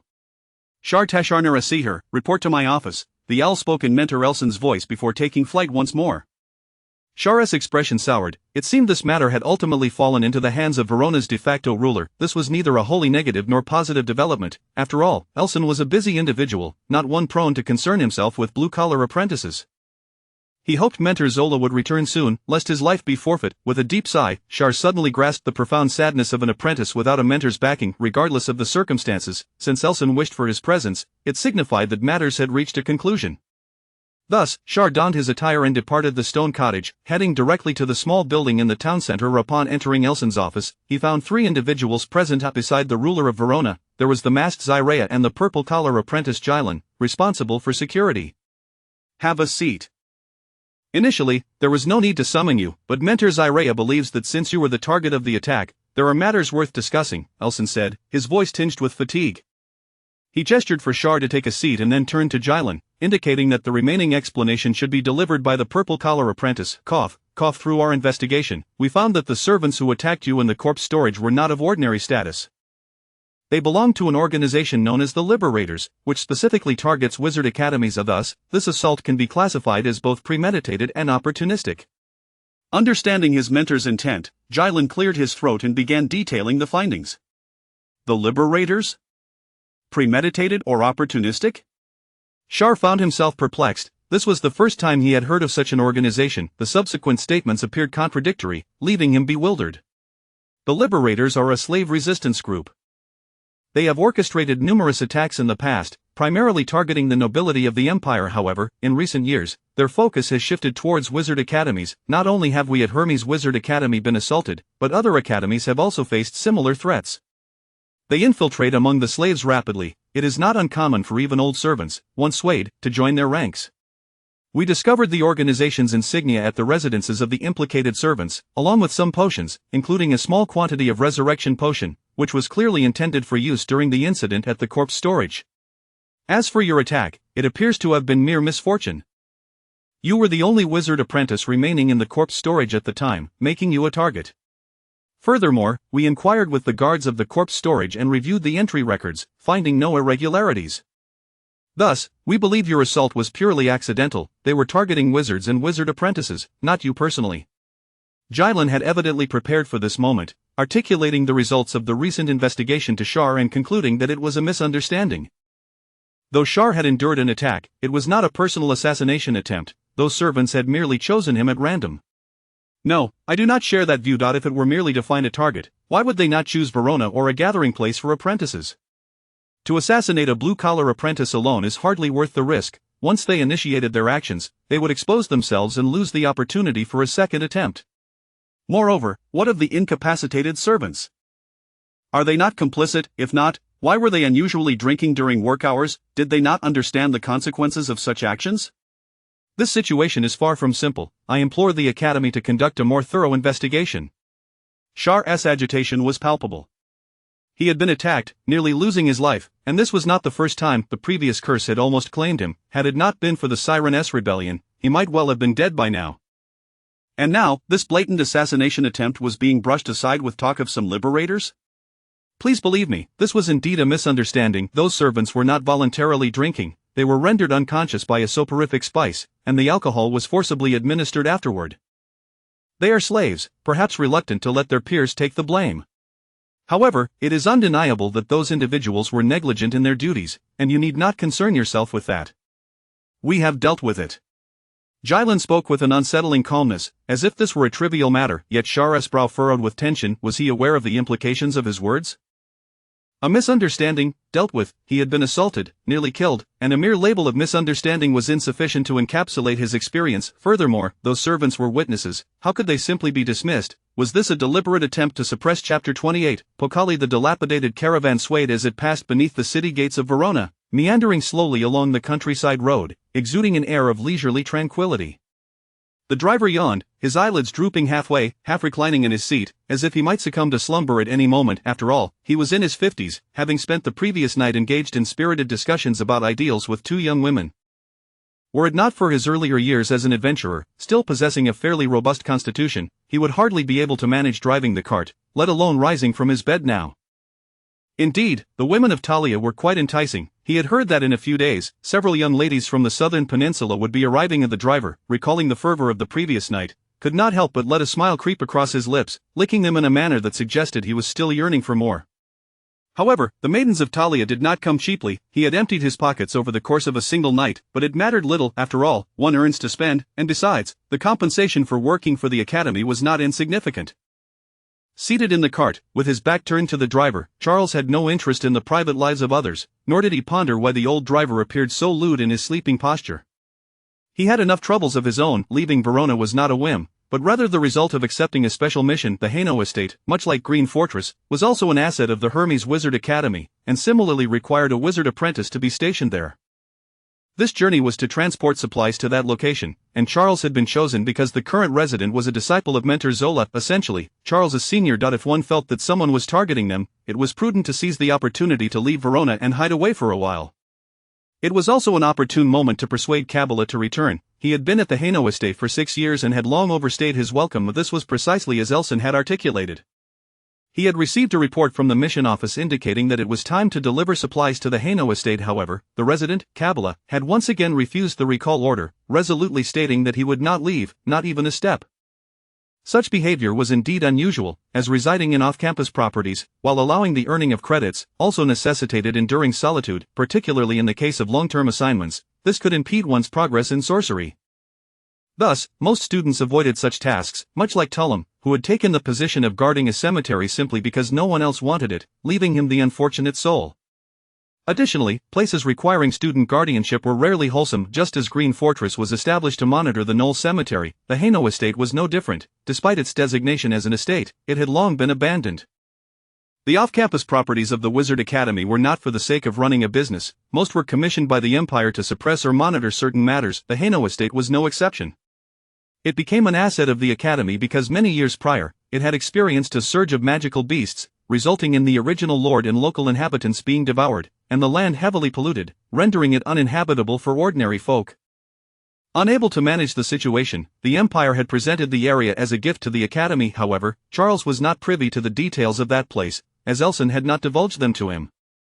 Perhaps in the eyes of that blue-robed wizard, he deemed it unnecessary to elaborate to a blue-collar apprentice. Does this mentor hold me in higher regard than I deserve? Charles thought, chewing on a straw as he stared vacantly into the distance.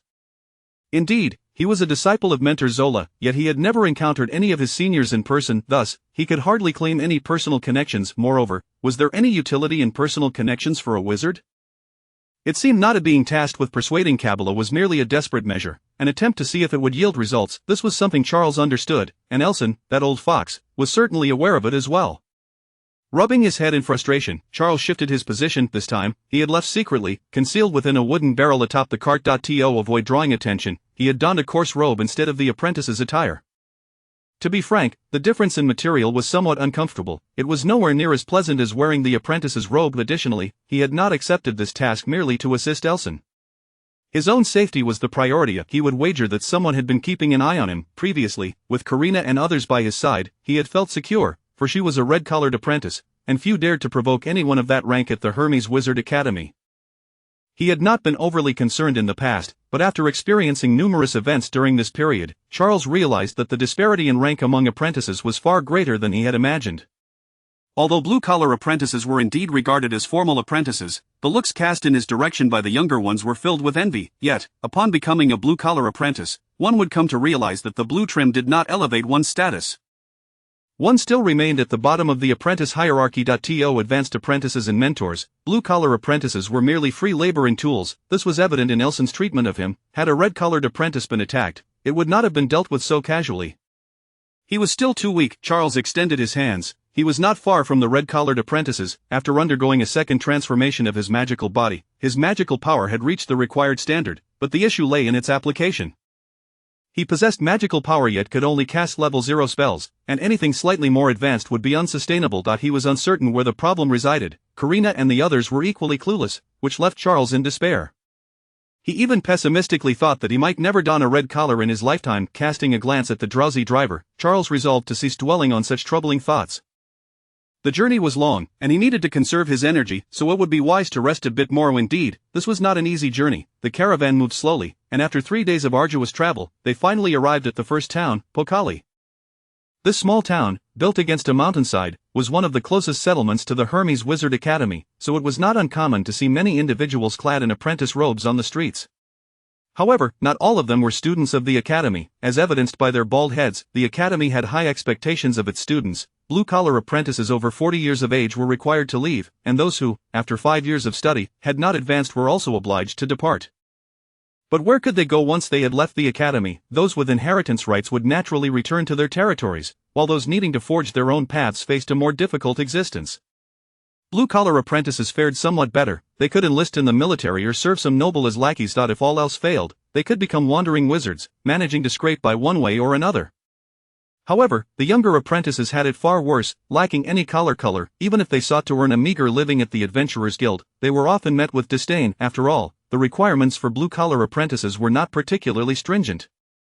If one could not even meet that threshold, it indicated a lack of capability. Thus, a portion of those leaving the Academy without a place to go found their way to Pokali.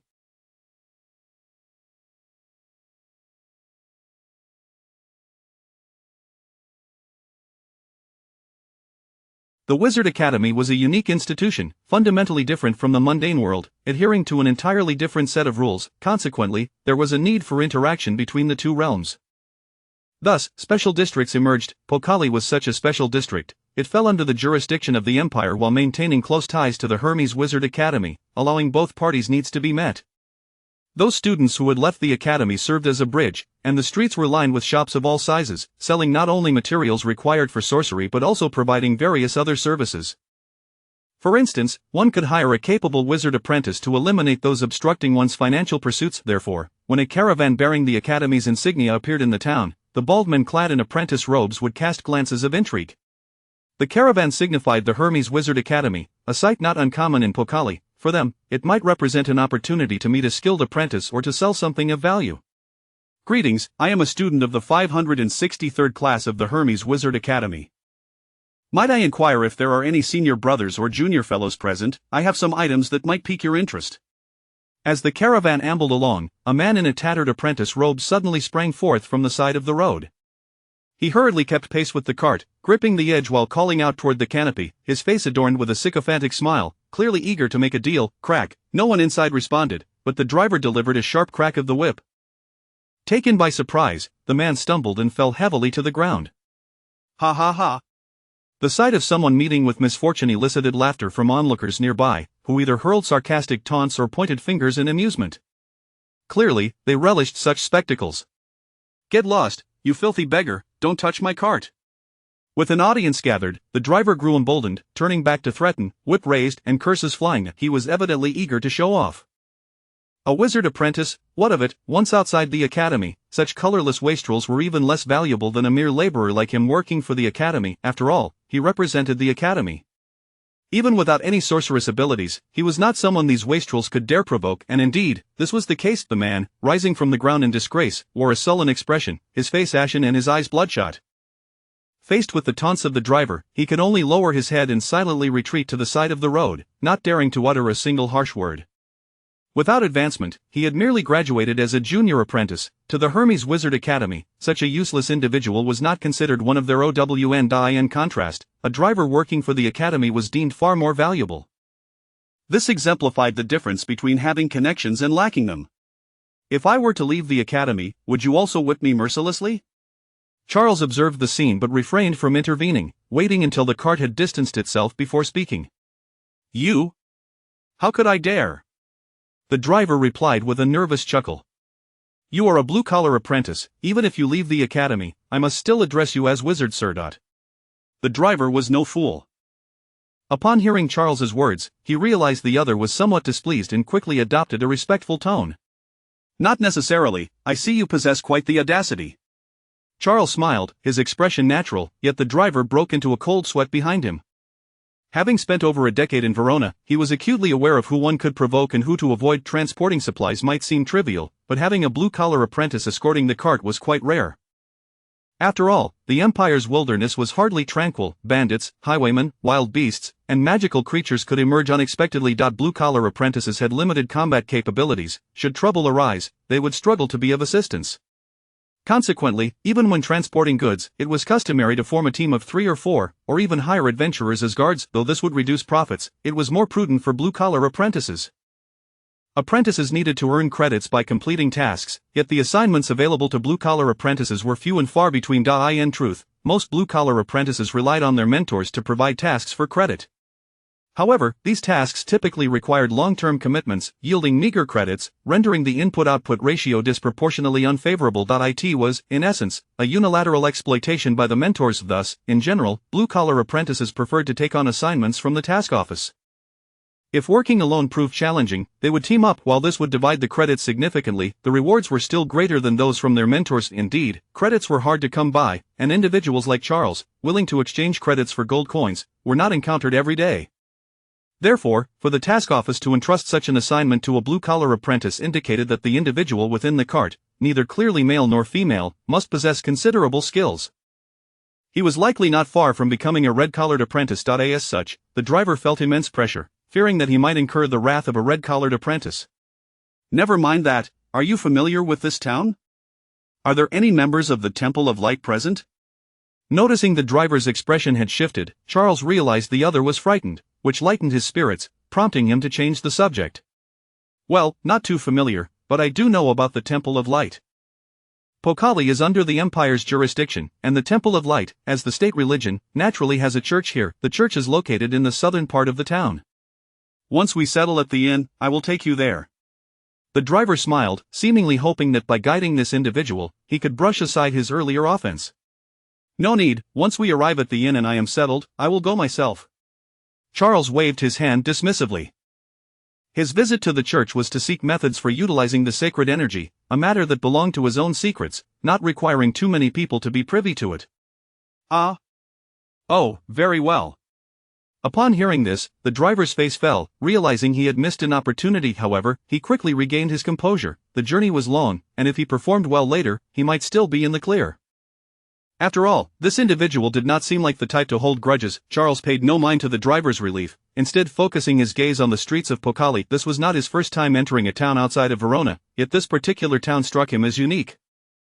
Other towns lacked such a profound aura of sorcery. In other places, when ordinary folk encountered wizards, they would adopt an exceedingly respectful demeanor, regardless of color, bowing and addressing them as "wizard sir." Yet, this city was evidently different. At least on the streets, when individuals wearing apprentice robes passed by, ordinary citizens treated them with indifference. This suggested that they had grown accustomed to their presence and held no fear, much like those who had mocked the fallen wizard apprentice earlier. Some among them were clearly common folk. It seemed wizards were not so elevated after all. Charles chuckled self-deprecatingly, but his smile quickly froze on his face. A familiar figure appeared on the street, Phaedaxus, whom he had not seen in ages. Upon spotting each other, both men displayed expressions of shock, but Phaedaxus quickly averted his gaze and hurriedly turned down a narrow path, disappearing from sight in an instant. That direction was toward the south, wasn't it? Furrowing his brows, Charles suddenly felt an unsettling premonition, as if something significant were about to transpire in this town. Chapter 29. The filth behind the light. As the first stars began to twinkle in the night sky, Char gazed out of the window, finally liberated from the necessity of sleeping under the open sky. Yet, he found himself devoid of the desire for slumber. The appearance of Phaedaxus instilled a sense of unease within him. Char knew little of this man's past. Although Phaedaxus was not exactly reticent, he rarely spoke. Apart from a few details shared by Karina, he himself offered little regarding bygone days. However, it was abundantly clear that he harbored profound animosity, even hatred, toward the Temple of Light. This, Char was certain of. He directed his thoughts southward. Char muttered to himself, recalling that the carriage driver mentioned the Temple of Light's church was located in the southern part of the city, precisely in the direction Phaedaxus had departed. Ordinarily, this would not concern Char. Whether Phaedaxus set fire to the place or sought out acquaintances for a duel, it was of no consequence to him. Yet, Char longed to acquire knowledge regarding the use of sacred energy from the Temple of Light, as this was crucial for him. Given his inability to wield magic, the ability to harness sacred energy had become his sole hope for survival. Bathed in the moonlight, Char examined his hands, which emitted a faint glow. It was a unique radiance, both holy and pure. This was the light of sacred energy. Char had nurtured it daily with his magical essence, resulting in a substantial accumulation of this energy within him. Yet, he found himself at a loss as to how to apply it, akin to standing before a treasure trove while being barred from entry. It was a vexing and uncomfortable predicament. With a heavy sigh, Char contemplated his intention to visit the Temple of Light that evening, hoping to glean further information about sacred energy. However, with Phaedaxus' arrival, he felt compelled to abandon that notion. After all, that man was likely within the church of the Temple of Light at this very moment, and the night's events were destined to be anything but tranquil. It would be wise for him to keep his distance from potential trouble. At the same time, in the southern part of the city, within the church of the Temple of Light, Bishop Fielding was leading the clergy of the Pokali Church in prayer. As the regional bishop of the Temple of Light, Fielding's demeanor was grave. He knelt sincerely, hands clasped together against his forehead, silently reciting prayers. As the prayers deepened, his body began to emanate a radiant glow. Had Char been present, he would have marveled, for this luminescence was familiar to him. It was the light of sacred energy. All the clergy, even the priests of Pokali, displayed expressions of fervent worship. To them, this was a miracle bestowed by the God of Light, and they yearned for the day they, too, might be graced with such honor and divine favor. Thank you, great God of Light, for dispelling the darkness and showering warmth upon the world. We shall forever hold gratitude for your mercy and compassion. Therefore, permit me to extol your virtues and offer my most heartfelt blessings. Upon concluding his words, Fielding raised his hands high, and a sphere of sacred energy coalesced within his palms, gradually ascending like a small sun, illuminating the entire church. Permit me to extol your virtues and offer my most heartfelt blessings. Some clergy members were trembling, kneeling on the ground, repeatedly uttering praises, their faces betraying a pathological fervor. This was the power of religion. Faith had rendered them devoid of discernment. Indeed, sacred energy was rare, but it did not warrant such reverence. Had a wizard summoned light elements and unleashed a similar spell, these individuals would not have reacted in such a manner. The reason for their reverence lay in their devotion to the God of light, attributing all phenomena to divine miracles. To them, this was not something attainable by mere mortals, but rather a manifestation of the divine, revealed through the hands of select individuals. Thus, Fielding was not merely a man, but a divine emissary executing the will of the gods. Well, these people are beyond saving, Fielding mused, a slight smirk gracing his lips. As a regional bishop, what he desired was precisely this loyal cadre. For only such individuals would obey unconditionally and willingly serve as his loyal hounds, never to betray him. According to the teachings of the Temple of Light, devout followers were required to engage in 2 prayers each day. One in the morning and another at night. The morning prayer was more formal, while the evening was relatively brief. However, today was different. Fielding deliberately extended the duration of the evening prayer to manifest divine miracles, for the effects of releasing sacred energy were far more pronounced and impactful at night than during the day. This had become a customary practice among bishops, as most would revel in the act of nurturing their loyal followers. As the regional bishop, Fielding presided over a considerable diocese, encompassing 8 towns and numerous villages. This was his first visit to Pokali, and thus, after concluding the prayer, he lingered to converse with the clergy for some time. He was affable, adept at understanding human nature, and spoke of the God of light at every turn, subtly establishing his authority and occupying the high ground. This was an art of manipulation. Fielding had firmly ensnared the church under his control, having brainwashed the priests and other clergy. Their relationship was no longer one of hierarchy but rather that of master and slave. These individuals were entirely subservient to Fielding, convinced that this new regional bishop was sent by the God of light to save the world, and they pledged their loyalty, following him without question. Fielding was satisfied with this outcome. In less than half a year since his appointment, the majority of the church had fallen under his sway. The remaining task was to cultivate a few trusted confidants among these indoctrinated clergy, and soon enough, the entire diocese would become his personal garden. Wealth, prestige, and women, he reigned like a king in his domain, free to act as he pleased. You should not have come here, Fielding. Your presence compels me to contemplate your demise. Once all had departed, Fielding remained behind. At that moment, a figure emerged from behind the statue of the God of Light, speaking in a cold tone. I knew you would come, Phaedaxus, and you are well aware that I do not fear you. If I were to fear a stray dog hiding in Verona under a wizard's protection, I would be unworthy of my position as a bishop. Fielding regarded the newcomer, narrowing his eyes slightly, exuding an air of I vowed before Nina's grave to ensure that you parasites of the Temple of Light pay with your lives. Drawing his long sword, Phaedaxus's eyes glimmered with frost. He sought vengeance, and the bishop before him was one of his. Do you grasp the weight of your words? The Temple of Light was constructed upon the foundation of wealth. We merely take a portion. What is the harm in that? And did you think we were the only ones profiting? No, in truth, everyone shares in it, including Nina's family. No one's hands are clean. Her luxurious life and happiness were built upon these so-called filthy foundations. In the end, she understood nothing, even clamoring to expose us. Ha, fortunate for her demise. Otherwise, even if she took her grievances to the archbishop, what would it matter? Did the archbishop remain oblivious? Are the archbishop's hands truly clean? Facing the threat of the sword, Fielding showed no fear. He turned to Phaedaxus, arms wide open, as if inviting the former paladin to plunge the blade into his chest. You are the ones who caused her death. No, the one who caused her death was you.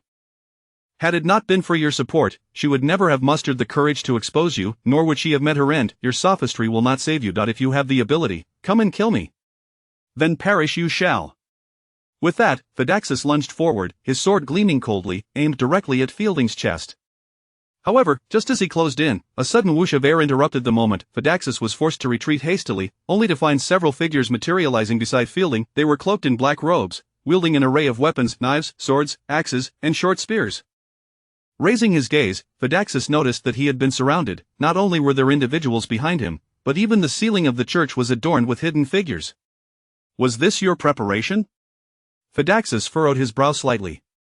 He had dealt with Fielding before and understood him to be a man of deep cunning. It was unlikely he would venture into unfamiliar territory without guards, yet, he had not anticipated such a vast array of forces, all meticulously arranged to await his arrival. The so-called self-entrapment could not be more apparent. Phaedaxus, you have betrayed the Temple of Light, forsaken your faith, and disappointed the trust of the gods of light. Lay down your weapons. There is no need for further struggle. I will not kill you, but instead, I will return you to the holy city to face judgment from the holy see, Fielding stated in a grave tone. Upon hearing this, Phaedaxus could not help but roar with laughter.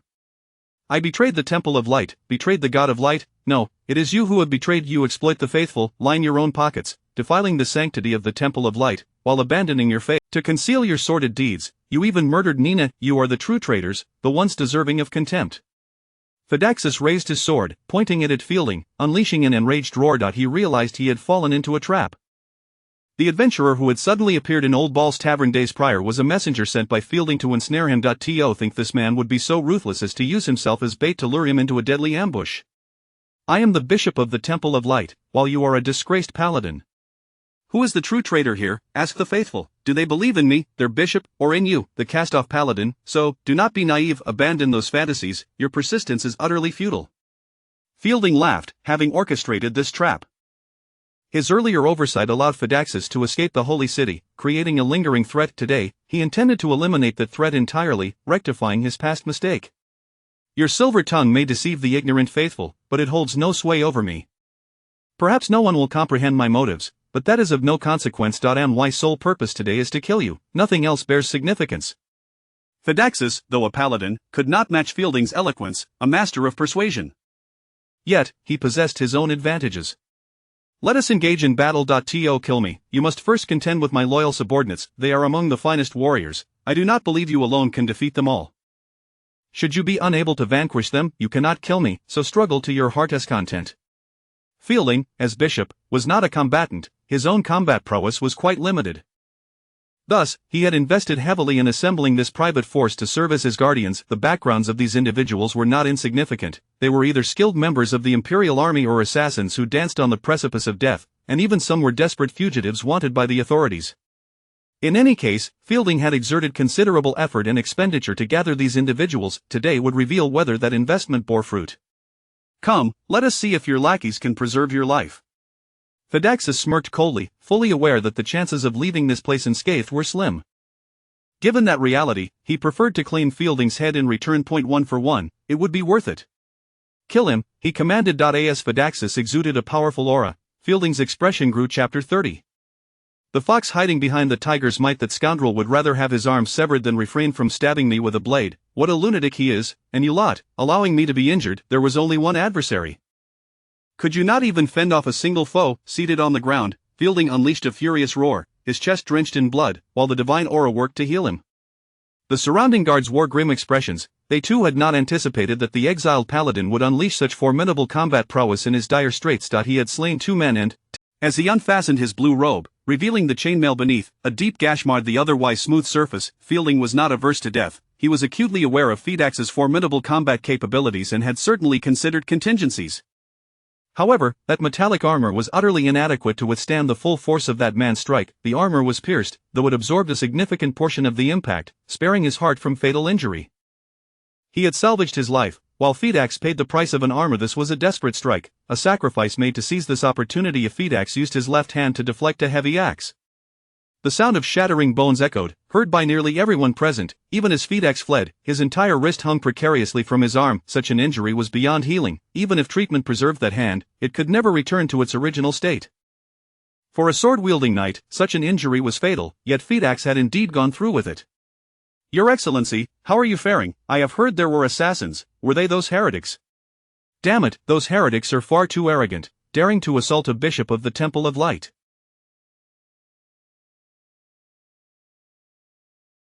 Rest assured, I shall report this to the Lord at once. We will capture him throughout the city. As Fielding raged, the clergy of Pokali heard the commotion and rushed over, the leading priest expressing his indignation, clearly incensed by the attack on Fielding. What a loyal hound, Fielding thought to himself as he beheld the newcomers, his inner malice vanishing, replaced by a visage of benevolence, as though he had transformed into a different person. It is nothing to worry about. It is not a severe injury. A few days of rest will suffice. There is no need to trouble the Lord. After all, this matter is an internal affair of our Temple of Light. Upon hearing Fielding's words, everyone fell silent. Before they could inquire, the newly arrived bishop sighed mournfully. The one who attacked me is named Phaedax. He was once a paladin and a pride of our Temple of Light. However, he betrayed the church and the God of Light, his soul corrupted by greed and lust, allying himself with heresy. He once plotted to wreak havoc in the holy city, but his plans were thwarted when discovered. I was among those who prevented him, and now that he has learned of my arrival in Pokali, he has come seeking revenge. Fortunately, with the protection of the God of Light, he did not succeed, but if this were to become known to outsiders, it would bring shame upon our church. My injury is insignificant. Let us spare him this time. After all, he was once a paladin and a pride of the church. Having spoken, Fielding fell silent, shaking his head and sighing repeatedly, embodying the role of a devout believer who prioritizes the greater good over his own safety. No, we cannot allow such a traitor to roam free. Your Excellency, forgive my frankness. You are far too kind and forgiving, please focus on your recovery, we shall handle the rest. Fielding's performance deceived these simple-minded individuals, who were filled with righteous indignation, eager to root out their enemy and enact vengeance. As the local authority, the priests of Pokali naturally sought the Lord, while the others busied themselves. After inquiring about Fidax's appearance, they began drafting wanted posters, which they plastered throughout the streets of Pokali overnight. You too shall go out tomorrow. Guard the city gates. The Lord will undoubtedly intensify inspections, but it will not suffice. Fidax is dangerous, and only I am qualified to deal with him. In any case, whether alive or dead, he must not remain in the city. He will surely exit, and we must prevent that. Once the local clergy departed, Fielding issued commands to his guards. He had painstakingly lured Fidax out. He could not abandon the pursuit midway, especially since the adversary was grievous. The incident had escalated significantly. The Temple of Light's presence in Pokali was relatively modest, as this area lay within the influence of the Hermit Wizard Academy, limiting the church's activities. However, an attack on a bishop was no trifling matter anywhere in the empire. Thus, the Lord issued a decree. The city was to be placed under martial law, the gates sealed, and a thorough search conducted to capture the assassin. The streets of Pokali, now under lockdown, were devoid of the usual hustle and bustle, presenting a somber and desolate atmosphere. At this juncture, a large cart ambled by, completely disregarding the surrounding soldiers and their astonished gazes. Master Wizard, I still believe it would be wise to postpone our departure for a few days, the driver said, visibly troubled. Despite his boldness, he felt his nerves twitch under the unfriendly scrutiny. The attack on the Bishop of the Temple of Light was their concern, and the Lord's decree pertained to him as well. It had nothing to do with the Hermit Wizard Academy. Seated in the carriage, Shar yawned lazily, delivering his bold words with a languid demeanor. They were members of the Hermit Wizard Academy and cared not for the Temple of Light or the Lord. Anyone who saw trouble with them was opposing the Academy itself. If they believed they could bear the consequences, then let them come. However, this was Pokali, and regardless of the Temple of Light, the Lord's orders still weighed heavily. The driver remained unsettled. He understood Shar's implication. The cart bore the insignia of the Hermit Wizard Academy, which was why the soldiers had refrained from questioning them, but that did not guarantee their safe passage out of the city. Were you not quite bold yesterday? You said you would confront those graduates of the Hermit Wizard Academy without hesitation. What, do you only dare to confront graduates of the Academy, but cower before the Lord of the Empire? Shar teased lightly, prompting the driver to hastily assure him of his timidity. Our time is limited. We must reach Haino Manor by the designated time, or I risk losing credits and may even face accountability. Furthermore, should I claim that we were delayed for several days due to the Lord's prohibitions in Pokali, what do you think the seniors at the task office will say? They would beat me and cast me onto the streets of Verona, branding me with the words disgrace of the Academy on my forehead. I do not wish to lose credits, be beaten, or have such a mark placed upon me. Therefore, should such a situation arise, I will ensure to vent my frustrations on someone. I will not rest until that individual is reduced to a mere pile of fragments. Shar continued to intimidate, leaving the driver speechless. He knew that at the Hermit Wizard Academy, apprentices were forbidden from bullying common folk, but that rule was more of a suggestion. Had anyone truly enforced it against a mere blue-collar wizard apprentice? At least he had never witnessed such a thing. Swallowing hard, the driver reluctantly cracked the whip, urging the old horse to quicken its pace. Stop, hurry, stop. The cart sailed smoothly until they approached the city gates. A squad of soldiers blocked their path, pointing their spears at the driver with a menacing demeanor. At that moment, a burly man clad in armor approached, glancing at the driver and then at the cart's insignia, his brow furrowing slightly. The Lord has issued a decree. Pokali is under lockdown. No one is permitted to leave until the perpetrator of the attack on Bishop Fielding is apprehended. We kindly ask for your understanding, Master Wizard. This burly man was evidently a leader. Aware that this was a vehicle of the Hermit Wizard Academy, he attempted to maintain a respectful tone despite the blockade. The Lord's decree, what relevance does that hold for the Hermit Wizard Academy? Shar leapt from the cart, now donned in the robe of a wizard apprentice, the blue collar serving as his confidence. Gasps of astonishment filled the air. The locals of Pokali were well acquainted with wizards, yet none had ever encountered one so striking. Shar's expression darkened further, realizing the crude thoughts swirling in their minds. His appearance was undeniably beguiling, leaving him feeling irritable and somewhat nauseated, yet he had no time to correct their perceptions. Instead, he produced his task order, revealing the seal but not handing it over, allowing them to see. Should you impede my progress and prevent my exit from the city, I shall consider this act a provocation against the Academy. If you are indifferent to the consequences, I shall simply turn around, yet the repercussions shall be yours to bear. Char adopted a commanding tone, particularly when he declared it a provocation against the Hermit Wizard Academy. The soldiers' expression shifted dramatically. The foot soldiers glanced toward their leader, and the burly man, his demeanor darkening, wrestled with the decision before finally speaking. Please do not misunderstand, we have no intention of obstructing your task. This matter pertains to the assassination of the Bishop of the Temple of Light, and we are merely following orders. We implore you, Master Wizard, do not take offense to. I assure you, the city gate will not remain closed for long, merely a few days. During this time, your lodging and meals shall be covered by the Lord's estate. We ask you not to make this difficult for us, as we do not desire this situation either. The burly man had adopted a pleading expression.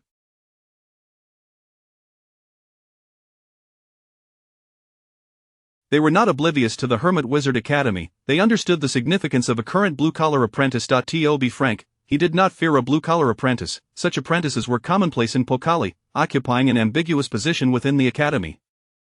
At least confronting a blue-collar apprentice would be a provocation against the Academy, but that reasoning was rather flimsy. The Academy would never acknowledge such a claim. However, today, this apprentice was not only distinct in appearance but also bore an order that seemed unlikely to be forged. If indeed the Academy's significant task was delayed, then this matter could become quite troublesome. The Hermit Wizard Academy was not a subordinate entity of the Empire. Strictly speaking, it was an independent kingdom. Should a conflict arise between the Lord's estate and the Academy, the Empire would likely refrain from intervention, given the complex web of noble relationships that often led to factional disputes. Should trouble arise, many would be eager to exploit the situation. Thus, the Lord's confidant sought to simplify matters, aiming to avoid inciting this blue-collar apprentice before him. My time is limited. I cannot linger here and now. I ask you, will you open the gate or not? Char brandished a wooden flute, infusing it with a hint of magic, causing it to glow. After all, this item was crafted from fig wood, capable of serving as a staff. With a crack, the soldiers retreated, fully aware of the potency of magic, something they, as ordinary men, could not contend with. Master Wizard, please remain calm, the burly man stammered, feeling the weight of fear. He understood that once violence erupted, there would be no room for negotiation, and he reluctantly released his grip from the hilt of his sword. Char furrowed his brow. He was the last person eager for confrontation, aware that he could only wield LV0 spells. A mere water spray would serve as a distraction, but employing magic in earnest would yield no lethality, only expose his weakness. Open the gate. Just as tensions reached a breaking point, a voice suddenly rang out. All eyes turned to discover an elderly man, similarly clad in armor. Captain Buck, the burly man rushed forward, and the other soldiers quickly saluted. The elder waved his hand dismissively, whispering something to the burly man. Upon hearing it, the burly man wore a look of resignation before casting a glance at Char, nodding in agreement. He gestured for his subordinates to open the city gate. Char was unaware of the elder's identity, yet he felt a sense of relief as the gate was opened, averting potential conflict. After all, he had merely been bluffing. Typically, task orders were not issued. The one in Char's possession was an exception, signed by Mentor Elson, intended to apply pressure on Karabah to hasten his return from Haino Manor. It was hardly a significant matter. Leaping back into the cart, he signaled the driver to depart promptly. Char wished to avoid trouble, for his true capabilities could not bear the weight of conflict. As the large cart rolled out of sight of the city gates, the soldiers displayed no excessive reaction, their expressions tinged with complexity. They had just been subdued by an outsider. However, for them, avoiding a confrontation with a wizard was a stroke of luck. After all, in their eyes, a blue-collar apprentice was already formidable, capable of reducing them to ashes with a mere spell. In comparison, they would prefer to face off against brigands than confront a wizard, even a blue-collar apprentice. After traveling some distance, as Pokali faded from view, Char suddenly called for the driver to stop. In response to the driver's astonished gaze, he hoisted a large wooden barrel, leaping from the cart and darting into the nearby woods, disappearing without a trace. Chapter 31. In a sudden fit of melancholy, a desire to take a life venturing into the thicket, Charles, feeling an inexplicable gloom, found himself alone and, with a sudden surge of frustration, hurled a wooden barrel to the ground, kicking it with fervor. Come out, I know you're inside. He scoffed at the cleverness of his hidden guest, who had chosen to seek refuge in his own wagon. As his words faded, the lid of the barrel was pushed aside, revealing a pale visage, devoid of color. It was Fidax, who had taken shelter within Charles's grand carriage, thereby evading capture in Bakari. Thank you for this reprieve. I shall remember your kindness and repay it in due time, Fidax remarked, though his tone was laced with resignation rather than gratitude. He had failed in his mission. Even with the aid of a hand, he could not slay Fielding, having had but a single opportunity to strike, with no chance to follow up. Kindness is not so easily owed, especially when I perceive yours to be of little value, Charles retorted, shaking his head.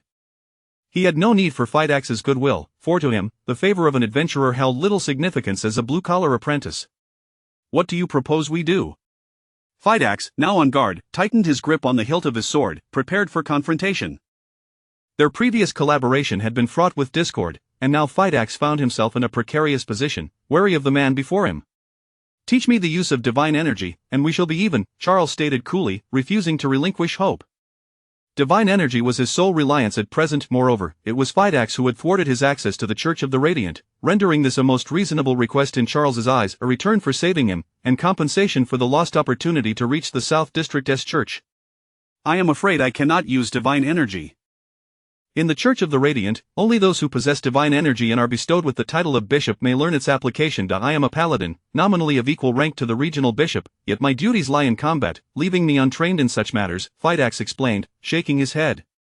If Charles's demand was for this, he could not comply. Very well, I shall take your word for it. However, I recall that during combat, you can imbue your weapon with a sacred attribute, particularly effective against the undead. Is that not divine energy? Charles pressed on, unwilling to concede. That is a unique ability of paladins, bestowing the light upon weapons. It is ineffective against ordinary folk, yet enhances damage against fiends. When applied to armor, it can mitigate certain negative effects, such as poison and curses, Fidax admitted, candidly revealing his core skill. Can you teach me that? Charles inquired, urgency creeping into his voice. He was desperate for a means of self-preservation and was eager to acquire anything usable. No, this requires extensive prayer and specialized training unique to the Church of the Radiant. You are a wizard, not even a member of the congregation.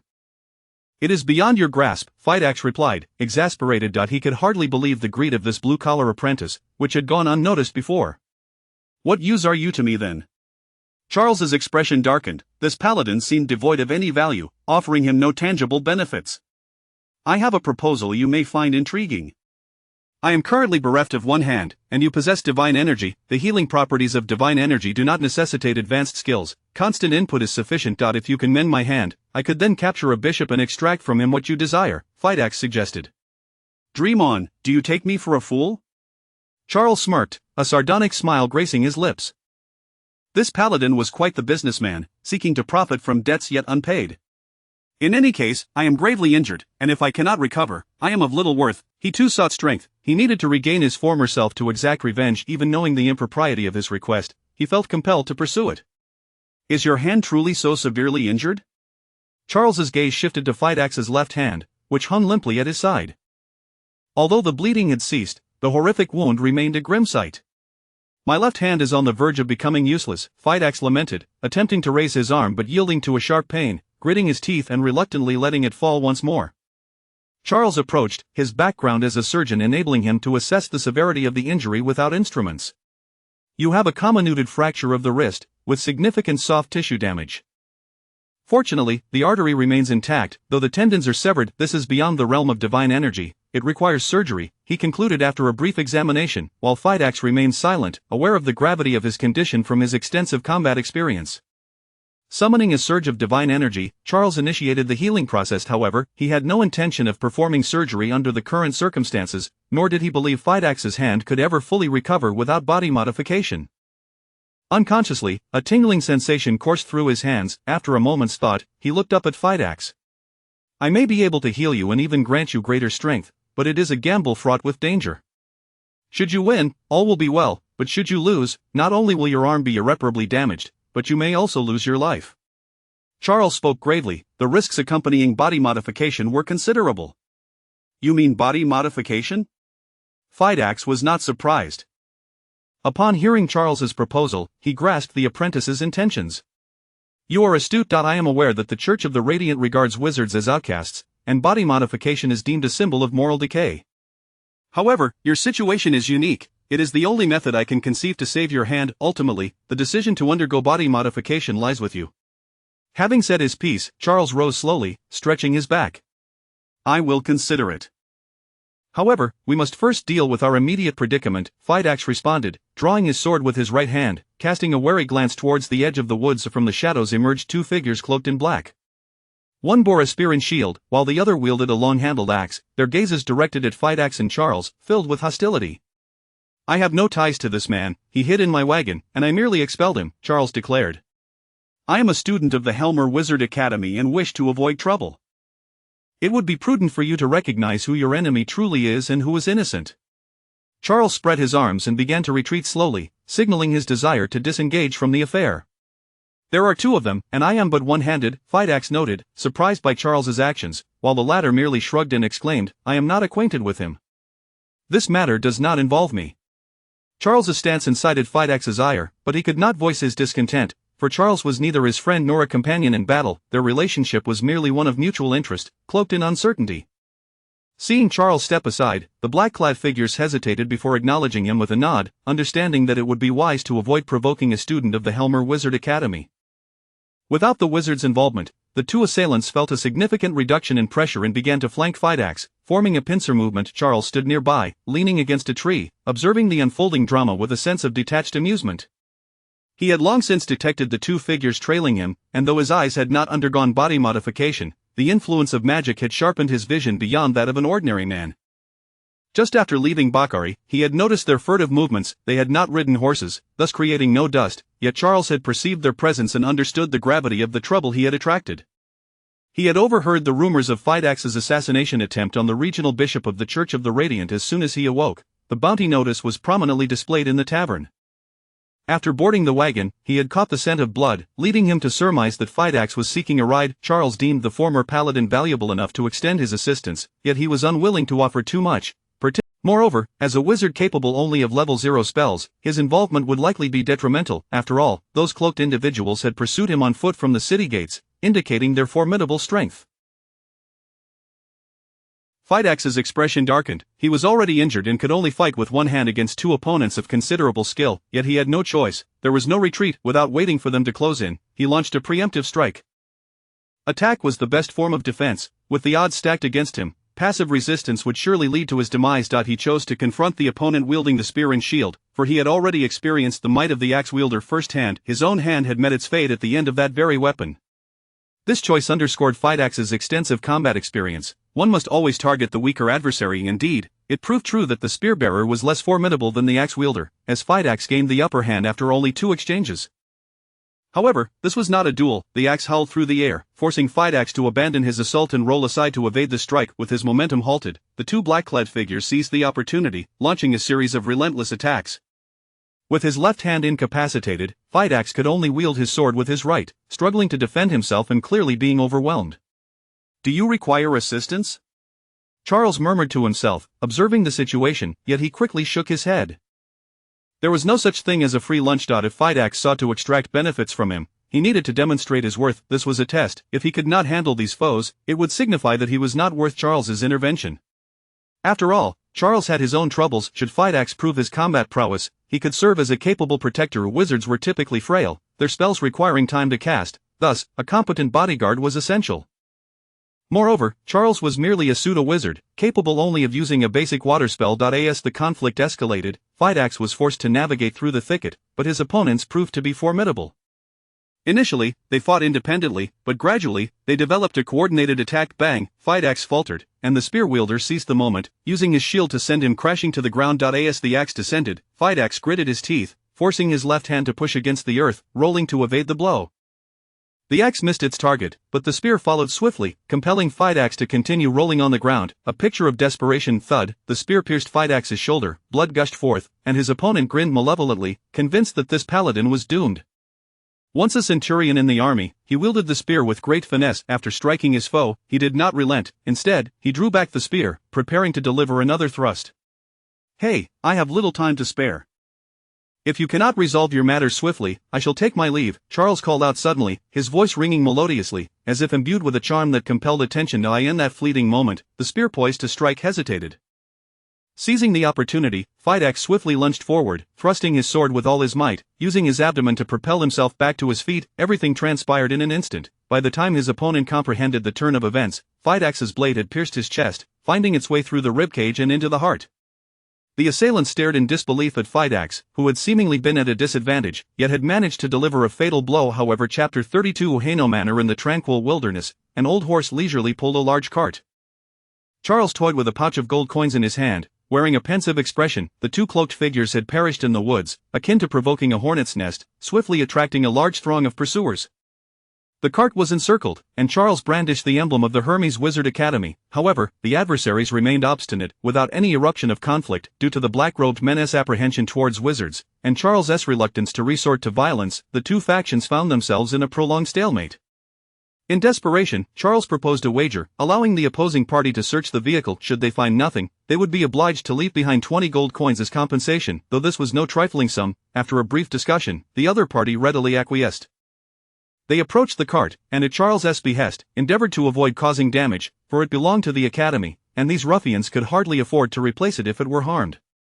The black-robed men were also cognizant of the gravity of the situation. Wizard's belongings bore inherent dangers, and without Charles's prompting, they dared not create too much ruckus. After all, they too feared for their lives, as none could ascertain the contents of the myriad vials and jars. If curses lay within, calamity would surely ensue. After an exhaustive search yielded no results, the black-robed men begrudgingly left the coins behind and slinked away. Their failure to uncover anything was hardly surprising, as after dispatching the two men, Charles had separated from Fidax, recognizing that the cart was an enormous target, likely to attract pursuit. It was better to turn the tables, leading the black-robed men away instead. As twilight descended, Charles secured the gold coins and leaned out to converse with the driver, inquiring whether they would reach the designated campsite by nightfall. Upon asking, he learned they were still several leagues from the next town and would need to camp for the night. "Indeed, my lord," the driver replied respectfully, a hint of trepidation in his demeanor, not daring to meet Charles's gaze, instead keeping his head bowed. He was genuinely frightened. Having dealt with blue-collar apprentices many times, he knew that while they were considered formal apprentices, they held little standing within the academy. Once outside, they often behaved timidly, striving to avoid conflicts with outsiders. Yet this apprentice was different. In such a short time, he had audaciously confronted the Lord's manor in Bokar, nearly sparking a clash with the Temple of Light. The black-robed men had also revealed their identities, being the guards of a regional bishop, which conferred them a semblance of authority. Nevertheless, Charles remained unyielding, even raising his staff, exuding an air that suggested he would not hesitate to engage in combat at the slightest provocation. To the driver, this apprentice appeared fearless, unafraid of any earthly threat. The Hermes Wizard Academy was indeed a formidable entity, yet it could not shield him from the enmity he was amassing. Should he encounter someone truly reckless, what then? "You are a wizard apprentice, protected by the academy and your mentor, but I am merely an ordinary man," the driver lamented inwardly, resolving to maintain a considerable distance from this deranged blue-collar apprentice upon his return. Otherwise, he might as well be courting death. Upon learning that they would indeed reach the designated location, Charles nodded, having arranged with Fidax to meet there for healing that night, after which they would part ways again the following day. This was the most prudent course of action. Fidax was gravely injured and required treatment urgently. Otherwise, not only would evading pursuit become challenging, but he might also perish amidst the wilderness. Thus, they ambled along, ultimately halting by the riverbank. The sun had already dipped below the horizon, leaving only a trace of twilight. Charles surveyed the surroundings and noted the expansive view, deeming it an ideal camping spot. There were certain protocols to observe when camping in the wild. Traveling by cart, they could only rest on the main road, making visibility paramount. Perhaps due to the absence of light pollution, the night in this world seemed remarkably clear and bright. As long as heavy clouds did not obscure the sky, the stars would blanket the heavens, and the moonlight would spill like water, illuminating the earth distinctly. With such clear sight, they could see far and wide. Charles and the driver agreed to take turns keeping watch, with the driver on duty for the first half of the night and Charles for the latter half. Of course, Charles intended to take a bit longer on watch. Having sat in the cart throughout the day without concern for travel, he could afford a brief nap. Furthermore, he had grown accustomed to sleeping little at night, as in Verona, he always sensed someone was out to kill him, making restful slumber elusive. Moreover, he could rely on meditation to substitute for sleep. In the desolate wilderness, he certainly would not meditate. After hastily consuming a meal, he took a short nap. Without waiting for the driver to rouse him, he opened his eyes, glanced at the time, and voluntarily took over the watch. The driver had fallen asleep rapidly. As Charles occupied the cart, he dared not sleep inside, opting instead to cover himself with a blanket and lay across the seat. Charles, on the other hand, climbed atop the cart where visibility was best, making himself more conspicuous. Before long, a figure emerged from the thicket by the riverbank. Charles observed as the individual waved and approached. Recognizing it was Fidax, he leapt down from the cart and cautiously met him. At the moment of their encounter, Charles whispered, "Did you shake off the pursuers?" "I am uncertain. I did not encounter them along my route," Fidax replied noncommittally. He indeed had not come across the black-robed men, likely owing to the attention drawn away by Charles' escort. "Better to remain cautious. Tomorrow we shall reach the town and rest for a day. You should bring provisions but refrain from entering the town. Continue onward, and we will rendezvous at the next campsite." Out of prudence, Charles intended not to travel alongside Fidax. Those black-robed men were no fools, and it was doubtful they had truly abandoned their pursuit. After a fruitless search, they might very well return to cause trouble. Thus, he and Fidax agreed to remain apart until they entered the vicinity of Hainault Manor. "I understand," Fidax acknowledged Charles' caution, fully supporting the approach. After exchanging a few more words, they fell silent, and Charles began to channel his holy energy to heal Fidax's wounds. At present, Fidax bore 2 additional injuries. Fortunately, his bones were intact, only suffering from superficial wounds. Charles possessed ample holy energy, making the treatment straightforward. Once the healing was completed, Fidax departed, mindful not to linger too long with Charles to avoid being seen together. Charles returned to the cart, first surveying the surroundings for any abnormalities before gazing upward, lost in thought. There remained a considerable distance to Hainault Manor, neither too far nor too near. If all went smoothly, in 10 days he would finally meet his long-unknown senior brother. To be frank, he felt a twinge of anxiety. He carried a mission, although it bore no penalties. Successful completion would yield a handsome amount of academic credits. If he could swiftly exchange these credits, he could indeed prosper, at least alleviating his concerns about daily meals. Yet he still had no inkling as to who might want him dead. All leads had gone cold, and the enemy remained shrouded in darkness. If only that senior brother could lend assistance. After all, he was a purple-collared apprentice. Even a mere display of intimidation might deter any ill-intentioned parties. Charles found himself lost in reverie, only to shake his head in self-mockery. How could someone who had never even laid eyes on him offer support? Brothers in arms, in the realm of wizards, such relationships held no significance. Even blood brothers would keep meticulous accounts, and if there were no benefits, they would hardly lift a finger. Charles was in dire need of strength, his own or others. He was not picky. As long as it resolved his troubles, the issue lay in the scarcity of those who could assist him. Though he was a determined individual, he now felt woefully inadequate. Extending his hand, he glanced left and right at the mithril-etched magical array concealed beneath his skin. Without activating the magical energy, it would remain unremarkable. Thus, it appeared no different from an ordinary person's arm. The last body modification had not resolved the fundamental issue. Why magical energy remains inaccessible. If only I could undergo the procedure once more. Charles fell into contemplation. Body modification was indeed the quickest path to augmenting his power, yet he lacked confidence, not in the procedure itself, but in the application of wizardry therein. His time studying wizardry had been too brief. He was still in the phase of theoretical understanding. To perform further body modifications on himself would require someone with profound mastery of wizardry, for repeated modifications would escalate in difficulty and the associated risks would become increasingly unpredictable. Given Charles's current level, it was utterly beyond his capability. He could only hope for a formidable external ally, such as his mentor, Zola. However, Charles was unaware of when Zola would return, and the pressing nature of his predicament did not afford him the luxury of waiting for her to return to the academy. In a moment, he felt a wave of frustration wash over him, and he resorted to pulling out his coin pouch, counting the gold coins within to soothe his troubled mind. Previously, he had not given it much thought, but now, Charles had developed a fondness for the sensation of counting money. If the journey ahead remained relatively stable, the black-robed men indeed made another appearance, but they did not draw near. Instead, they observed from a distance for a time, and upon discovering that no one else occupied the cart aside from Charles, they departed on their own. Thus, days passed, and a vast, dark expanse of dense forest gradually came into view. Was this Hainault Manor ahead? It appeared more akin to a primeval forest. Charles felt a twinge of confusion. He had never been here before, yet by name alone, he should have inferred that Hainault Manor ought to resemble a manor. Even if abandoned, it should not have devolved into such a state. Indeed, I have been here many times, and I cannot be mistaken, the driver interjected. I have heard it transformed thus due to the tide of magical beasts, but the specifics remain unclear to me. The driver was somewhat familiar with the area, having made 7 or 8 trips to Hainault Manor in his capacity as a transporter, thus he would not mistake it. As for why it had come to this, he could only relay hearsay, unsure of its veracity, and offered a vague response. Let us not enter just yet. We shall wait here for a moment. I have a friend who is due to arrive. Charles nodded. Since they had reached the outskirts of Hainault Manor, it was indeed the agreed-upon meeting point. He instructed the driver to halt the cart and leapt out from beneath the canopy. Before long, Fidax appeared. Haino Manor belonged to the domain of the Hermes Wizard Academy, and even the most audacious of black-robed men would not dare to tread lightly here, thus, it was relatively safe. "This is my friend. He can serve as a guard." The two exchanged no words, simply returning to the cart. Charles offered a perfunctory remark to the driver, instructing him to continue on his way. The driver sensed the palpable aura of bloodlust emanating from the two but dared not inquire further, simply cracking his whip and urging the horses toward Haino Manor. After all, his duty was merely to transport goods. He wished to avoid entanglements whenever possible. Within the dense forest, towering trees loomed overhead, yet oddly, beneath these colossal trees lay the remnants of a forsaken village. Most of the houses had collapsed, covered in thick moss and algae, yet their outlines remained discernible. This place had once thrived, as evidenced by the earthen walls and bricks, indicating the inhabitants' deep appreciation for life.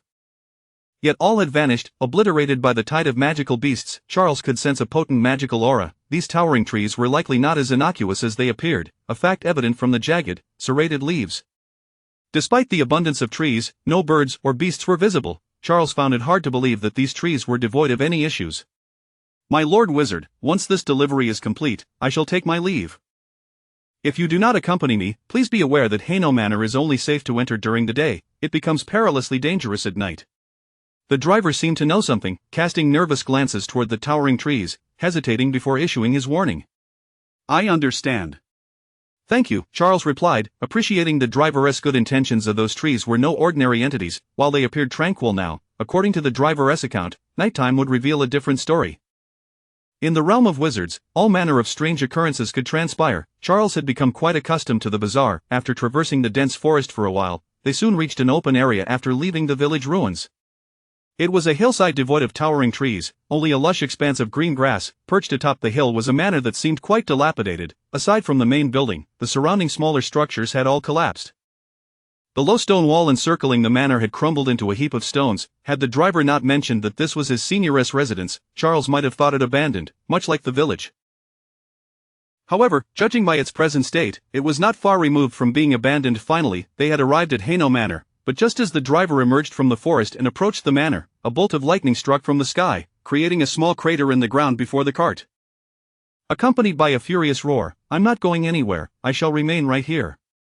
Chapter 33 of the Monster Girl Cultivation Project. Seated on the chair, Charles appeared somewhat uneasy as he glanced at Fidax and then out the window, feeling a sense of tension.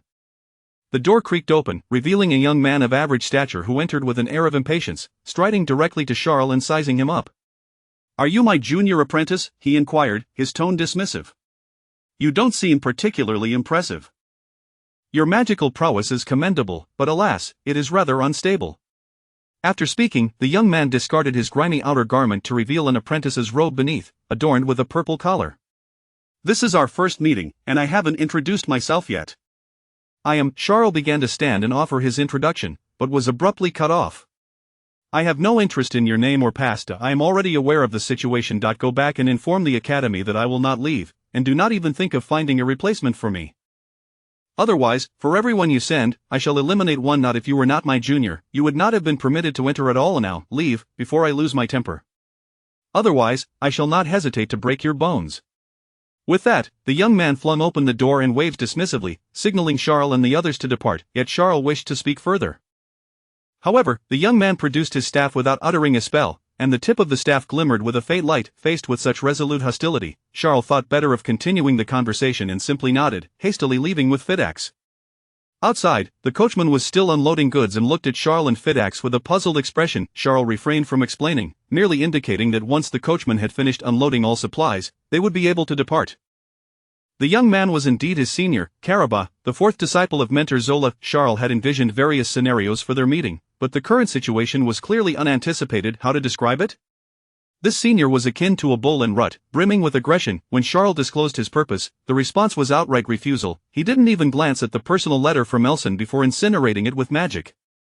It is often said that high-level wizard apprentices possess strong personalities, yet Caraba's demeanor had long since transcended mere eccentricity. "What shall we do?" Fidax whispered, leaning closer to Charles.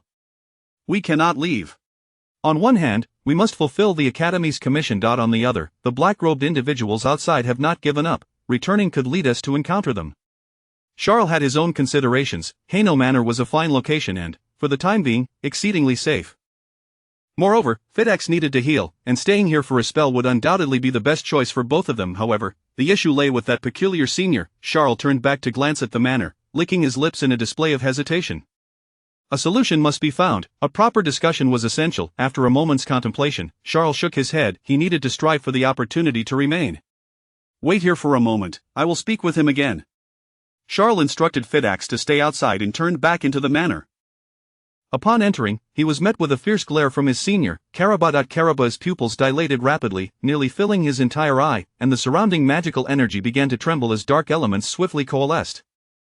Clearly, this high-level wizard apprentice had undergone body modification, targeting the most vulnerable aspect of the human form, his eyes. This was a threat. Caraba was furious at Charles' return. Caraba, please do not be agitated. I harbor no ill intentions, I merely accepted a task. Since you are unwilling to leave, I shall not insist. However, I find myself in a predicament and hope that, as fellow disciples of Mentor Zola, you might allow me and my guard to stay here for a time.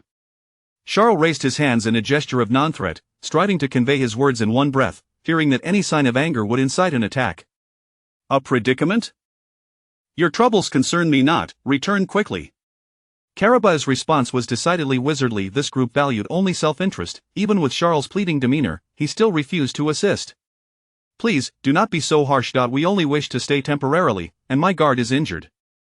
He requires treatment, and possibly even a body modification operation. Charles continued to implore, realizing he held no power in this situation and thus adopted a humble attitude. A body modification operation? You can perform it? Caraba's expression shifted, his gaze towards Charles filled with skepticism. Yes, well, to clarify, I can manage some minor modifications. Charles was cautious with his words, for while he could indeed conduct surgery, his knowledge of magic was still quite limited. Very well. You may stay, but I must be involved in the body modification procedure. It is primarily to validate some hypotheses. Caraba smiled, though the expression was somewhat sinister. Charles opened his mouth to say something but hesitated, ultimately opting to remain silent.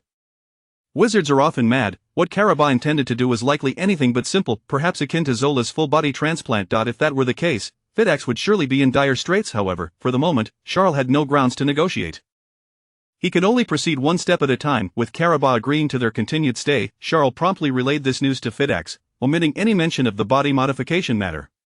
That was far too terrifying. A purple-collared apprentice planning to conduct experiments on him. If Fidax heard of this, he might very well flee in fear. In contrast to Fidax's trepidation, the coachman appeared quite pleased upon hearing that the two would remain.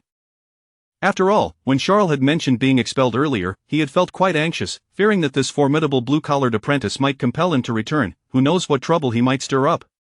Talia and the young lady were still waiting for him. Once all the goods were unloaded, the coachman hurriedly urged his old horse onward, pulling the large cart away. He appeared eager, as though a moment's delay might see him pursued by a ferocious beast. Let us tidy up our belongings. It seems we shall be here for quite some time. Charles resolved to delay as long as possible, ideally until Mentor Zola returned, for he felt no sense of security in Verona. Unaware of Charles' agreement with Caraba, Fidax, with but a single hand, continued to assist diligently. Hainaut Manor had only one habitable building left, the Lord's main residence. Though somewhat dilapidated, it offered ample rooms. Charles and Fidax chose two decent ones on the second floor, quickly tidied up, and settled in without incident. As night fell, the two drifted off to sleep early, but shortly after Charles had shut his eyes, he abruptly opened them again. A vine from a morning glory had crept through the window's crack, reaching his bedside and coming to a halt. A flower bud slowly unfurled from the vine, then burst forth, transforming into a blossom that emitted a soft, ethereal glow. Come to the hall. I have matters to discuss with you. The voice of Caraba emanated from the flower, which then rapidly withered, the vine retreating back out the window in an instant. Can wizards not communicate normally? Charles muttered under his breath, yet complied, donning his boots and gently pushing open the door. His and Fidax's rooms were adjacent, and Charles noticed Fidax's door was tightly shut, uncertain if he was already asleep, but that mattered little. The situation had escalated beyond the control of this former paladin, who had no choice but to proceed as fate dictated. The moldy floor creaked beneath him as Charles descended the stairs, finding Caraba seated on a chair in the hall, idly toying with something in his hands. I wish to show you a few things. Without looking up, Charles followed closely behind as they crossed the grassy expanse and entered the depths of the forest. The towering trees that had stood quiet by day grew restless in the night. Despite the absence of wind, their branches swayed, seemingly intent on following the two, subtly adjusting their positions. The serrated leaves gleamed with a metallic sheen, resembling not plants but rather serrated blades capable of shredding a person to bits. In comparison to the towering giants, Charles and Caraba appeared diminutive, as though they were mere specks amidst a gathering of giants, any careless step potentially leading to their obliteration. Rustling sounds echoed from the trees, suggesting something stirred in the darkness. Charles raised his gaze warily, but saw nothing amiss. Caraba seemed unperturbed, continuing onward as Charles hesitated briefly before deciding to keep pace. After traversing a considerable distance, they finally halted before the ruins of a village of the desolate settlement, once barren by day, now brimmed with life. Villagers appeared, engaged in conversations and labor. Children frolicked in the yards, and elderly figures peered from windows with gentle expressions. Charles was taken aback. Those figures appeared somewhat ethereal, clearly not living beings, they were mere fragments of past. Caraba moved forward without hesitation, passing through a farmer approaching from the opposite direction, as if they belonged to different realms of time. Neither reacted. Charles swallowed hard. He knew that souls fell within the purview of wizardly studies, yet this realm was the most enigmatic and obscure. Compared to the tangible undead, these ethereal specters were far more perilous. However, observing Caraba's demeanor suggested that these apparitions posed no threat, and Charles steeled himself to follow closely. Traversing the village and passing, there stood a small tree, unremarkable and distinctly different from the towering giants, its leaves unremarkable and devoid of the serrated edges or metallic sheen. As they came to a stop, the bark of the tree split apart, revealing a human face. It was a young girl, her features somewhat blurred, her eyes closed, and her expression solemn. "You have returned," the girl spoke, her voice tinged with a childlike hesitance, reminiscent of a toddler learning to speak. "Indeed, I have returned. How are you? Do you still feel unwell?" Caraba's expression softened, his tone growing warm and kind. "I have grown accustomed to it. You should not have come. These trees have become enchanted, and I cannot control them. You may be harmed as a result. Moreover, as a living human, you ought to slay me, for I am the cause of all this. You should seek vengeance for your kin, rather than express concern for a tree demon." The girl spoke with a quiet sadness. "No, Selina, it is not your fault. I know how kind you are. Look at this village. Though it lies in ruins, you continue to protect it, do you not?" Caraba extended his hand to gently caress the girl's face, and at that moment, the tears began to stream down her tightly shut eyes. "But they are gone. I am the one who caused their demise. All I can do now is soothe their restless spirits. It is merely atonement." Her voice trembled, yet Caraba shook his head while wiping her tears away, softly comforting her. Rustling sounds emanated once more from the towering trees, and Caraba withdrew his hand, raising his head in anger. "Curse you, if you do not leave, I shall turn you all to cinders." As his voice fell, Caraba brandished his staff, and with a burst of brilliant light, a bolt of lightning struck a nearby tree. A wretched screech followed, and a shadowy figure tumbled from the treetops. Charles squinted to see that it resembled a monkey. Indeed, it bore a resemblance to a monkey, with fur and a tail, yet it possessed a human face, evoking a sense of dread. Caraba's actions seemed to enrage these creatures, who gathered upon the treetops, chattering incessantly. "They are monsters." Pain etched across Charles' face as he knelt, covering his ears, yet the cacophony invaded his mind relentlessly, making his head feel as though it might split apart. "Can you not even employ a spell to silence them?" Caraba turned his gaze towards Charles, a hint of disdain evident on his face. He had no intention of intervening, for in his eyes, if Charles could not withstand such minor assaults, then his junior apprentice was nothing but a waste of space unworthy of his effort, let alone his expectations. Gritting his teeth, Charles disregarded Caraba's scornful remarks and produced a wooden flute from his pocket, bringing it to his lips. A melodious tune resonated forth, swiftly drowning out the cacophony of the creatures. Charles' expression transformed, gradually regaining composure. The melody was enchanting, yet the monkey-like entities seemed discontent, producing even louder shrieks. However, the music soon overpowered their clamor, and eventually, silence prevailed. Before long, the monkey-like creatures began to sway as if intoxicated, some losing their balance and tumbling from the trees, landing heavily on the ground, remaining incapacitated for quite some time. "A magical flute?" "No, it resembles a rather amusing staff." Caraba's brow arched, his gaze towards Charles laced with intrigue. Just as the monkeys were subdued by Charles' music, an extremely piercing screech erupted, tearing through the melody and awakening the monkeys from their stupor. Charles looked up to see a significantly larger creature emerge from the trees, its scarlet eyes fixed upon him before it turned and vanished into the inky shadows of the forest. Simultaneously, all the monkeys fled, even the few that had fallen from the trees, wobbling as they regained their footing and scampering away. "They hold grudges, be cautious in the future." Caraba observed the retreating monkeys, a smirk curling at the corners of his mouth, revealing a cryptic smile. So, it seems I must rely on my senior to protect me, Charles replied with a grin, though a flicker of coldness glimmered in his eyes. You should return. Do not provoke the human-faced monkeys. While their individual combat capabilities are low, they are numerous.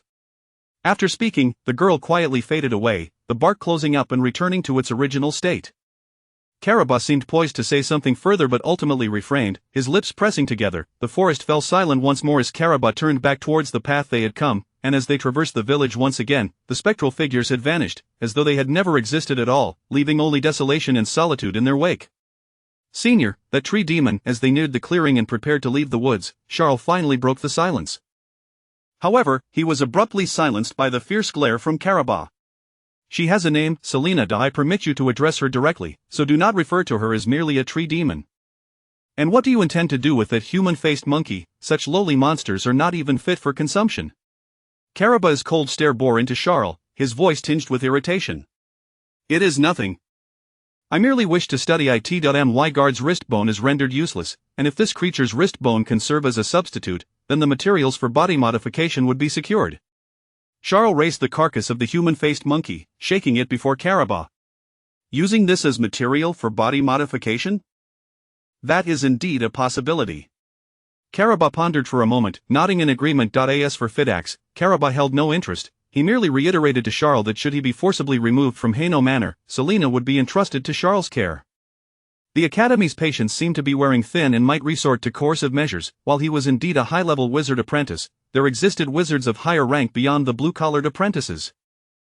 Moreover, if the Academy were to send 4 or 5 blue-collared apprentices all at once, he would find himself equally outmatched. He needed to make arrangements promptly. This impulsive junior apprentice appeared to be a suitable candidate. What is this? A last will?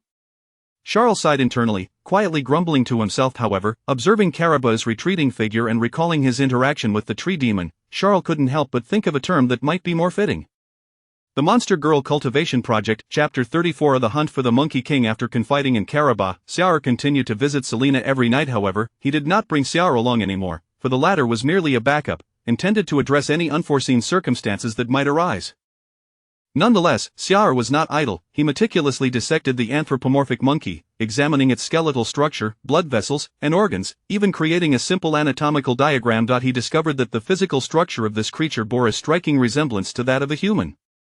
At the very least, the structure of the wrist bones was remarkably similar, fulfilling the fundamental criteria for body modification. Upon confirming this revelation, Ciara arranged a formal consultation with Caraba. The situation regarding Fidakis was dire. Although his injuries healed rapidly under the influence of sacred energy, the bones in his wrist could not mend. The bone had shattered completely, with several fragments misaligned. While sacred energy could restore bone injuries and promote healing, it was powerless against dislocated and fragmented bones. Initially, Ciara intended to perform surgery to remove the shards and realign the bones. However, even with such an operation, Fidakis' hand would still remain disabled, thus he had to place his hopes on body modification. After all, the body modification procedure could provide replacement materials to revive his hand. Consequently, Ciara continually postponed this surgery. As an exceptional surgeon, he was acutely aware that it would be more efficient to resolve the issue in one comprehensive operation rather than undertake 2 separate surgeries. Of course, this meant that Fidakis would have to endure additional discomfort for a few more days. If they were to transplant a wrist bone, it would not pose much difficulty, but the compatibility must be considered to ensure its suitability. Body modification was not merely about transplanting an organ from a magical creature, it required compatibility testing, or else it would be akin to murder. Additionally, Ciara prepared to conduct some experiments involving the integration of magical flora, thus adopting a different approach to Fidakis' body modification. Caraba also had a vested interest in this modification. He expressed his intention to implant a plant-based magical creature within the human body. The issue of compatibility indeed required careful consideration. They could first conduct matching experiments, and if successful, all would be well. However, if there were incompatibilities, they would have to abandon the endeavors. Ciara had no desire to end Fidakis' life. While the anthropomorphic monkey was a concern, the transplantation of plant-based magical creatures into a human body was a rare occurrence in body modification. Nonetheless, there were successful instances, as it was rumored that a certain mentor at the Hermox Wizard Academy had performed a transplant involving plant-based magical organs. Such transplants carried a higher risk, and Ciara was not confident, hence he spoke cautiously. We shall see, but let me make it clear. If he refuses to cooperate or if the compatibility fails, you must be prepared to leave at a moment's notice. Moreover, regarding Selena, you must maintain confidentiality. Yet if anything were to happen to her, regardless of whether it was connected to you, I would not hesitate to hold you accountable. Carabas spoke with grave seriousness. Wizards were pragmatic. If their experimental subjects could not cooperate, it would render the endeavor meaningless. Those who remained would only become a burden and a variable, and he would inevitably issue an eviction order. I understand completely, rest assured. Xiar nodded, grasping the essence of Carabas' words. After all, their agreement allowed for both to remain. Carabas' reaction was not unexpected. Thus, after reaching a consensus, they solidified their plans. Unbeknownst to Fadakis, he unwittingly underwent the compatibility matching tests conducted by the two wizard apprentices. The test was straightforward. It began with a basic physical examination, followed by a small incision on the skin, into which the materials intended for body modification were introduced. It was somewhat akin to a modern medical sensitivity test. The results were promising. Fadakis exhibited no severe rejection reactions, instilling confidence in both practitioners as they commenced their preparations. The materials for body modification were ideally living. Chapter 35 Keeping Promises. The haunting melody of a wooden flute echoed through the forest. Yet, within his heart, Xiar cursed vehemently. He had been ensnared, caught in a perilous predicament, confronting the king of the man-faced monkeys, with only a singular weapon to defend himself. A flute capable of autonomously unleashing sorcery. The notes conjured illusions, serving as a form of mental assault. Most of the man-faced monkeys besieging Xiar were entranced by the flute's enchanting sound, swaying drunkenly among the trees and foliage. To be frank, the flute harmonized splendidly with the traits of the siren, for sirens are renowned for their beguilement, and the flute merely amplified this characteristic. However, the dilemma lay in Xiar's inability to take offensive action. He could only render these man-faced monkeys incapable of assault, while he himself remained unable to vanquish them. Most critically, the flute's effect on the Monkey King was strikingly limited. The king of the man-faced monkeys possessed formidable mental resistance. The flute's influence on it was minimal, allowing it to maintain clarity of mind as it relentlessly approached Xiar, occasionally emitting roars in a futile attempt to shatter the melody's interference.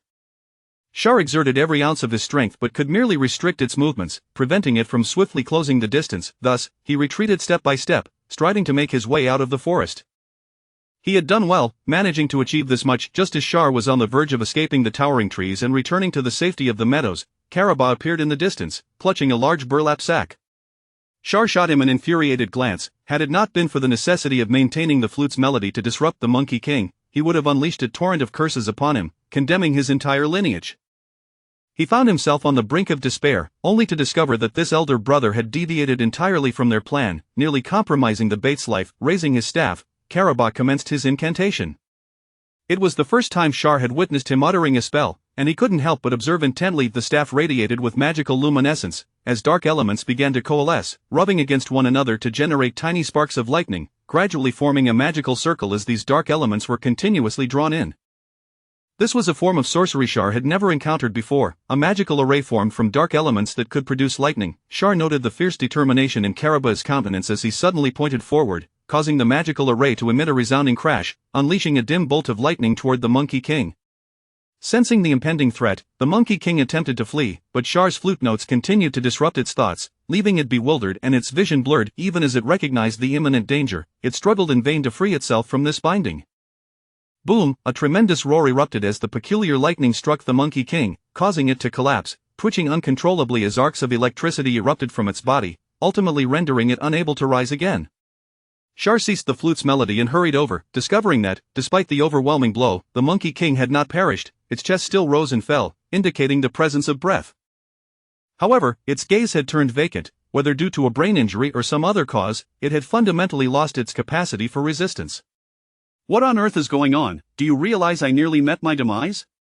Xiar, seeing that the Monkey King posed no further threat and that the remaining man-faced monkeys had not pursued him, turned to Carabas, demanding answers in a furious tone. I'm off to procure something valuable. Look, we encountered a minor mishap, but rest assured, I was the one who dispatched the Monkey King. You are safe, and everything remains as per our agreement. Carabas showed no remorse as he walked toward the large house, casting a cold glance at the Monkey King before disregarding it entirely. Not even a helping hand? Xiar felt a surge of frustration. His companion exhibited no awareness of wrongdoing. Turning back to the fallen Monkey King, a surge of inexplicable anger welled within him. After cursing silently for a while, Xiar resolved not to dwell on it further.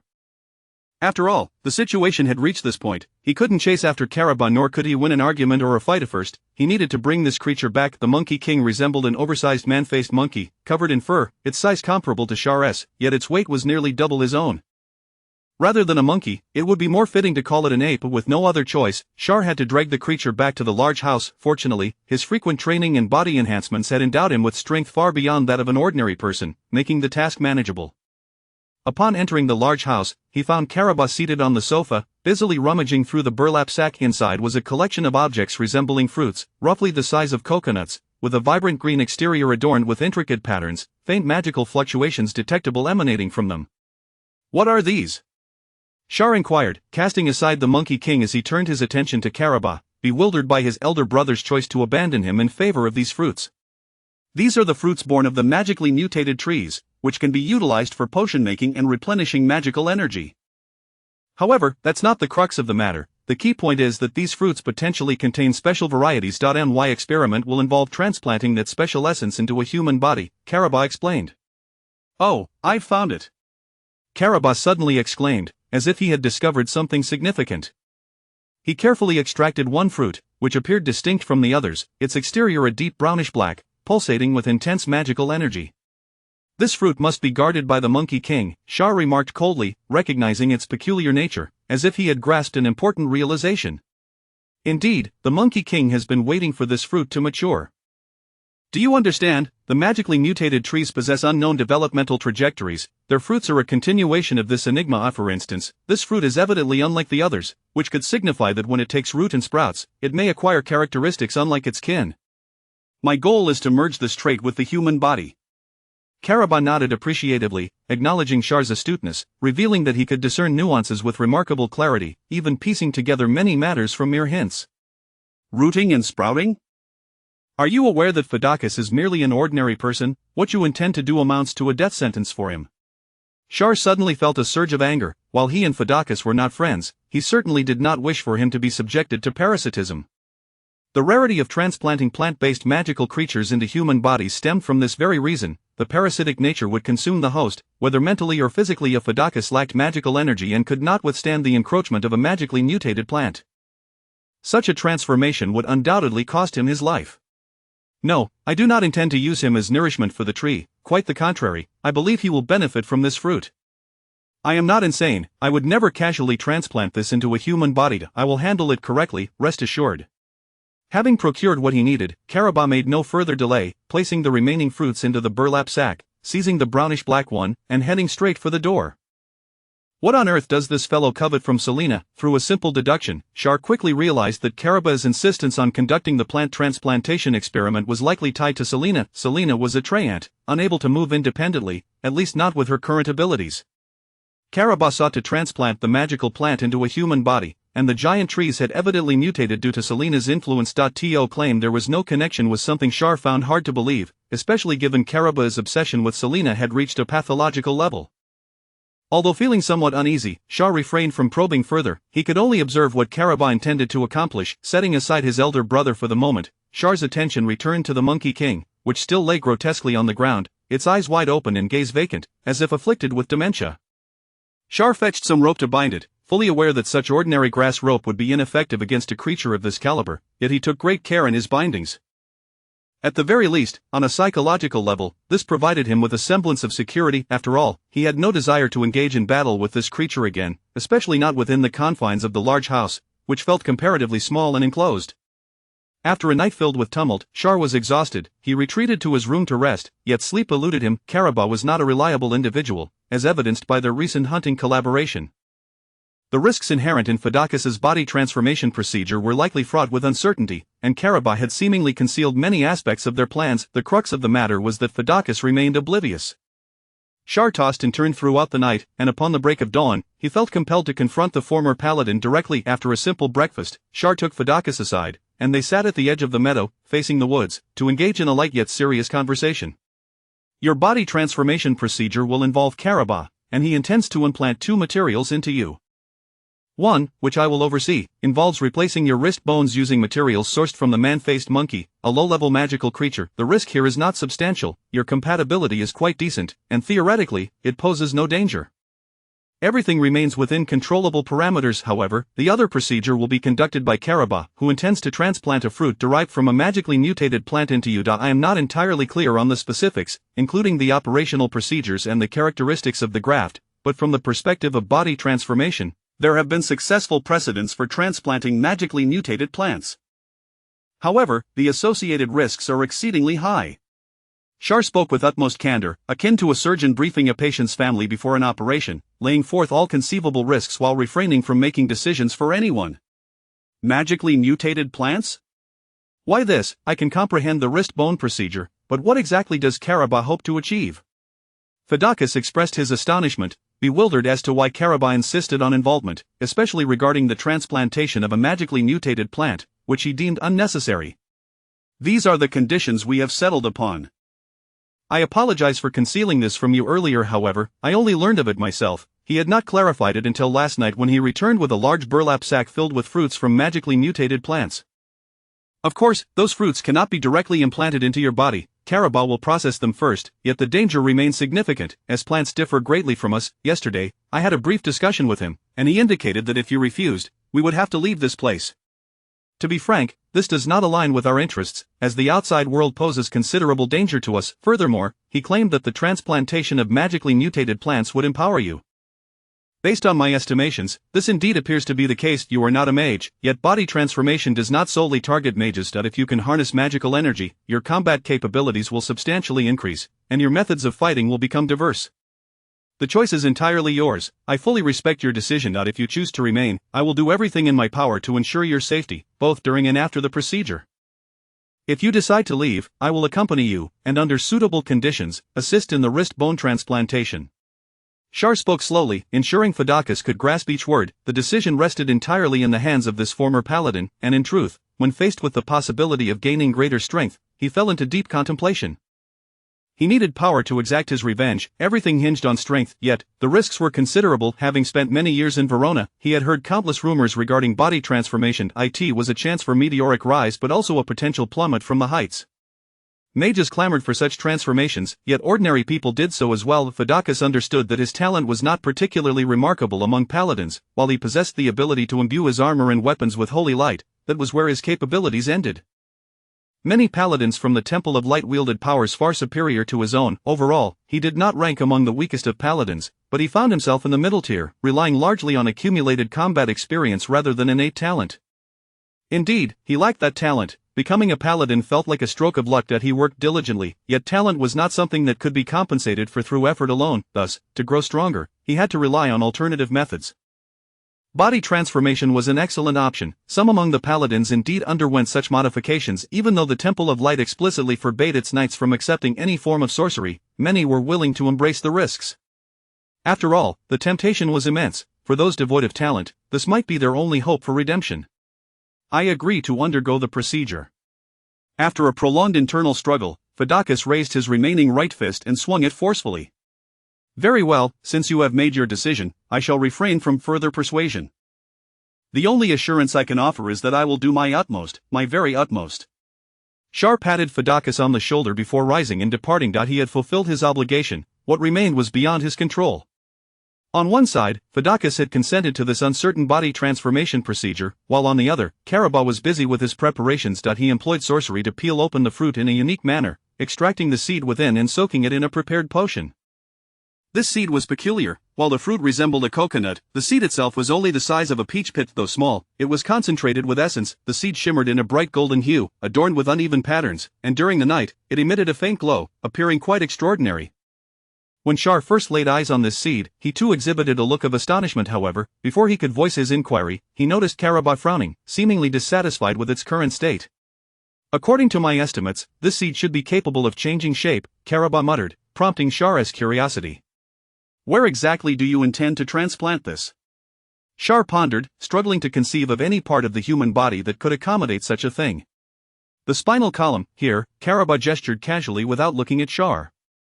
Upon seeing the location he indicated, Shar's expression shifted to one of shock. It was the position of the coccyx. Chapter 36, the transformation of the paladins. Which body could we perhaps consider an alternative location? That area is exceedingly perilous, and the likelihood of success is dismally low. Charles was acutely aware of the complexities associated with the coccyx procedure. Although it is not the neural center, its proximity to the spine renders it a risky choice. Should complications arise, there exists a significant possibility that Phaedaxus could be rendered paralyzed. No, that is indeed the most suitable site. I shall employ sorcery to ensure that the shape of the seed core aligns seamlessly with that location. There should be minimal issues. When it came to Phaedaxus's potential paralysis, Kabbalah appeared indifferent. In his estimation, that position was the most apt for the magical grafting of plant matter, perhaps due to the configuration of the spine. To this purple-collared apprentice, the spine resembled a grand tree, with seeds sprouting from the base, a notion he accepted without question. There is no scientific basis for this, it is merely an instinctual feeling. He envisioned the human body as a tree, and the absurdity of this analogy was not lost on him. However, Charles was not a superstitious individual. He approached the matter from a scientific perspective. The structure of the coccyx is not particularly intricate, and under modern medical conditions, procedures addressing coccygeal fractures are hardly considered major surgeries. Yet, in this context, the absence of modern medical facilities complicates matters. The transformation of the witch body is, at its core, intricately tied to sorcery, a realm steeped in pseudoscience. He surmised that the chances of success for this operation were slim, and should the original coccygeal shape not be preserved, Phaedaxus's mobility in his lower limbs and waist would be severely compromised. In summary, Charles wished to propose an alternative site, but Kabbalah was resolute. Their dialogue escalated from discussion to contention, culminating in harsh exchanges. If you are truly insistent, then I am left with no recourse.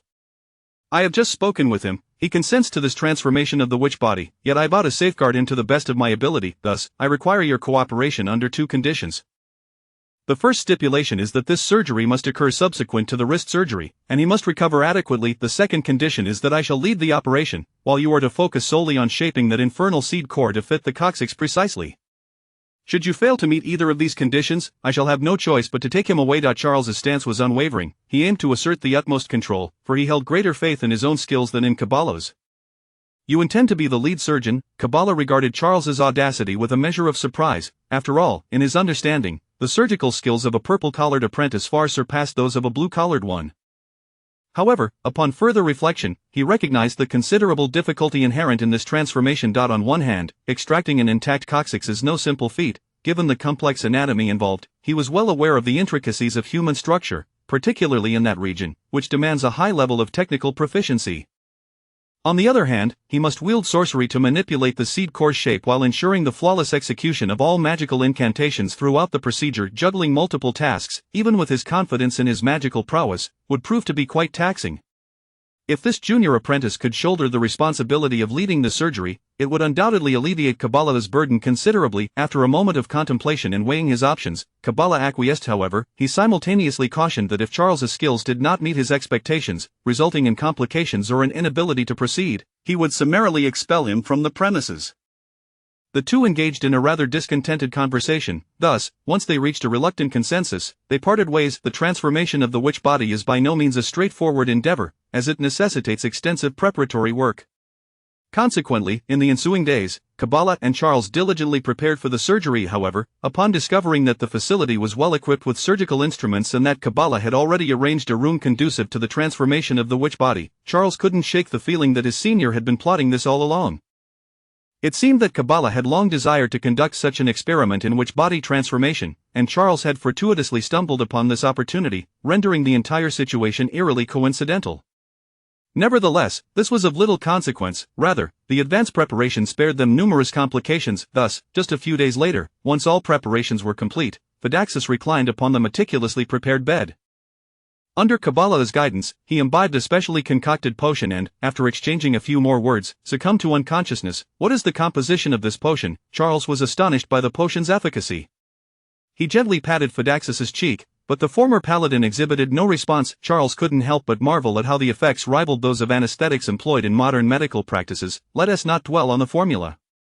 Focus on the surgery. Kabbalah was pleased with Charles's reaction. In truth, his achievements in pharmacology far surpassed those in witch body transformation. Noticing Kabbalah's disinterest in prolonging the conversation, Charles redirected his attention to the surgery.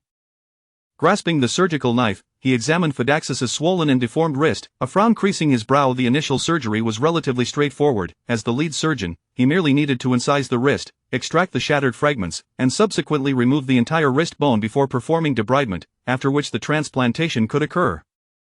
A glance at the reddish-brown bone in the glass container prompted Charles to take a deep breath. This was the left wrist bone of the Face Monkey King, which he had personally excised the previous day.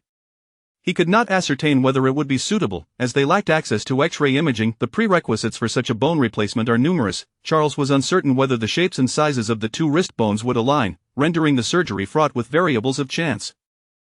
Nevertheless, extracting the shattered pieces was an essential first step, so Charles steeled himself and commenced his procedure. Merely cutting through the flesh elicited a look of astonishment from Kabbalah. Charles's movements were remarkably deft, as fluid as the act of dining. Kabbalah's gaze was filled with confusion. After all, achieving such proficiency must stem from extensive hands-on experience. How could a blue-collared apprentice attain such skill? Though Kabbalah was beset with questions, he chose to remain silent, observing quietly while analyzing and learning from Charles's technique. Indeed, the esteemed purple-collared apprentice was acquiring the surgical skills of his blue-collared counterpart, yet Charles's performance warranted such scrutiny. Before long, Phaedaxus's wrist was fully exposed. After meticulously assessing the situation within, Charles's frown deepened. He truly could not fathom how Phaedaxus had endured such suffering for so long. The damage inflicted by the axe strike was far more severe than Charles had anticipated. The wrist bone was fractured into two segments, with jagged edges piercing the flesh, resulting in significant internal bleeding. Numerous tiny fragments were visible to the naked eye. There were at least 7 or 8 pieces. Charles could only clear away the more prominent shards, subsequently employing a disinfectant solution to cleanse the area. Next, he examined the surrounding bones, including blood vessels, the nervous system, and tendons. Upon discovering no additional issues, Charles let out a sigh of relief. Now came the crux of the operation. He would transplant the Face Monkey King's wrist bone, including some soft tissue to serve as filler upon transplantation. Charles noted that the Face Monkey King's bone was slightly larger. He recognized the issue. The wrist bone of the Face Monkey King was marginally larger than Phaedaxus's, and he could discern that it was also heavier than a human's. This indicated that the Face Monkey possessed significantly greater strength, with a higher bone density and thickness, evidently evolved to withstand greater forces. Despite the slight discrepancy, this challenge was not insurmountable for Charles. He carefully removed the wrist bone once more, utilizing a nearby grinding tool to commence a meticulous adjustment. To prevent the body from rejecting the new wrist bone, he needed to ensure a precise match.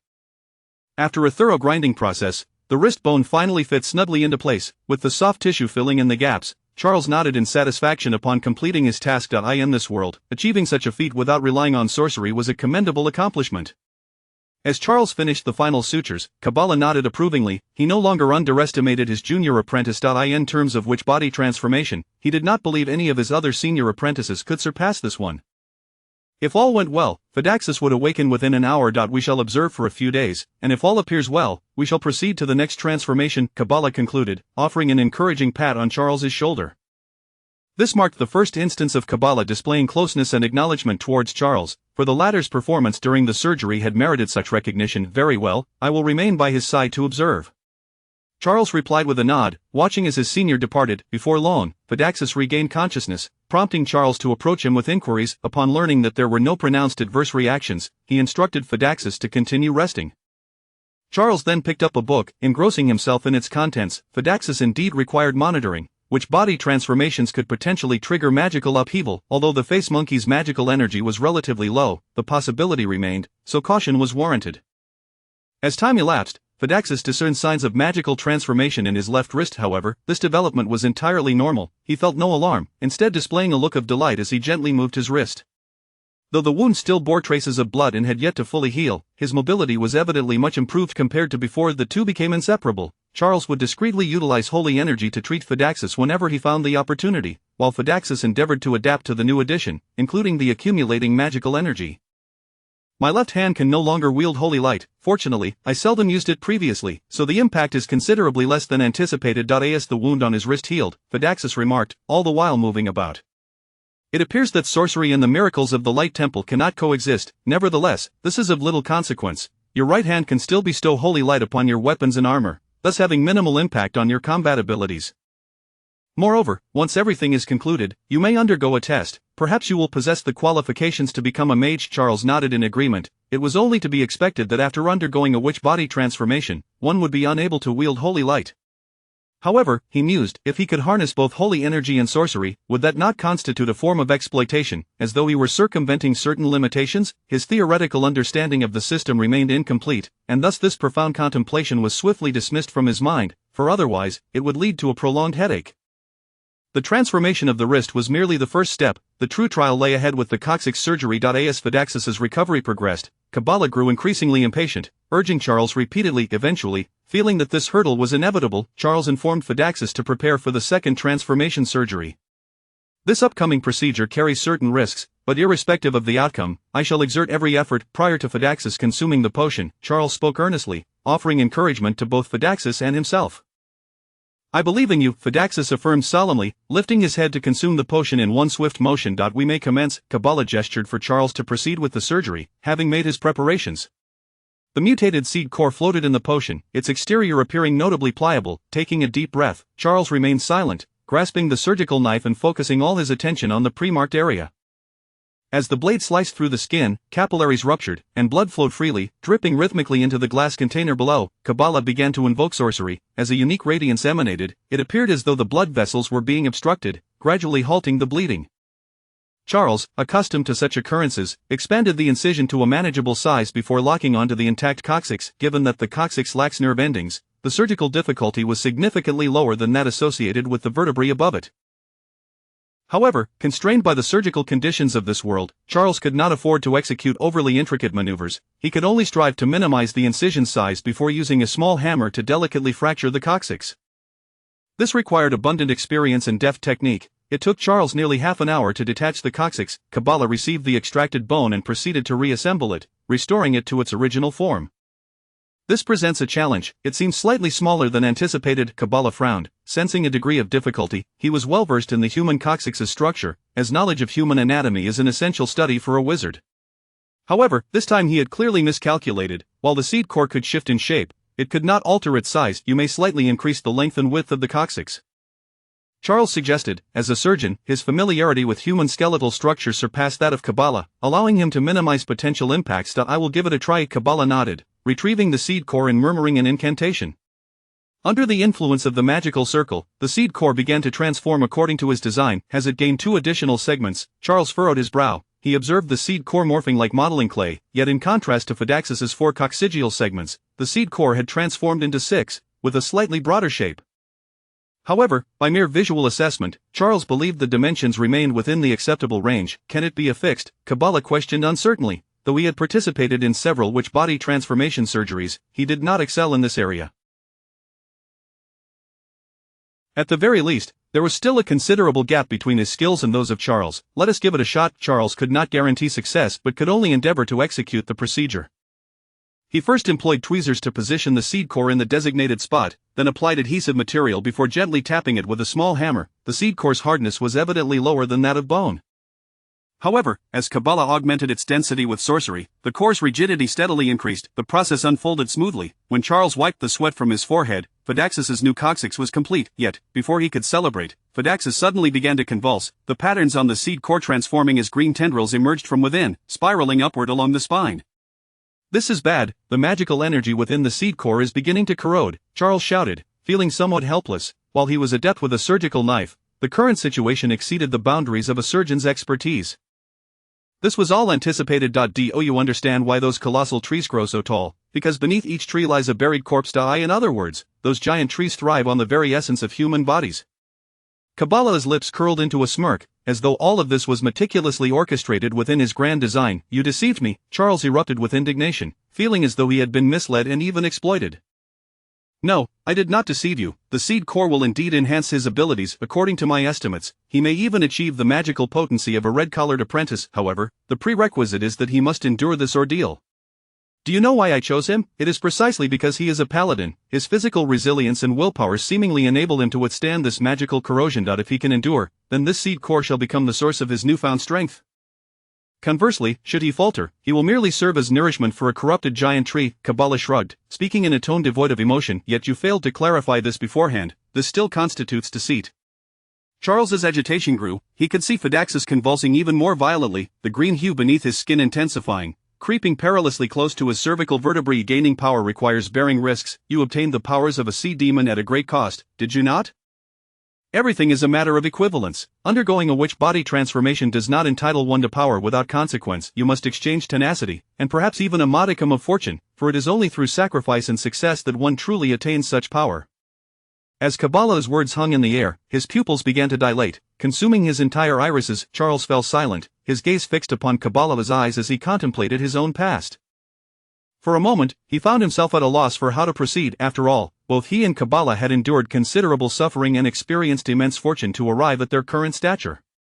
The transformation of the witch body was indeed remarkable, granting them powers far surpassing those of ordinary mortals, yet such gifts demanded a price, necessitating the acceptance of risks. Ultimately, in this world, there exists no free lunch.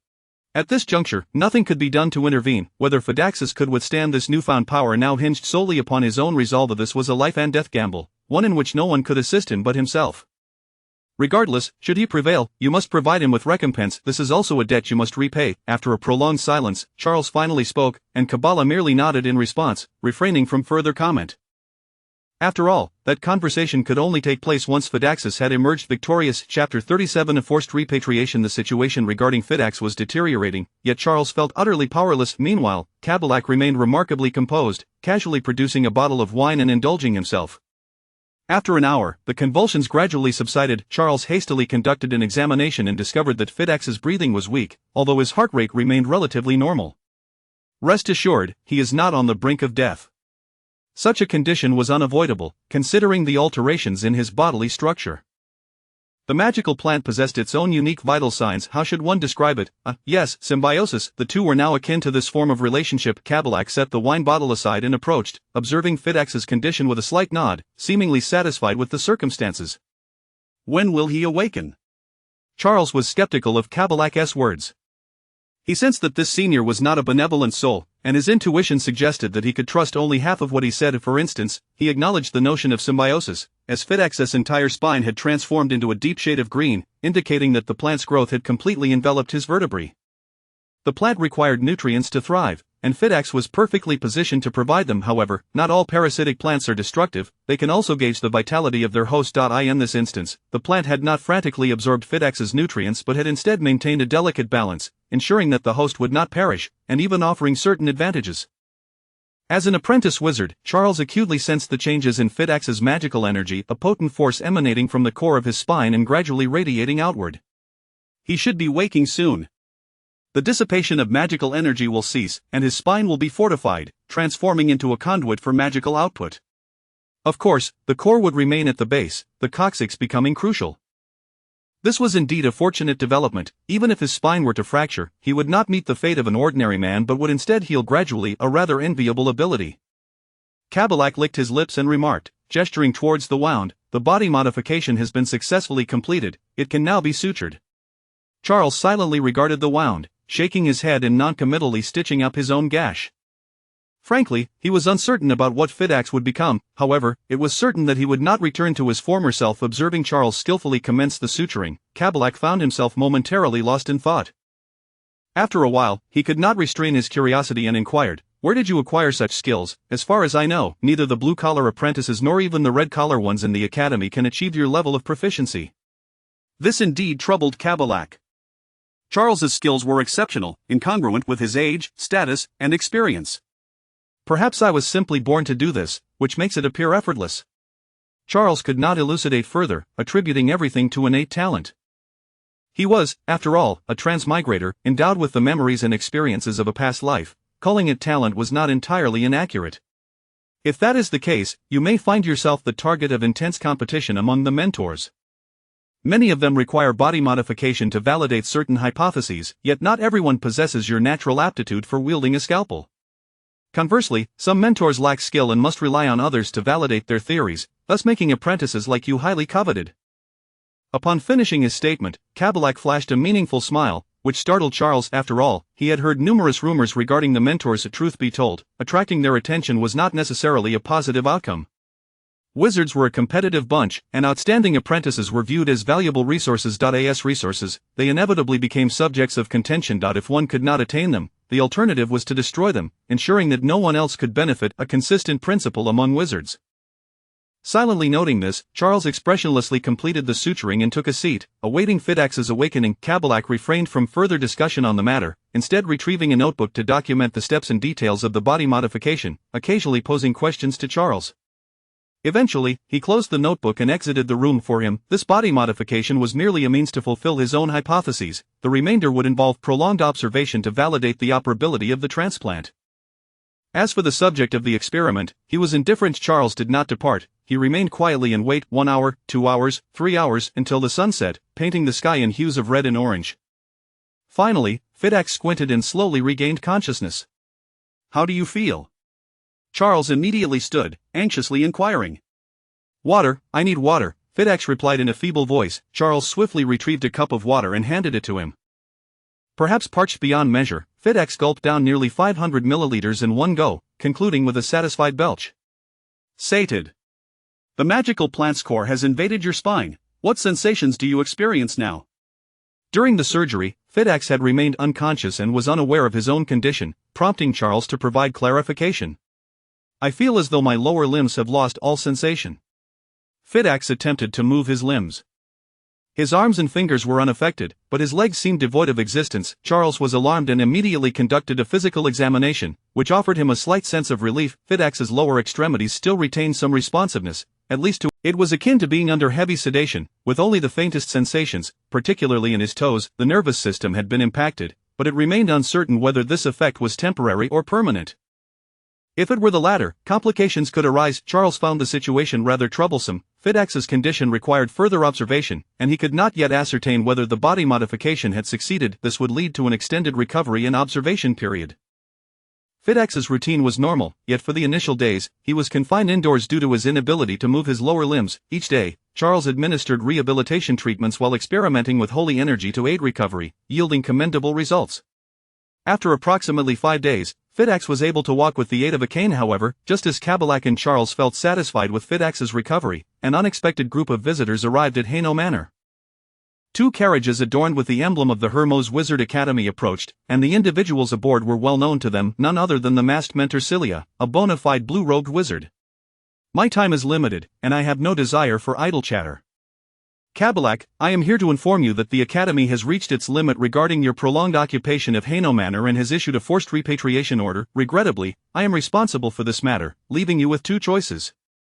Either pack your belongings and board the carriage to return with me to Verona, or I shall forcibly escort you onto the carriage, and you will still accompany me back to Verona. The former option may be more comfortable. Should you choose the latter, you can expect to remain bedridden for a month." Mentor Cilia's demeanor was unyielding, leaving no room for negotiation, her presence exuding an imposing aura, almost tinged with lethal intent. Perhaps this was a result of her frequent dealings with corpses. For her, the boundary between life and death seemed blurred. One only needed to observe the red-collared apprentice trailing behind her, trembling and submissive, to envision the arduous journey that awaited him. "Cilia, it's not that I refuse to return. It's just that I am currently engaged in a matter of paramount importance that prevents my departure. My apprentice, Charles, and I have just completed a body modification procedure and are in the observation phase for the experimental subject. This is a critical trial that may determine my eligibility to become a formal wizard." Kabulak, facing Cilia, dared not be overly brash, attributing his reluctance to the recently concluded body chapter 38. The assassination from Maurice. The departure of Kabulak seemed to have little impact, at least for Charles. After all, their interaction was minimal in everyday life. Wizards were inherently solitary beings, a truth that Charles deeply understood.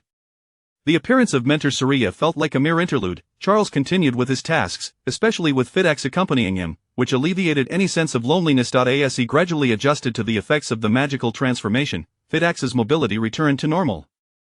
After a fortnight, he no longer required a cane and could walk independently. However, this was insufficient. He was still far from regaining the combat readiness of a paladin. He could only manage his own affairs without burdening Charles.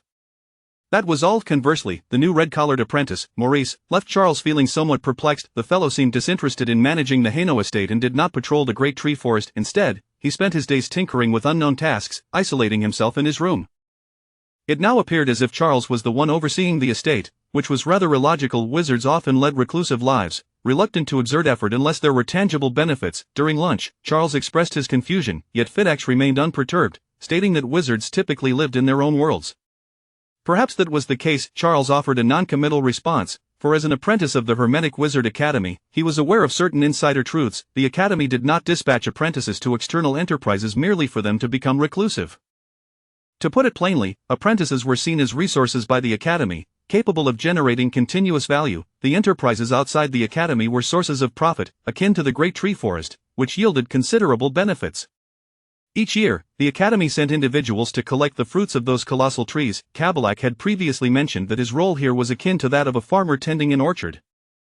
Of course, he was not idle. He was tasked with ensuring that the colossal trees did not cause any issues, such as expanding beyond their bounds, which was absolutely forbidden. The Empire had entrusted this land to the Academy out of fear of the magical trees' expansion, which would incessantly consume land and threaten the safety of other towns and cities within the Empire. Thus, the apprentices stationed here ought to at least make a show of patrolling, observing the movement of the colossal trees and measuring the forest's expanse. However, it was evident that Maurice had no such intentions. Charles suspected that should the Academy conduct a surprise inspection, the seemingly young man would likely face repercussions. After pondering for a moment, Charles smiled and shook his head. This was not a matter he should concern himself with. If the individual in question felt no urgency, why should he fret unnecessarily? As Charles set aside his thoughts of Maurice, the red-collared apprentice had his own plans. Maurice sat in his room, on his bed, surrounded by a disarray of small dolls. Tonight would be the night. This time, he would not fail. He muttered to himself, producing a small knife to slice his finger, letting drops of blood fall onto the heads of the dolls.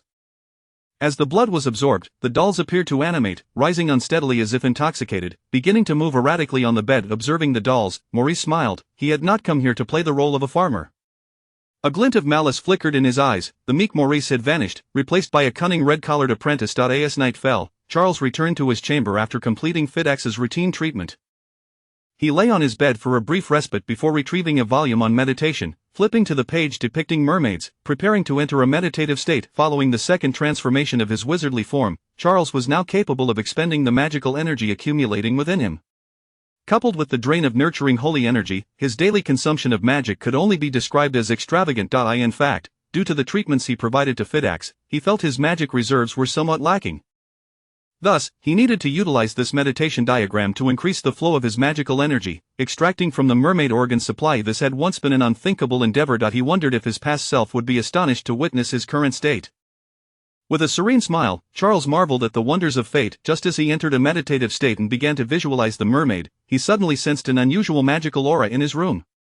Swiftly concluding his meditation, he opened his eyes and cast a suspicious glance around, noting no particular changes in the room, yet the sensation was potent, tinged with an undercurrent of murderous intent. Could it be that someone intended to kill me? Charles pondered the possibility. Unlike the overt chaos of fireballs, wizards often struck silently and unseen. After a moment's reflection, he abruptly crouched down, scanning beneath his bed with his sapphire-like eyes. There, he spotted several small dolls, now seated in a circle, encircled by a drawn magical array, their tiny hands clasped together as if preparing to cast a spell. However, their sudden drooping heads startled them, and they turned to meet Charles's gaze. Though their faces were devoid of expression, Charles could distinctly sense their anxiety. The plan had been exposed. Once was forgivable, but a second attempt was unacceptable. Understanding the dolls before him, Charles quickly realized that the earlier surge of uncontrolled magic in Verona had been an assassination attempt. Fortunately, this time he was sufficiently vigilant. With the enhancement of his magical abilities and heightened awareness of his surroundings, he had become acutely sensitive to such hidden threats. The doll's assassination attempt had failed, but that did not imply they had no backup plan. Suddenly, a clattering sound erupted as the cabinet door swung open, and a swarm of dolls poured forth. Their mouths, though incapable of producing sound, emitted a horrific, piercing laughter that seemed to resonate directly within Charles's mind rather than through his ears. Another soul-based attack. Charles became alert, yet the dolls moved swiftly. As they leapt onto him, he found himself immobilized. The sensation was peculiar. He was merely swarmed by a group of seemingly frail dolls. With a single blow, he could easily send them flying, yet he felt as though his limbs were shackled, rendering him utterly motionless. As the dolls converged, a terrifying magical energy began to permeate the room. Charles felt his eyelids grow heavy, as if something were attempting to draw him into slumber. Suddenly, a haunting melody echoed deep within his soul, initially reverberating in his mind before he instinctively began to hum along. Due to his mermaid transformation, Charles's voice was exceptionally beautiful. As he sang, he also released his magical energy outward. The two distinct magical forces began to clash within the room, intertwining and consuming one another, distorting the very fabric of his surroundings. At the impasse, Charles retrieved a wooden flute from his pocket. He ceased his singing and began to play a melodious tune, causing the magical clash in the room to finally shatter the equilibrium. Boom! An explosion erupted in Charles's chamber, the culmination of the magical conflict reaching its zenith. Though the room lay in disarray, as if it had been bombarded, Charles emerged unscathed. Turning his gaze, he observed the dolls that had been sent flying. They struggled, yet nameless flames ignited upon them, reducing them to ashes in short order. Poor creatures, it was evident you chose the wrong opponent, but this is not your fault. Blame your unseen master. Fear not, for he shall soon join you, Charles remarked coolly, then dismounted from his bed and approached the window. Outside, on the grass, stood a figure. Despite the night obscuring his features, Charles recognized him by silhouette alone. It was Maurice, the red-collared apprentice intent on assassinating him. The fact that he had revealed himself indicated that the time for games was over. With only 3 individuals in the manor, and having excluded Fidax as a suspect, the outcome was obvious.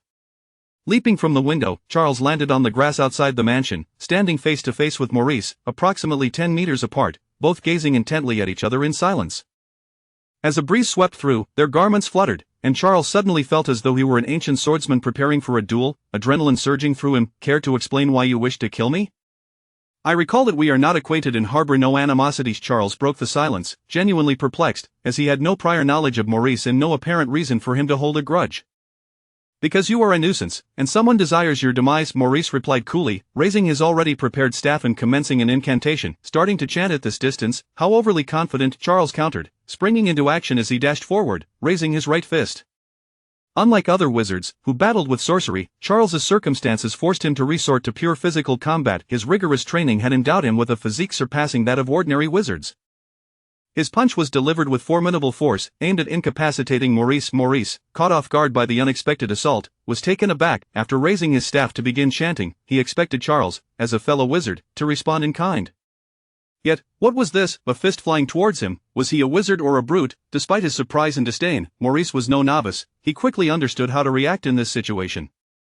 He swiftly retreated, yet his chant did not falter. However, Charles's speed was greater, and despite Maurice's quickness, Charles closed the distance rapidly. But just as Charles's fist was about to connect with Maurice's face, something leapt from the grass, tightly wrapping around his legs.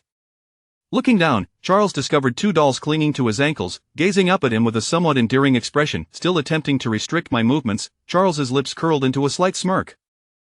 In specific circumstances, the dolls could indeed pose a lethal threat, but now that he was prepared, it was utterly impossible. Yet just as Charles dismissed them with contempt, 2 explosive sounds rang out. Pain shot through his ankles, and he stumbled backward. The dolls had attacked, but this time, rather than targeting the soul or mind, they resorted to physical assault. They had self-destructed. Gazing at his charred and bloodied ankles, a surge of indignation welled up within Charles. This time, it was not his opponent underestimating him, but rather he who had underestimated them. Of course, if they had chosen to reveal themselves, it was clear they had made prior preparations. Boom! Before Charles could catch his breath, a fireball, coalescing from elemental fire, hurtled directly towards him. Caught unawares, he endured the impact. As the fireball exploded, he was flung like a board blasted from the explosion, spinning several times before hitting the ground heavily. Coughing up blood, Charles realized the severity of his injuries. The explosion had inflicted numerous burns and abrasions, nearly shattering his internal organs. Fortunately, his organs were of mermaid origin, far more resilient than those of ordinary humans. For a moment, he felt fortunate. He had no doubt that had a typical, unaltered individual endured that blow, they would have perished or been gravely injured. Observing Charles sprawled helplessly on the ground, Maurice's expression turned increasingly frigid.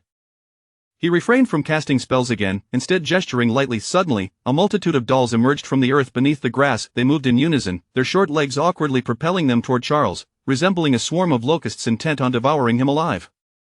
Charles's countenance shifted. Although the dolls moved slowly, his injured legs rendered him incapable of escaping. The explosive power of a single doll was minor, yet the sheer quantity made Charles's scalp tingle with apprehension. He was absolutely certain that if these creatures swarmed him and detonated, survival would be impossible. On the brink of despair, Charles retrieved his wooden flute, preparing for a last-ditch effort. Yet suddenly, a figure stepped in front of him, illuminated by the moonlight, causing Charles to gasp in shock. It was Fidax, the patient who had only just regained his independence, now brandishing a sword with a resolute expression.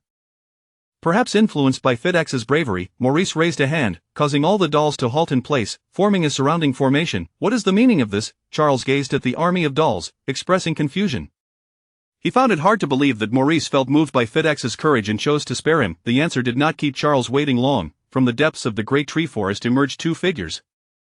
They approached Maurice, removing their hoods to reveal faces that left Charles utterly astonished. How could it be you? Charles was taken aback, for he recognized the 2 individuals, yet they were not supposed to be here. Chapter 39 A Fight Axe's Loss of Control. It seems you have stirred up something you ought not to have. A fight axe glared at the three individuals opposite him, baring his teeth slightly. He was no longer an ordinary person. He could sense the magic in the AIR.in comparison to Morris. He perceived the two newcomers as even more perilous. Ralph, Jerry, what are you doing here? Char demanded sharply, recognizing them as the very two who had been rendered incapacitated during his initial assessment as a junior wizard apprentice.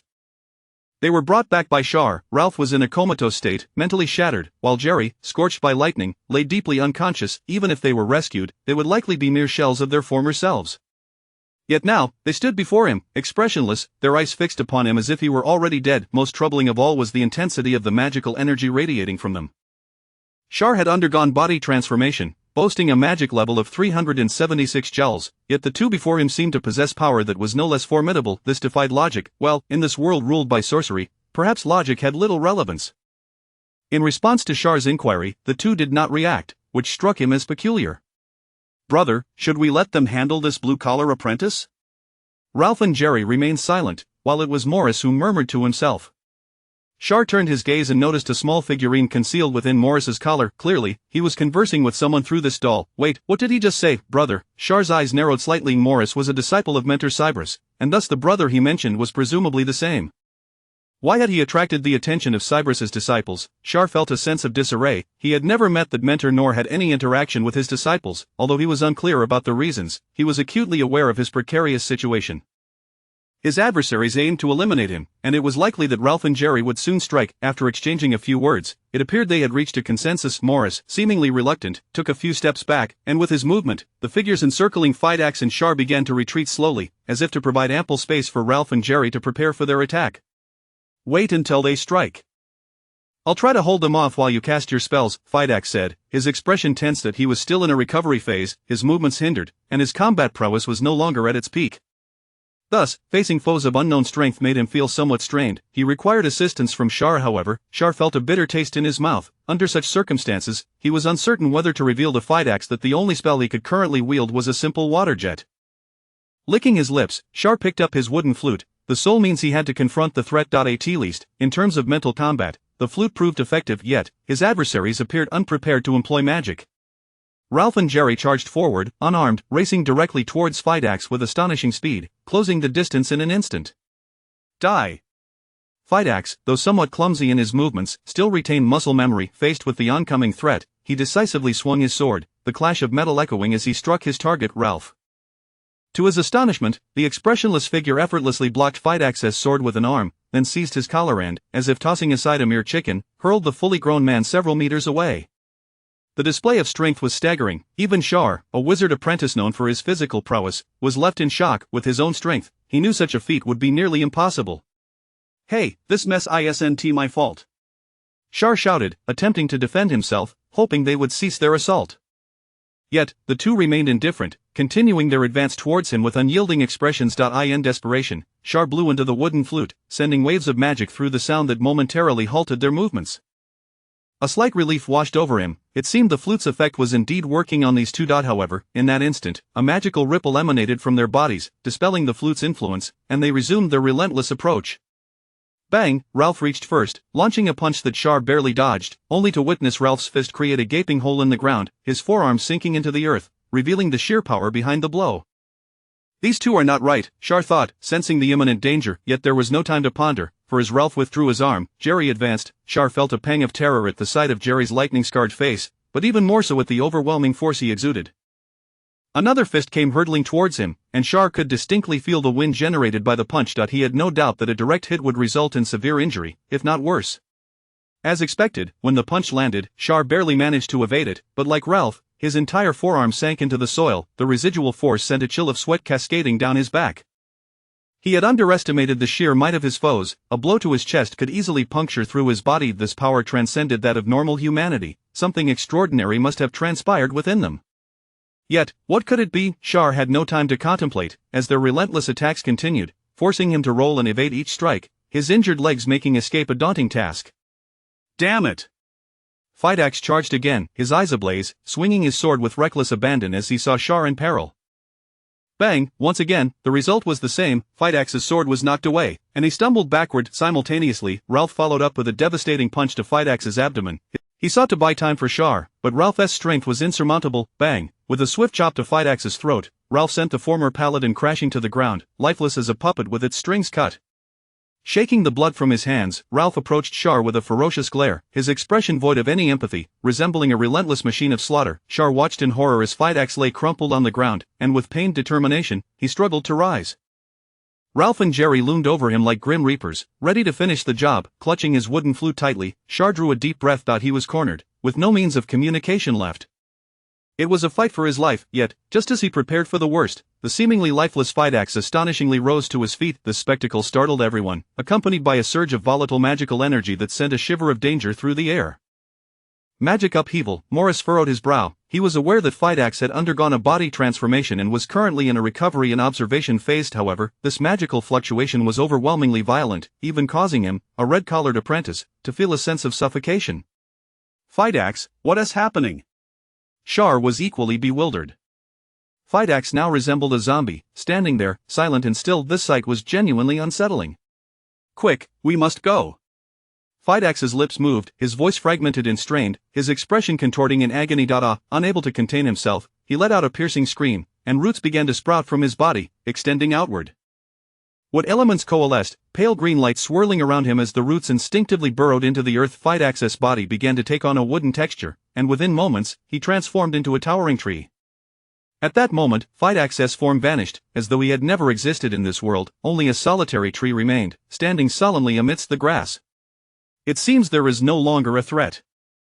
Let us dispose of him. Tonight has been long enough. Morris sighed in relief upon witnessing the transformation. Although Fightax's magic had erupted, he had merely become a magical tree, devoid of any menace.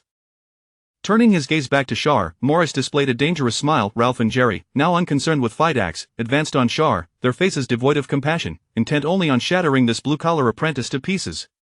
Yet, as they closed the distance, the ground beneath them trembled. Before they could react, roots erupted from the soil, ensnaring their ankles and hoisting them into the air. The scene unfolded rapidly. The two men found themselves suspended, their immense strength rendered useless as they struggled in vain to break free. Seeing this, Morris immediately raised his staff, beginning to chant, while the small dolls surged towards Char, aiming to eliminate him before he could react. Bang, bang, bang, the sound of soil being disturbed echoed as roots burst forth, entwining the dolls like serpents. Boom, boom, boom. Before the dolls could reach Char, they began to self-destruct, the explosions carving paths through the roots, allowing their comrades behind to advance.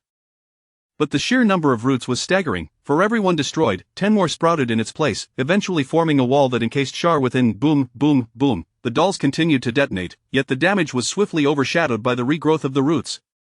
The scene was utterly chaotic. The dolls, undaunted by death, detonated to create openings, while the roots fought desperately to fill them. Just as the dolls were nearing depletion and the explosion subsided, a brilliant light erupted from above Char. A massive fireball materialized overhead. It was Morris's spell. Upon realizing the situation had changed, he no longer held back and unleashed his attack on Char. This was a level 3 spell, a searing fireball brimming with chaotic energy. Char, with his legs injured, found himself unable to escape the fireball's trajectory, forced to watch as it descended towards him. Just as disaster loomed, countless roots surged forth from beneath him, enveloping his entire body, refusing to retreat even as the fiery rain fell upon him. Covered by the roots, Char suddenly felt a shift, his vision blurred momentarily. As the firestorm subsided, he reopened his eyes, finding himself within a vast, majestic temple, kneeling on one knee with a sword resting upon his shoulder. Fightax, do you vow to forever follow the path of the God of Light, to blaze trails through thorns for the radiance of miracles? A bishop, kind-hearted and gentle, smiled down at him, speaking in a soothing tone. I shall eternally follow the path of the God of Light, pledging my unwavering loyalty. I shall adhere to the knightly creed of loyalty, kindness, compassion, and courage. Char felt himself speaking, yet he was aware it was not his voice but Fightax's. This was his memory. May the God of Light bless you, and may the glory of miracles always be with you. The bishop sheathed the sword and handed it to Fightax, then poured holy water over his head. A soft glow enveloped Fightax, as he stood in the light of sanctity, a devout smile gracing his face. Congratulations, from this moment forth, you are a paladin of the God of Light. Always remember your oath, and embody it in action. With that, the bishop embraced Fightax warmly. Char sensed an extraordinary bond between them. After all, Fightax had grown up in the orphanage of the God of Light's temple, and this bishop had nurtured him like a father. The scene shifted abruptly to a rainy day, where Phidax stood alone before a gravestone. The elder had passed away, his spiritual anchor gone, and the god of light's temple seemed forever altered. Phidax was lost in confusion. As a paladin, he was meant to safeguard the temple, yet it had become a shadow of its former self, filled with decay and filth. Was it still worthy of his protection? Kneeling down, Phidax gently traced the words on the gravestone, as if voicing his doubts. However, when he reached the final line, his hand halted. Loyalty, kindness, compassion, courage. The last line of the gravestone bore the knight's oath, and suddenly, he understood. His loyalty should not lie with the god of light's temple, nor with any high-ranking individual, but with his own conscience. Thus, he made a decision, even if it would lead to his undoing. Is this the essence of a paladin? Returning to consciousness, Shar suddenly grasped much about Phidax. His efforts and perseverance had remained steadfast. He had never succumbed to despair, always walking resolutely on his path. The spirit of knighthood had long been ingrained in his very bones. Chapter 40. The bounty. If I were to perish, please carry my remains back to the holy city. I do not harbor resentment towards the Temple of Light. On the contrary, my affection for it is profound. It is humanity that has faltered, not the temple itself. I remain devout, even if I appear to betray it. Phidarchus's voice resonated within Charles' mind, stirring an inexplicable emotion within him, yet he felt powerless to act. The magical energy continued to surge uncontrollably. Phidarchus could no longer restrain himself. The only thing he could do was refrain from harming Charles. As for the others, they were destined for death. The roots spread ceaselessly. Once Charles was no longer in peril, all animosity focused on the other three individuals. Ralph and Jerry were the primary targets, ensnared tightly by the roots. Despite their inhuman strength, they could not break free. More and more roots erupted from the ground, enveloping the two like zongzi, continuously constricting and piercing their bodies. This was the plant's method of attack. The roots were their most vulnerable yet powerful point. However, with each anguished roar, flames erupted from within the zongzi, igniting the dry roots. Subsequently,